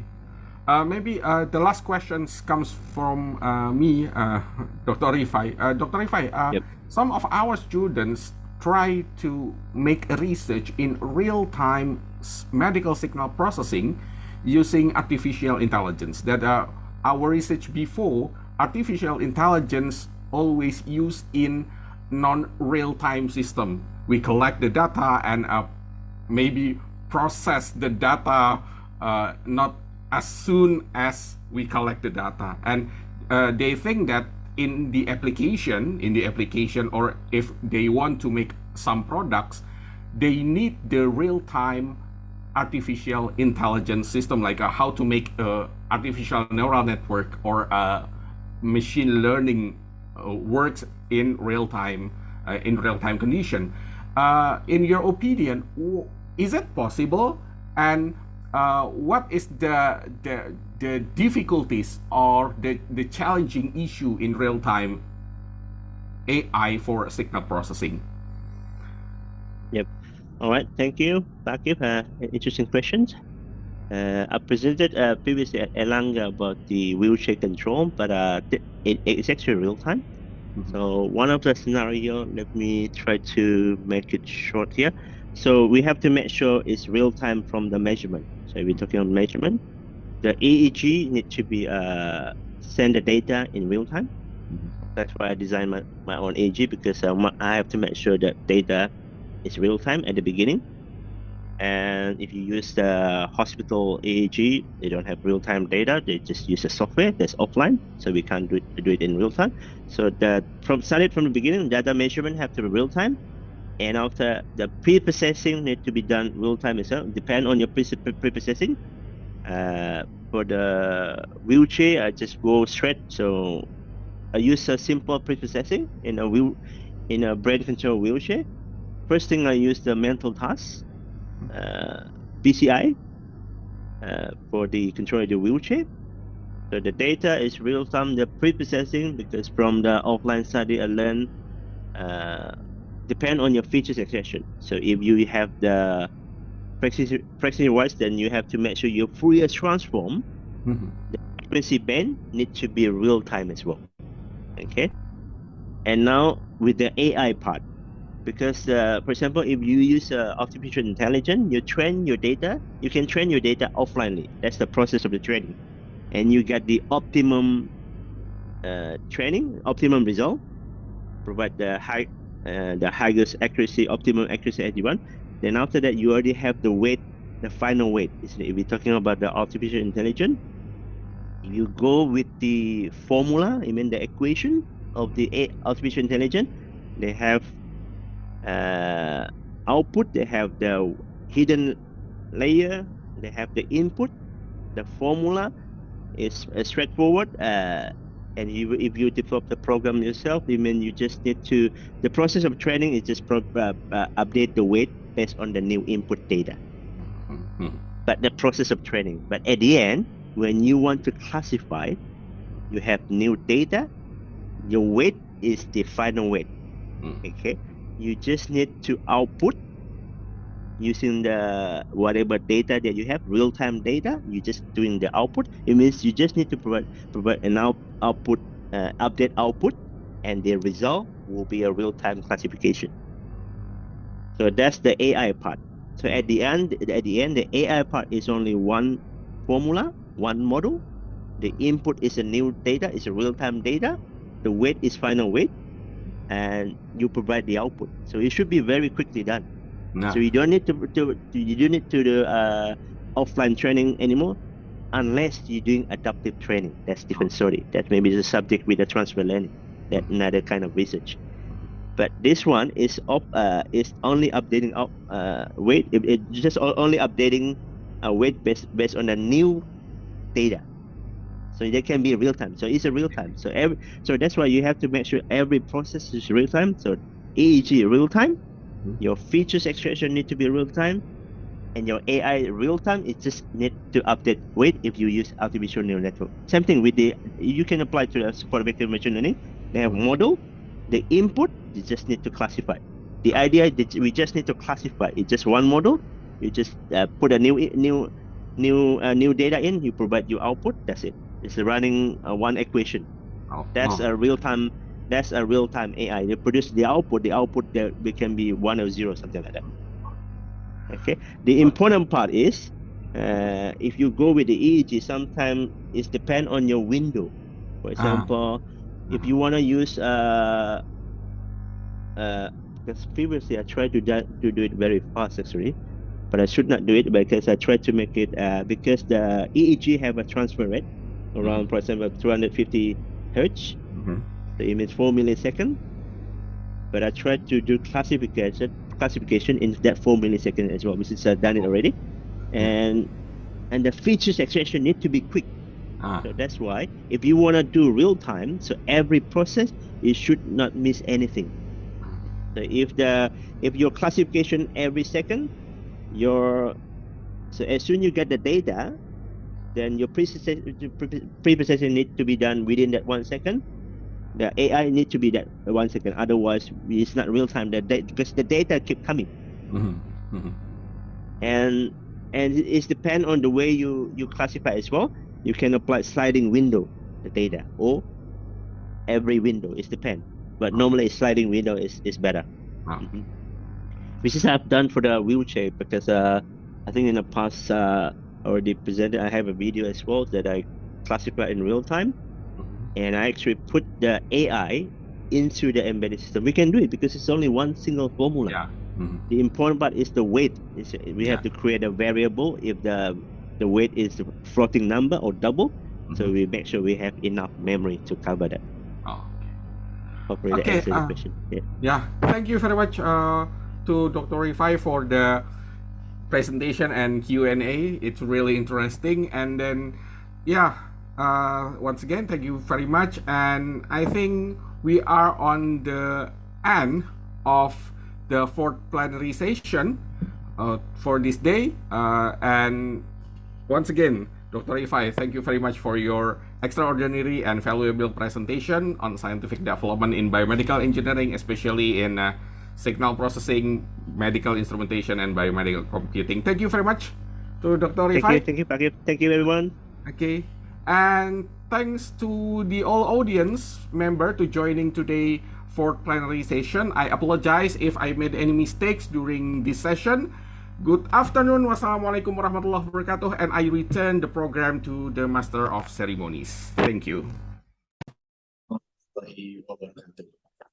So, ladies and gentlemen, we would like to express our deepest gratitude to Dr. Rifai and Mr. Akib for sharing their invaluable insight with us, shedding light on the international perspective related to the advanced measurement and data processing. Ladies and gentlemen, the presentation from Dr. Rifai will be our last keynote speaker in this opening session on the main room. As we move forward, we would like to inform that our next session will be the focus group discussion that will take place on the breakout room. For your information, at the first room for Biomaterial 1, with moderator Doctor and Doctor of Dental Medicine Prihartini Widyanti, Bachelor of Biology, Master of Health Science, Certified Clinical Dietitian, with invited speaker Dr. Ari Yuariatun Nurhayati, Magister of Science. And the second room for Biomaterial 2, with moderator Ms. Intan Firdausi Wardani, Bachelor of Engineering, Master of Science, and the invited speaker Dr. M. V. Reddy. And the third room for Advanced Material, with moderator Mr. R.C. Zario Edo Yunata, Bachelor of Science, Master of Science, PhD, and invited speaker Mr. Hadi Teguh Yudhistira, Bachelor of Engineering, PhD. And the next room for the fourth room for the topic of instrumentation will be moderating by Mr. Erwin Sutanto, Bachelor of Engineering and Master of Science, and also will be delightful speaker Mr. Agus Muhammad Hatta, Bachelor of Engineering, Master of Science, PhD. For the last room, fifth room, it's going to be discussion about the computation that's going to be moderating by Ms. Endah Purwanti, Bachelor of Science and Master of Engineering, and also will be held by the invited speakers, Dr. Riris Rulaning Dias, Master of Science. This parallel session that will take place at the breakout room will be held at 1 p.m. Western Indonesian time in the breakout room after a well-deserved lunch break. At this juncture, it is time for us, your Master of Ceremony, to bid our farewell. We hope that the knowledge that we share to you in this conference will inspire meaningful action. With that, we officially conclude this session. I, Tor Atari,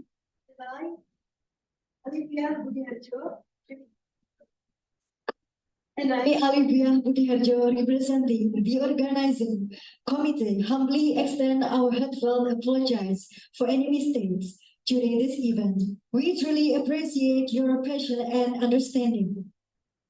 As we conclude the first session, we want to express our gratitude for your participation and engagement. Your presence has made this event truly special. We are committed to continuously improving and delivering even more insightful and impactful experience until we meet again at the prestigious educational hub in Indonesia, of course, Universitas Erlangga, excellence with morality. Thank you so much. Akhirul kalam. Wabillahi taufiq wal hidayah. Wassalamualaikum warahmatullahi wabarakatuh. Salam. Om Santi Santi Om. Rahayu, Rahayu, Rahayu.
Program studi S2 Teknik Biomedis merupakan program studi magister yang dikelola oleh Fakultas Sains dan Teknologi Universitas Airlangga. Didirikan untuk memberikan solusi bagi kebutuhan tenaga ahli bidang teknik biomedis di lembaga pelayanan kesehatan, lembaga penelitian, dan pendidikan di bidang medis.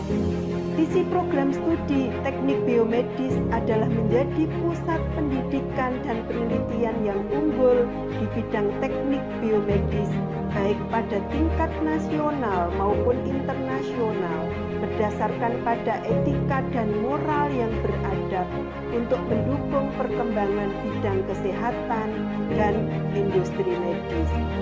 Salah satu misi dari program S2 Teknik Biomedis adalah menghasilkan lulusan yang berkualitas di bidang teknologi biomedik yang berorientasi pada penguasaan teknologi instrumentasi medis dan biomaterial berbasis pada biokompatibilitas dan isu industri.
Nama saya Nilu Bella Windu Febrianti Dujaksara.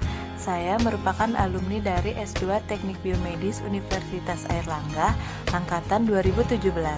Saya mengambil bidang minat biomaterial. Saya mendapatkan pengalaman serta ilmu yang bermanfaat selama mengikuti perkuliahan di Universitas Airlangga ini. Karena setiap mata kuliah dipandu oleh staf pengajar yang merupakan dosen-dosen yang memiliki kualifikasi yang mumpuni di bidangnya masing-masing. Ada yang merupakan dokter, para ahli ekonomi, ahli di bidang manajerial, serta para praktisi-praktisi kesehatan. Solistio, saya lulusan S2 Teknik Biomedis di Universitas Airlangga. Assalamualaikum, my name is Muhammad Kashif and I am from Pakistan. I am a master student in Universitas Airlangga. I chose Universitas Airlangga because this institute is not only the best institute in Indonesia but also around the world. Hello, I'm from Turkmenistan. Nama saya Lalia Rosulieva. Saya alumni S2 Teknik Biomedik. Selama 2 tahun ini, saya aja di S2 Teknik Biomedik. Saya nggak merasakan sama sekali seperti mahasiswa asing. Mereka dididik dari dosen, dididik dari teman. Terima kasih semuanya. Semoga selalu sukses. Hai, Assalamualaikum warahmatullahi wabarakatuh. Perkenalkan, nama saya Kartika Anggraini Alamsyah. Saat ini saya sedang berkuliah di memasuki semester 3 di UNER Tekno Biomedik, dan saya akan sedikit sharing mengenai kesan dan pesan saya atau testimoni saya selama saya berkuliah di jurusan ini. Pertama, apa sih yang membuat saya terkesan dengan teknik biomedik? Menurut saya, UNER sendiri adalah universitas yang tertua dan sudah sangat established. Saat ini peringkatnya di Surabaya adalah universitas terbaik, dan secara nasional adalah peringkat 4, meningkat dari tahun lalu yang hanya peringkat 7. Jadi saya sangat bangga bisa join di UNER. Kemudian untuk kenapa saya ingin mengambil teknobiomedik S2, karena background saya adalah bioteknologi dan saya ingin memperdalam keilmuan saya terutama di bidang biomedis.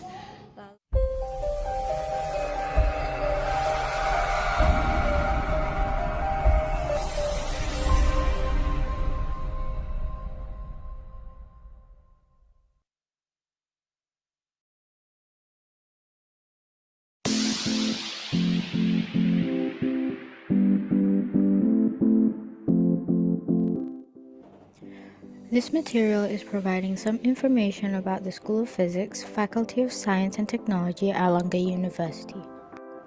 We are located in Campus C, Airlangga University in Mulyorejo, Surabaya. If you go through the Middle East Ring Road of Surabaya towards the eastern part of Surabaya, we are located on the right hand of where you are going in Mulyorejo suburb.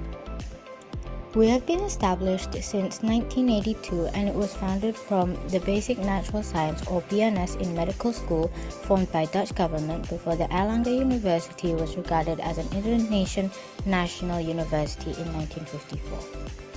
Starting from there, in 1982, the Basic Natural Science or BNS moved to be a Faculty of Mathematics and Natural Sciences where School of Physics are in place.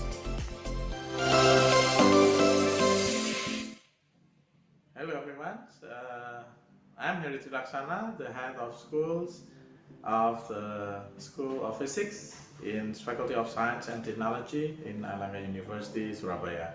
So as you know, we are located in Campus C, Mulyorejo, Surabaya. And here we are going to provide a couple of information that might be very useful, and you will need these information for the school leavers in high school or the students in year 12.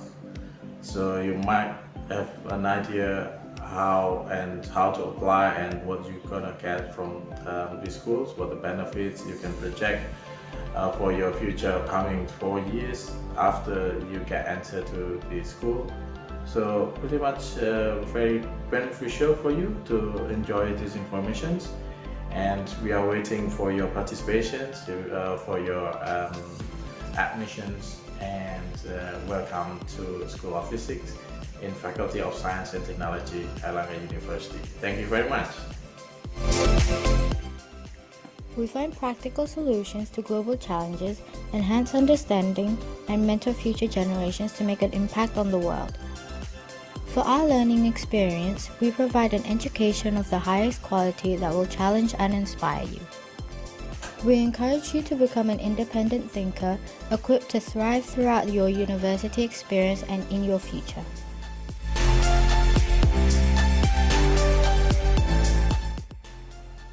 In Outreach Program, we want everyone to experience the wonders of physics, from talks and demos in schools to hosting our own Festival of Physics here in Surabaya, as well as some hosts in different cities in East Java. We deliver a whole range of outreach activities. Industry is the most crucial component as our partners. We collaborate with companies, undertaking contact research, making our labs and state-of-the-art equipment available for use, and opening up new founding routes. Physics addresses the most fundamental questions of existence, from the very nature of matter to the origin of the universe. Physics is also pivotal to shaping the technologies of the future, and our research spans a wide range of disciplines and is organized around 6 main themes. Physics addresses the most fundamental questions of existence, from the very nature of matter to the origin of the universe. Physics is also pivotal to shaping technologies of the future, and our research spans a wide range of disciplines and is organized around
tes satu, tes satu.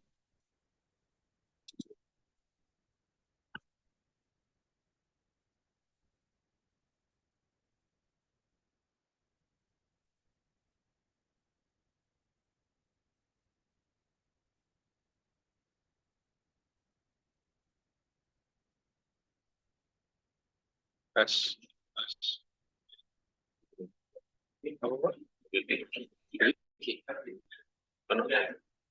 Kedengeran ya? Oh ya.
Assalamualaikum.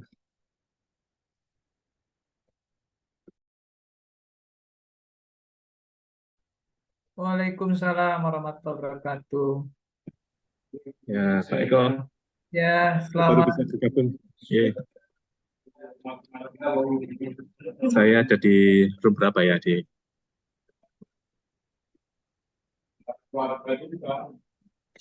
Mestinya tadi jam 1 Pak nanti tadi Pak.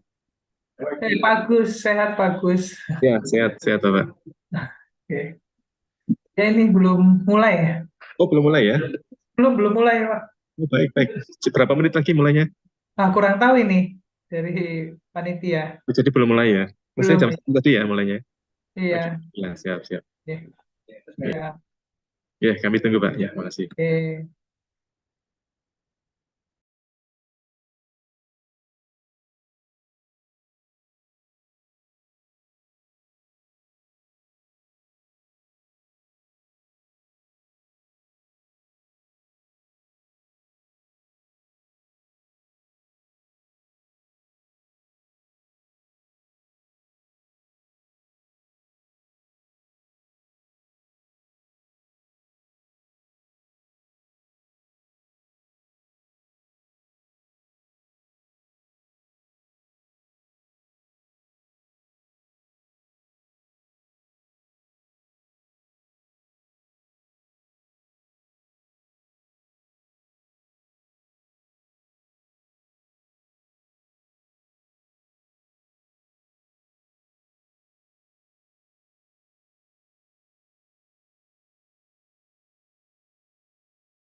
Halo Mas Satrio.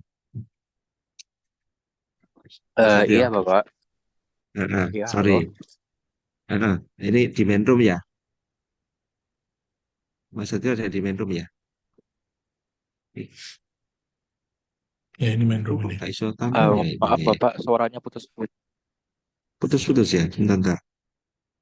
Ini. Dukur ya? Oh, ini ya. Enggak, Mau lihat mau lihat ini. mau dirinya. Mau lihat apa? Mas Satrio. Oh, Mas Satrio memang nggak on ya? Itunya. Kameranya enggak nyala. Kameranya nggak on. Ini. Iya. Mas Satrio. Halo. Iya, halo Mas, Bapak. ini tadi kan bincang sama Mbak Binti untuk reportase di ICPIAM. Mas Satrio ini enaknya reportasenya di Zoom aja atau Mas Satrio ke ini ke FST enaknya? Kalau untuk saat ini bisa melalui Zoom saja sih Bapak gitu. Oh iya, apa nggak bisa ke sini berarti Mas Satrio? Bisa, tapi mungkin saya agak telat ke sananya Bapak gitu. Oh nggak apa-apa, kita ada waktu sampai jam 5 sore kok. Ada dulu. Tapi kalau mau bertanya-tanya dulu soal ini mungkin bisa ini ya, kebetulan ada Pak Kadep, ada Ketua Chairman ICPM-nya ada di samping kanan kiri saya. Atau gimana enaknya untuk interview Ini atau aja gimana? Bapak. Lewat lewat ini aja ya, lewat Zoom ini aja ya. Kalau Gimana? misal saya diperkenankan diperkenankan untuk nelpon sedikit, jadi nanti saya mungkin bisa ke FST saja Pak gitu. Yo, sip, alhamdulillah. Ya wes, tak tunggu ya. Berarti sebelum Iya Pak, sebelum siap. jam 5 nanti. Sebelum jam 5 kalau bisa ya. Oke, Mungkin siap Bapak. Mas Satrio sambil ini berselancar lihat dia di main apa room 1, 2, 3 untuk aktivitasnya dipersilahkan ya. Oke Pak, siap. Terima kasih ya Pak. Oke, matur nuwun, matur nuwun.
Ladies and gentlemen, all of the participants, there's no actually closing the remarks or the obviously the closing ceremonial, but it's just the announce of the best presenter on each room that we have already done.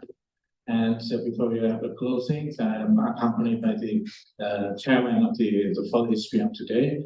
So we will have the announcements for the first, the second, and the third, fourth, and fifth rooms of each sessions. So let's go on to the screens. And for your information, this predicate will be announced on the website as well. And we will let you know that all of the certificates will be shared via the emails. So everybody will get it shortly. So the best presenter for the first room, here. This certificate is awarded to Briantini Wijayanti, Muhammad Fabian Dava Mahendra, and Johnny Rudiarjo. So congratulations to all of the contributors there, and go on to the next room. Next room is going to be certificates awarded for Inyoman, Ali Dewanti, and co-authors. So there's pretty much long names there. And the third one, for room 3, I think that's awarded to Eko Julianto, Francisco Dino, and so forth. And the fourth room is going to be awarded to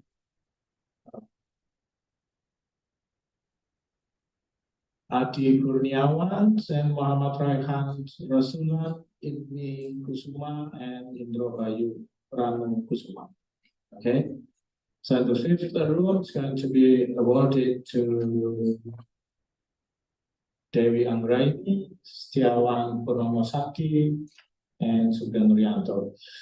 All right, so congratulations to all of the best presenter for the first until the fifth rooms. It's going to be sent shortly to your emails and going to be announced in the website as well. So before we have a closing here, I'm going to be very, very grateful and so honored to have all of you to participate, to help, to conduct all of the contributions to the fourth ICPIAM. And we are going to have the fifth ICPIAM next year in ITERA, Institut Teknologi Sumatera, in Lampung. It is every Tuesday, the third week of October. So it's going to be 22nd of October, 2024. So we will be very grateful if all of the current participants here to keep in your minds and mind your eyes that next year we are going to have the fifth ICPIAM, and start from next year, we are going to have the ICPIAM every year, not every second year. Okay, so the fifth ICPIAM 2024 is going to be 22nd October 2024, and hopefully Institut Teknologi Sumatera will arrange for whatever, hybrid, online or offline. We hopefully could do it in offline so we can gather together, and we're going to be very excited the moments and share closely in person in Lampung. So welcome to the fifth ICPIAM next year, and represented all of the committee, all of the staff, all of the participants in ICPIAM, the fourth ICPIAM 2023. We are going to be close, and I would like to say thank you very much, and Assalamualaikum warahmatullahi ta'ala wabarakatuh, and see you and have a good one. Waalaikumsalam.